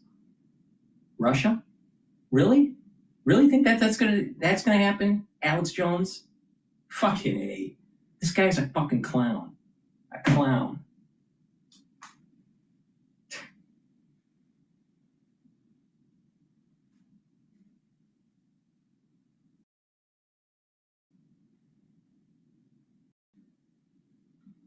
All right, let's go to Fox News here. Israel and Iran now enters its second week. Iran continues to lob missiles at Israel. Earlier today, the sirens were sounding here from the north to the south of the country. We were able to watch the missile interceptions overhead here in Tel Aviv. One missile did get through in the Tel Aviv area, striking down, causing no injuries. Another missile landed to the south, the town of Beersheba, that's been under fire lately, also resulting in no injuries. A different story in the northern port city of Haifa, where a missile came down. More than 20 people were injured. 3 of those injuries said to be serious, including a 16-year-old who took shrapnel to the chest. One woman did die, but she died of a heart attack running to the bomb shelters. The Director General of the International Atomic Energy Agency says Iran was not taking the final steps toward making a bomb. And despite the recent warfare, diplomacy, he says, could still prevent Iran from getting that bomb. We have confirmed that Iran does have, even now, enough material for several warheads. But this should not be equated with a nuclear weapon. We do not have, at this point, if you ask me, at this point, any tangible proof that there is a program or a plan to fabricate, to manufacture a nuclear weapon. Now, in response to the missile strikes, Israel's defense minister promised increased activity of the air campaign in Iran last night and today. Israeli fighter jets were active both above central and western Iran. The IDF says the targets were missiles and military infrastructure. Caitlin, back to you. Thank you, Mike. Keep us updated.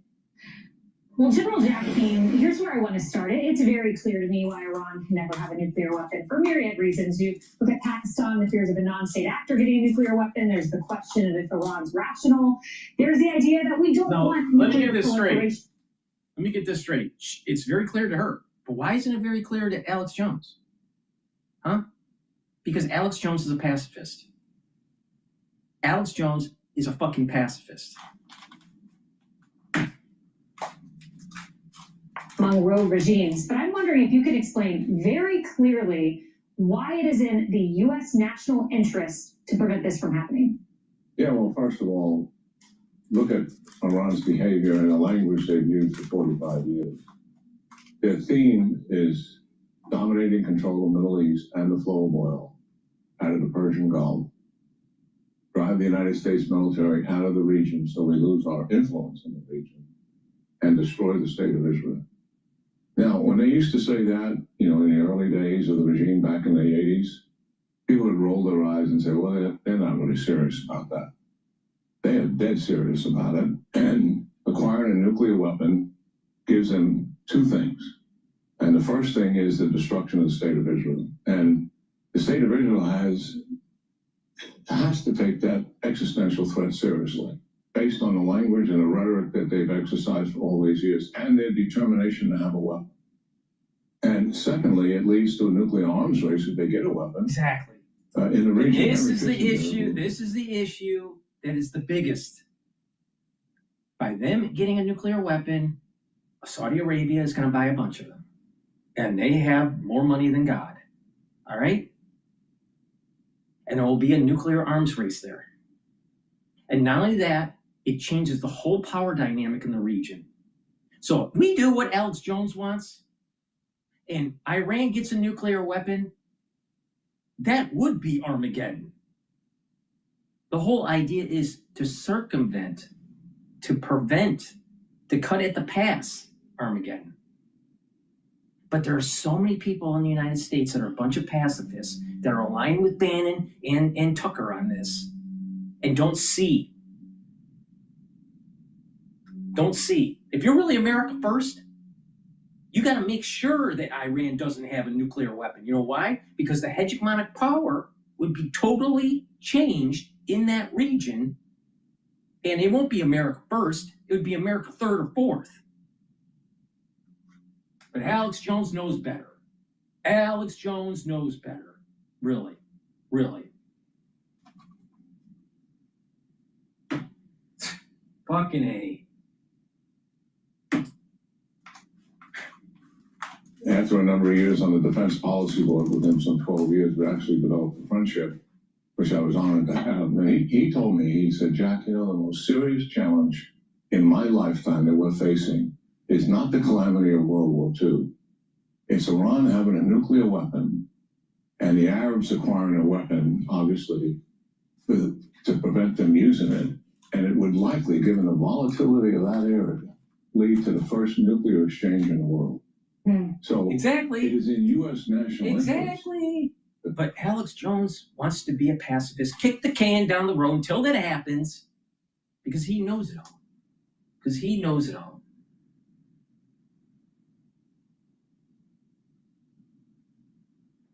Let's just repeat what he said. Trump's war fever has broken. In the past 24 hours, the world was pulled back from the brink of nuclear Armageddon after President Trump was briefed on the potentiality of planet killing scenarios. Alex Jones is a bullshit artist.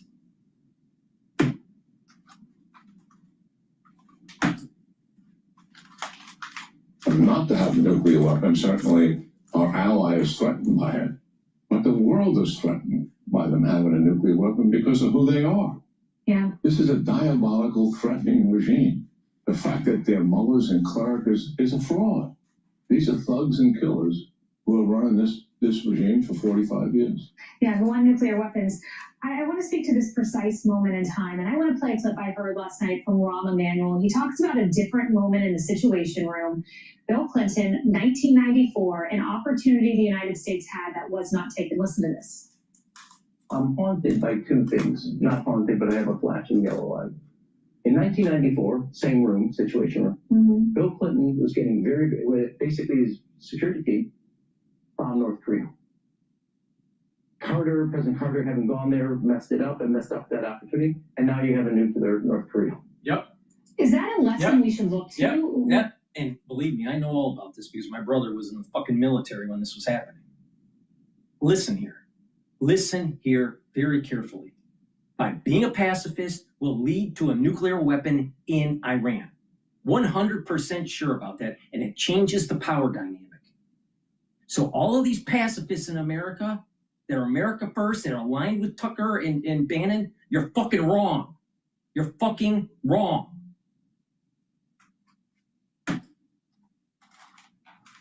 Stopped North Korea in 1994, and here we are again, history repeating itself with the fanatical regime. Yeah, absolutely. I mean, you have Grossi on here and others saying, well, we have even people in our intel community saying, well, Iran hasn't made a decision to have a nuclear weapon. Are you kidding me? The only industry that Think about that. If we knocked out North Korea back during the Clinton administration, we wouldn't have the problems with North Korea today. If we knocked out Iran early, maybe in the Carter administration, maybe in the Reagan administration, maybe in Bush Sr.'s administration, maybe during Clinton's administration, maybe during Bush Jr.'s administration, maybe during Obama's administration, maybe during Trump's 45 administration, maybe during the Biden administration. No.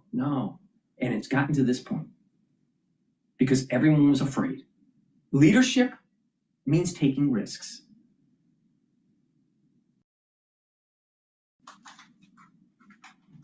But what it is that you have a huge community out there in the United States that listens to people like Alex Jones. That's a pacifist. And literally, if you teleported these pacifists that are listening to Alex Jones right now, all right, they would be the same types of pacifists that would not have fought with George Washington. They would have been wanting to stay with the King of England. Or if you teleport them during the Civil War, they wouldn't be fighting for freedom and, you know, and to maintain the Union. No, no, no. They would be aligned with the Confederacy. All right, let's teleport to World War I. These pacifists would say, let's not engage in World War I. Well, let's go to World War II. These pacifists would not storm the beaches of Normandy.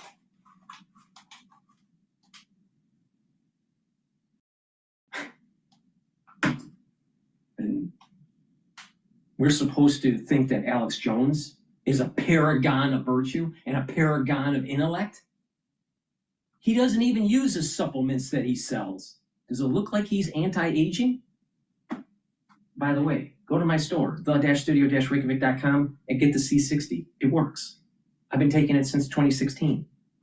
I'm older than Alex Jones.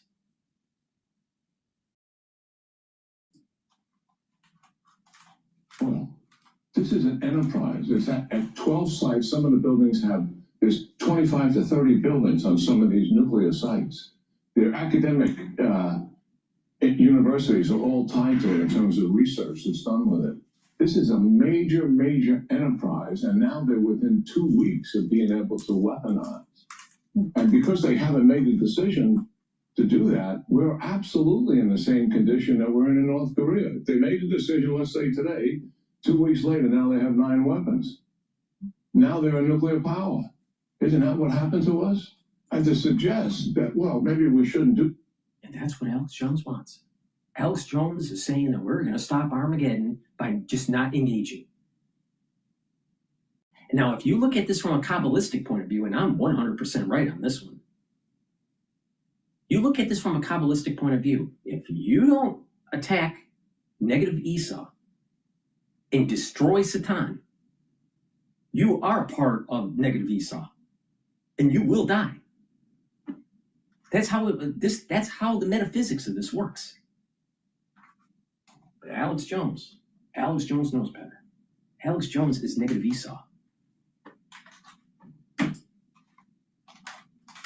Anything, because they haven't officially made a decision of weapon. They for 25 years they've taken every step that's humanly possible, not only to develop a nuclear weapon, but also they put into this major enterprise, and this is what some people don't get, is the Ayatollah has built an... Exactly. If you're doing peaceful nuclear energy for civilian purposes, why in the fuck would you put it in a bunker in a middle of a mountain? Alex Jones. But Trump's fever is broken. The world's pulled away from Armageddon. I'm telling you, if Trump doesn't take this opportunity to knock out the nuclear capability and knock out the Ayatollah, Trump has failed his administration. This is the reason why there was a blessing given to him. And he doesn't even take it because he's afraid. And he listens to stupid asses like Bannon and Tucker. That's redundant and resilient, because he knows at some point it would be attacked. And he wants to absorb that attack, survive it, recover and rebuild. And he is never going to voluntarily dismantle his program with verification, because it's gone.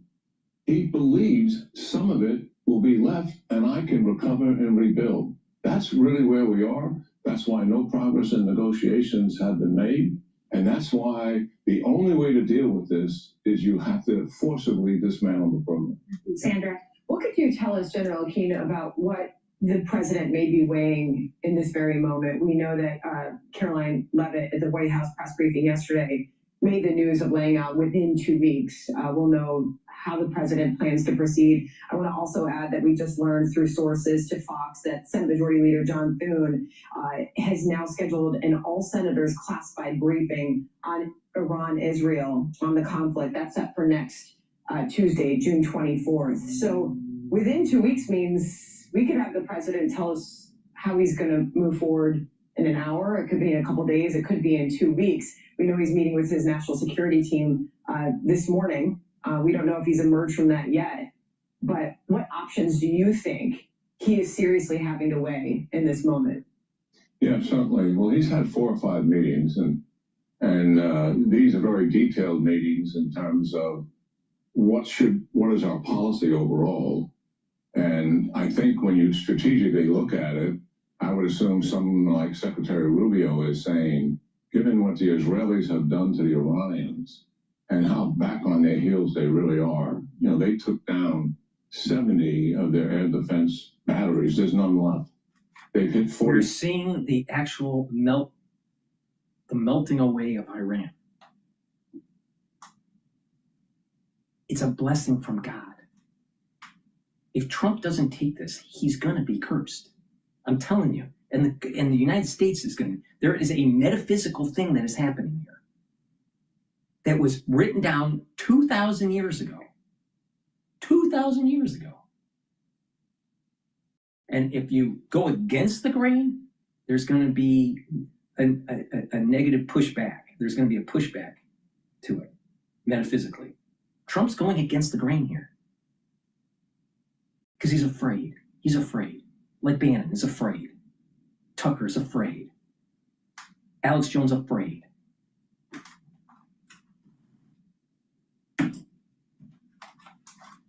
Military sites. They've hit every single one of the nuclear sites, all 12 plus of them, either damaged or destroyed them. There is no Air Force. It is completely destroyed.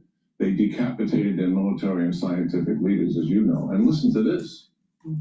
Where are the proxies who have missiles and rockets? Not a single one of them is coming to their defense. I asked an Israeli general, what's going on with Hezbollah? Do they still have missiles? He said, yes, General, they do. They have thousands of missiles. And why aren't they coming? Why aren't they defending? The Iranians organized Hezbollah. Primary mission to defend Iran. They pump billions and billions of dollars, 150,000 rockets and missiles. Why haven't they fired any of those in defense? You know where of that Iran? money came from? You know where that money came from? Some of it came from Obama, writing down a $150 billion check. You know where the other amount came from? Selling oil to China. So you can get cheap goods at Walmart.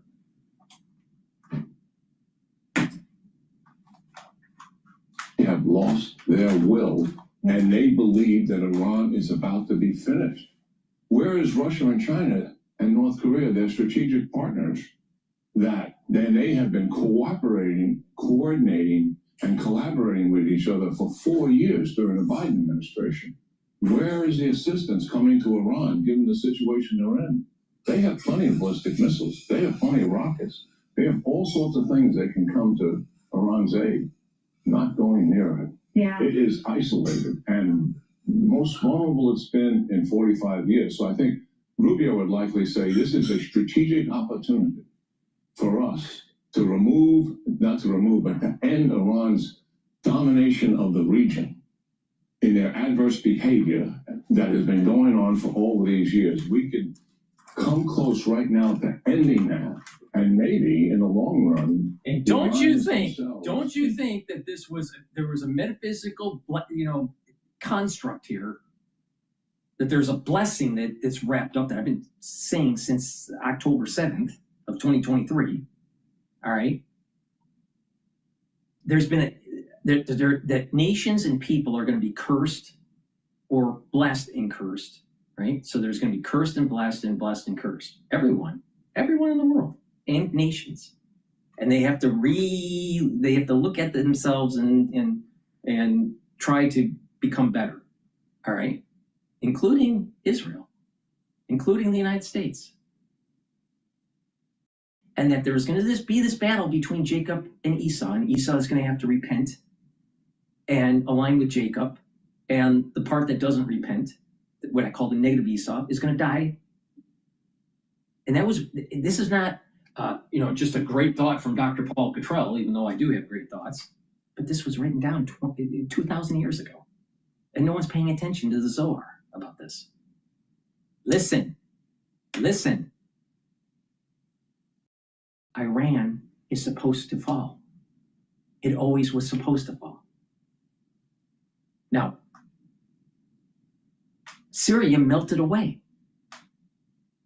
Hamas and Hezbollah melted away, even though, there was a lot of fighting that was going on in Gaza and Syria and Lebanon with Israel. There was a lot of fighting, but they've been somewhat neutralized. And now Iran's air defense systems are totally obliterated. That's a blessing. All that doesn't happen in such a short amount of time unless God is blessing this whole situation. And Trump is not seeing this? There was a blessing that was brought down to protect Trump during Butler. And he can't see that it's only literally steps away of solving the fucking Middle Eastern problem, and he's not willing to knock out the nuclear facilities and topple the regime and bring democracy to Iran. You don't even need boots on the ground on this. This is not Iraq and Afghanistan. Afghanistan is a bunch of goat herders in the Stone Age. And Iraq didn't have enough people that were educated. This is not the same thing.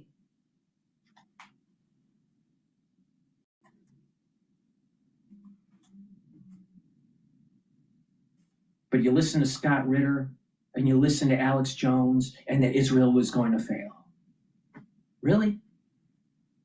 Did they fail at the end of 2023? No. Did they fail in 2024? No. Are they failing in 2025? No. So maybe Scott Ritter and Alex Jones is fucking wrong.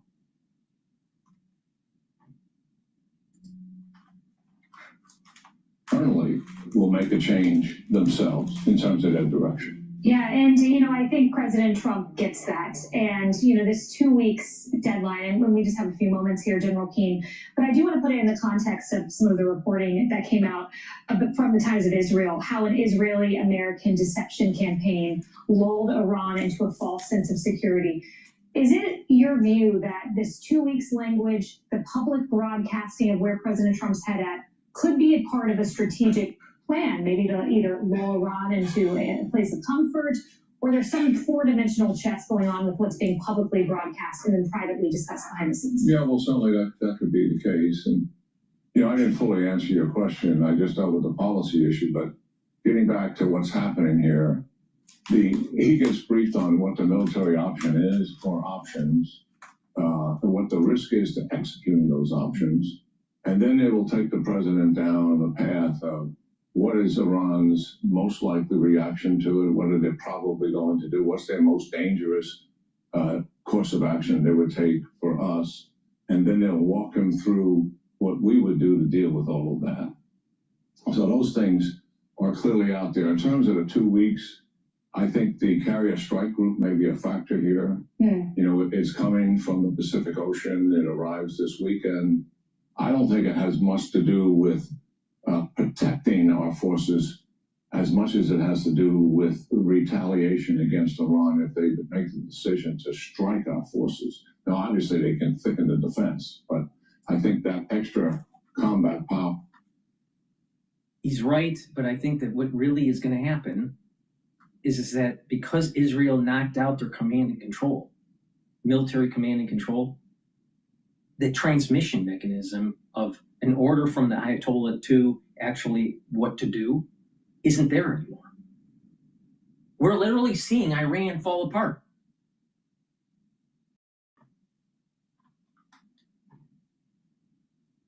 But Scott Ritter thought that Israel was going to fall. Mearsheimer thought Israel was going to fall. is for that reason, and also let the Iranians see it. Yeah. And so the 2 weeks, obviously he advertised it as he wanted to see if they were willing to make a deal. Well, they've already answered that question. It goes right back to what I said at the outset. They are not going to give up their program. They are willing to accept this attack. Say that we say 60 days to make a deal, but they've had nearly half a century since 1979. Hey everyone, I'm Emily Campagno. Catch me and my co-hosts Harris Faulkner and Kaylee McEnany on Outnumbered every weekday at 12 p.m. Eastern, or set your DVR. Also, don't forget to subscribe to the Fox News YouTube page for daily highlights.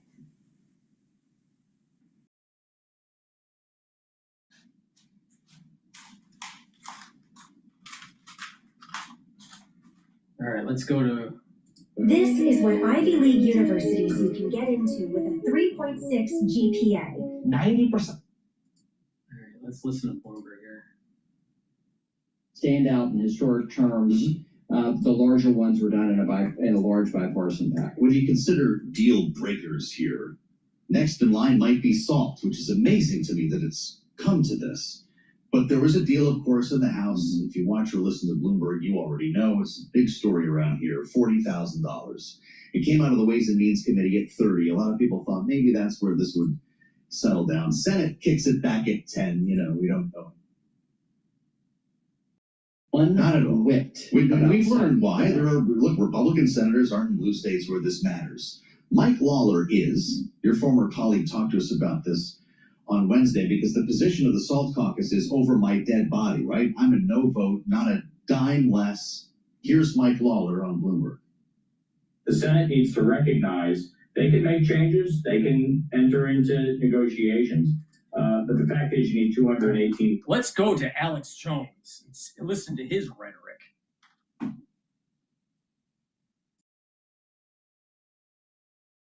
Listen, did Israel say they're going to attack the aircraft carriers in our bases? And then what do you think Trump's going to do? So for Trump, it's all about, can we take out this and end this problem? Trump, the Iranians are going to escalate, and your advisors know that. So the majority have told him that, but others are telling him, no, they'll back down. Just like NATO said for decades since 1991, encroaching on Russia, moving weapons to their border, and trying to overthrow. Now, just remember, Dr. Paul Cottrell is older than Alex Jones.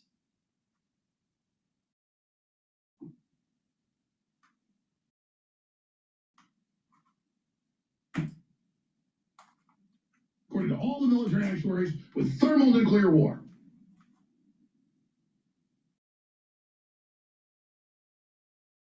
That is the reality. And I can't harp on it enough. And even if Trump makes the right decision and doesn't go to full war with Iran, and If they try to attack our strike groups, we'll be able to knock down the missiles. Don't worry about it. And guess what?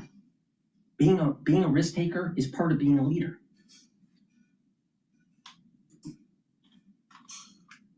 even if Trump makes the right decision, what do you think Benjamin Netanyahu and his folks? See, here we go. Negative Esau right here. They were willing to be heavily involved in 9/11 to get their agenda through. This is the seventh country they want to take down, and they're now about to do it, they think. What do you think the different elements of the globalist system? The British can stage a terror attack, the Israelis can do it, elements of the CIA, or the Iranians might order their people to go ahead and do it. And we're told imminently they want to kill Trump. Trump's being set up to be killed. It's blame on Iran. I mean, you could not be in a more dangerous, out of control situation. So that's why it's so refreshing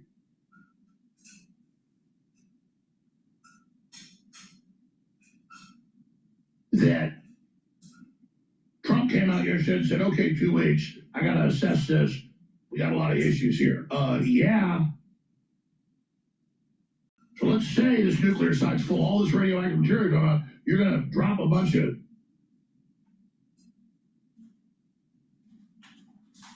giant bombs on it. And all the nuclear scientists say that's going to create something worse than Chernobyl. And then the world's going to sit there while we create a Chernobyl and all the nuclear detectors. It's not going to make it worse than Chernobyl because you don't have it's not. Could you have like dirty bomb kind of radioactivity? Yes, but it's not going to be Chernobyl because you don't. It's not in a nuclear reactor. They're just spinning it in a centrifuge. This guy's an idiot. Because Trump's 79 years old, has a lot of general knowledge, very smart in many ways, but he didn't know Ukraine doubled the tax for 4 weeks before Russia did theirs. He later said, I found out, no, Russia's doing what it has to do. Zelensky should stop that. See, I know how this works, and I talk to the people that advise the president. So I know what's going on. And they got the B-2 bombers all lined up over there. Yeah. Because they have to do it in a serial bombing run. Pulling up. Got to eat popcorn listening to Alex Jones because it's so entertaining. And they've been trying to sell us this war fever, but the American people in polls, over 80% on average, do not want this. Because everybody knows who's starting all this. Everybody knows who's behind this. Everybody understands it at a base level. Really? Basic level. Really? Basic level, huh? He really doesn't understand. And then it's boiled down to, are you for the mullahs or are you for Israel? It's for when I am for not entering into something. There's only 3 soul roots that you need to pay attention to: Jacob, Esau, and Ishmael. Which one are you?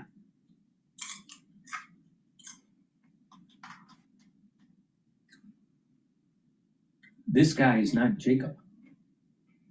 He's negative Esau. And negative Esau is attached to Saddam. The most important thing to do is to take this information. Really? From myself and from Steve Bannon and from Tucker Carlson that are explaining this. You can't. And give it to Have you noticed he has to like kind of think himself through? He's even declining in cognitive ability, I've noticed. I don't listen to him. All right? All right? The point that I'm making, because it's so entertaining. There's one, he doesn't even use the supplements he tries to sell you. All the supplements that I sell, I use. The proof's in the pudding. He's aged much faster in the last 10 years. I haven't aged much at all in 10 years. Who's more educated? DrPaulCottrell is way more educated than Alex Jones. And not only that, DrPaulCottrell is not wrong about the metaphysics of this. You are either Jacob or Esau. If you are Esau, you're either positive or negative.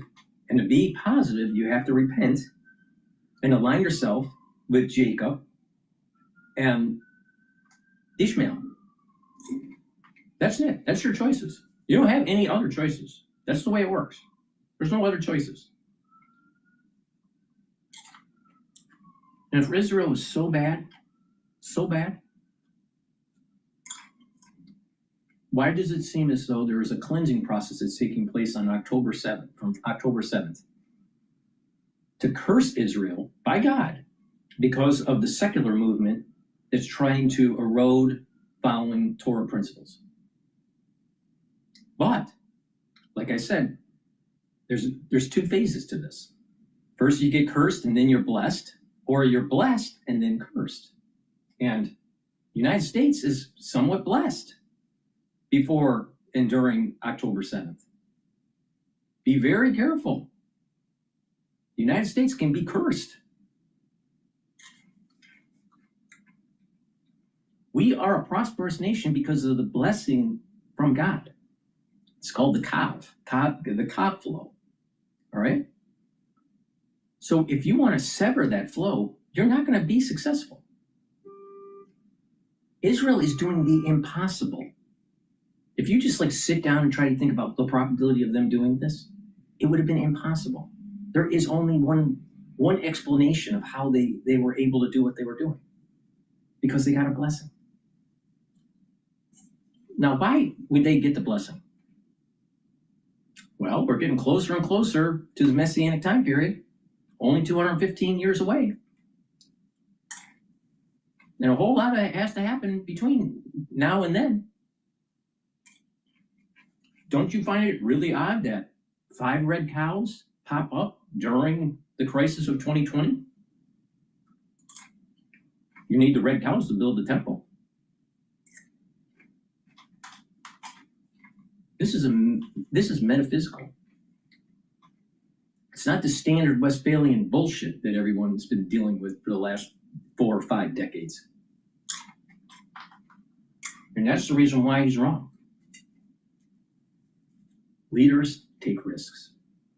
Leaders take risks. Would he have stormed Normandy? Probably not. You know why? Because he's a pacifist. There's a 2-week deadline to allow for negotiations, so give me that. He doesn't even say much. Yeah, I saw that. You see that's really a lot of dead time? So Iran thinks they're winning their war with Israel right now. Or not. And really, is this all just a delay for the Gerald Ford and other systems to get there? Probably. No. I can't. I'm telling you. He's native Esau. Please go to my store, the-studio-reykjavik.com, and get the C60. And don't be an Alex Jones. Get the C60. This will soak up free radicals. It's very potent. It'll soak up free radicals, reduce stress at the cellular level and at the tissue level. And when you reduce stress at the tissue level, you're improving your organ systems. That's like your liver and your kidneys, right? But also your immune system, your vascular system, your neural system, your skin. C60 can help with the basal layer of your skin by soaking up free radicals and reducing stress at the basal layer. So, take C60, it's going to soak up those free radicals. And by soaking up those free radicals, less stress in the cell, better health with the mitochondria, more ATP. ATP is super important because you have a decline of health in mitochondria, you age faster. You have less energy. You don't want to be like Alex Jones that has low T and low energy, do you? No. So take the C60, it's going to soak up those free radicals, help improve the concentration of ATP. And by doing that, you're going to have more energy, your immune system is going to perform better, your endocrine system is going to perform better, your neurons are going to perform better. Because you're reducing the stress on the neuron, you're improving the mitochondria of the neuron, you're going to have more ATP to create neurotransmitters. And when those neurotransmitters are firing, then you're going to have better neuroplasticity. You're going to have positive neuroplasticity. Super important to slow down the aging process. You notice that he was like talking like a lot of dead air. It was almost like he was like confused. He's younger than I am. Please go to my store, the-studio-reykjavik.com. Take the C60, take a teaspoon a day. And by taking a teaspoon a day, especially on an empty stomach for best absorption, you're going to be soaking up those free radicals and you're slowly reducing stress in the cell and boosting up that ATP, improving your mitochondria health, and your immune system and your endocrine system and your brain function is going to improve. Those neurons are going to fire better. But not just that, your vascular system is going to improve. Why? Because in your blood, there are free radicals. And by soaking up those free radicals, you're reducing the chances of oxidized LDL. You need oxidized LDL to make plaque. So if you don't have oxidized LDL, you don't build up plaque. So by soaking up free radicals, you're reducing the chances of plaque buildup. It's a really simple concept. And if you're doing this over a long period of time, you're actually improving your health. And then you couple it with holistic approaches like proper diet and exercise and drinking filtered water and staying away from processed foods. He doesn't stay away from processed foods and he eats too much fried chicken. And by doing that, by eating properly, doing the 4 modalities of exercise, cardio, resistance training, stretching and balancing, those are all very important for not just brain function, but overall health of the body and musculature. Learning new things, reading a book, a real book, cover to cover, writing and talking to people in the real world, having a positive outlook. When you look at him and you look at Dr. Paul Cottrell, if you look at Alex Jones and you look at Dr. Paul Cottrell, which one seems like there's a lot of negative energy? There's a lot of negative energy in Alex Jones. Maybe he needs my health protocol. But the point here is that mindfulness or some spirituality will calm down the central nervous system, put you in from sympathetic to parasympathetic mode. And that will bring down the cortisol levels. Because elevated cortisol ages the body faster. And it suppresses the immune system. And your blood glucose levels go up. You don't want that. You want to go into parasympathetic mode. Your cortisol levels go down. Your blood glucose levels go down. And your immune system goes up.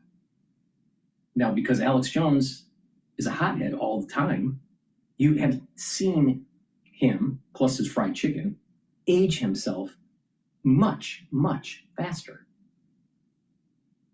So this is proof positive that a holistic approach is the proper path.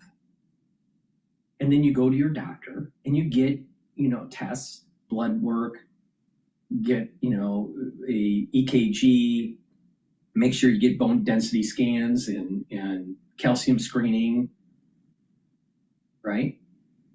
And you can see your numbers improve over time. And if you have a problem, let's say liver enzymes are a little elevated and you need to improve the health of your liver, then you can target that. So by getting telemetry of how your body is performing over, so many months or over so many years, you're going to actually see that you're improving your health. But not just that, when you look in the mirror after a year taking C60, you're going to notice that you're slowing down the aging process. Because there is a very strong correlation, the slowing down of aging and bringing down inflammation and bringing down free radicals. And that's the core of the protocol. So there's this core, max 35, max 14 or cleanse to boost up the immune system. That's the first pillar of the core. The second pillar is the C60, soak up those free radicals. The third pillar is the turmeric, the ashwagandha, and the lignans. So bring down that inflammation, right? When you're bringing down that inflammation, you're boosting up your immune system and you're helping your cardiovascular system. And the boomer boost, to boost up those energy levels and to rev up that metabolism. And you've targeted all these different points, these vectors, you have all these different vectors that are targeting and slowing down the aging process. That's why my protocol works. It's that simple. It's not like overly complicated at all. But there's so many people that don't do it. But it works. So don't be an Alex Jones. And don't be a negative Esau. So go to my store, the-studio-reykjavik.com, get the C60, take a teaspoon a day every day. You can get it in MCT coconut oil, avocado oil, or extra virgin olive oil. C60 has to be in an oil for you to properly absorb it. It's that simple. Take a teaspoon a day every day, preferably on an empty stomach. If you work out, take it before your workout so you can soak up those free radicals that you're generating during your workout. And you'll be able to recover quicker from the workout. So please go to my store, get the C60, get the protocol. If you don't want to get the full protocol, then you can mix and match based on what I've been saying throughout this whole transmission. Don't be an Alex Jones. Alex Jones is younger than I am. And he looks a hell of a lot older. Please go to my store, the-studio-reykjavik.com. Use discount 5, you get $5 off any order. If you spend $150 or more, you get a free gift until supplies last. Follow my protocol, it works. Thank you for listening, and have a nice day.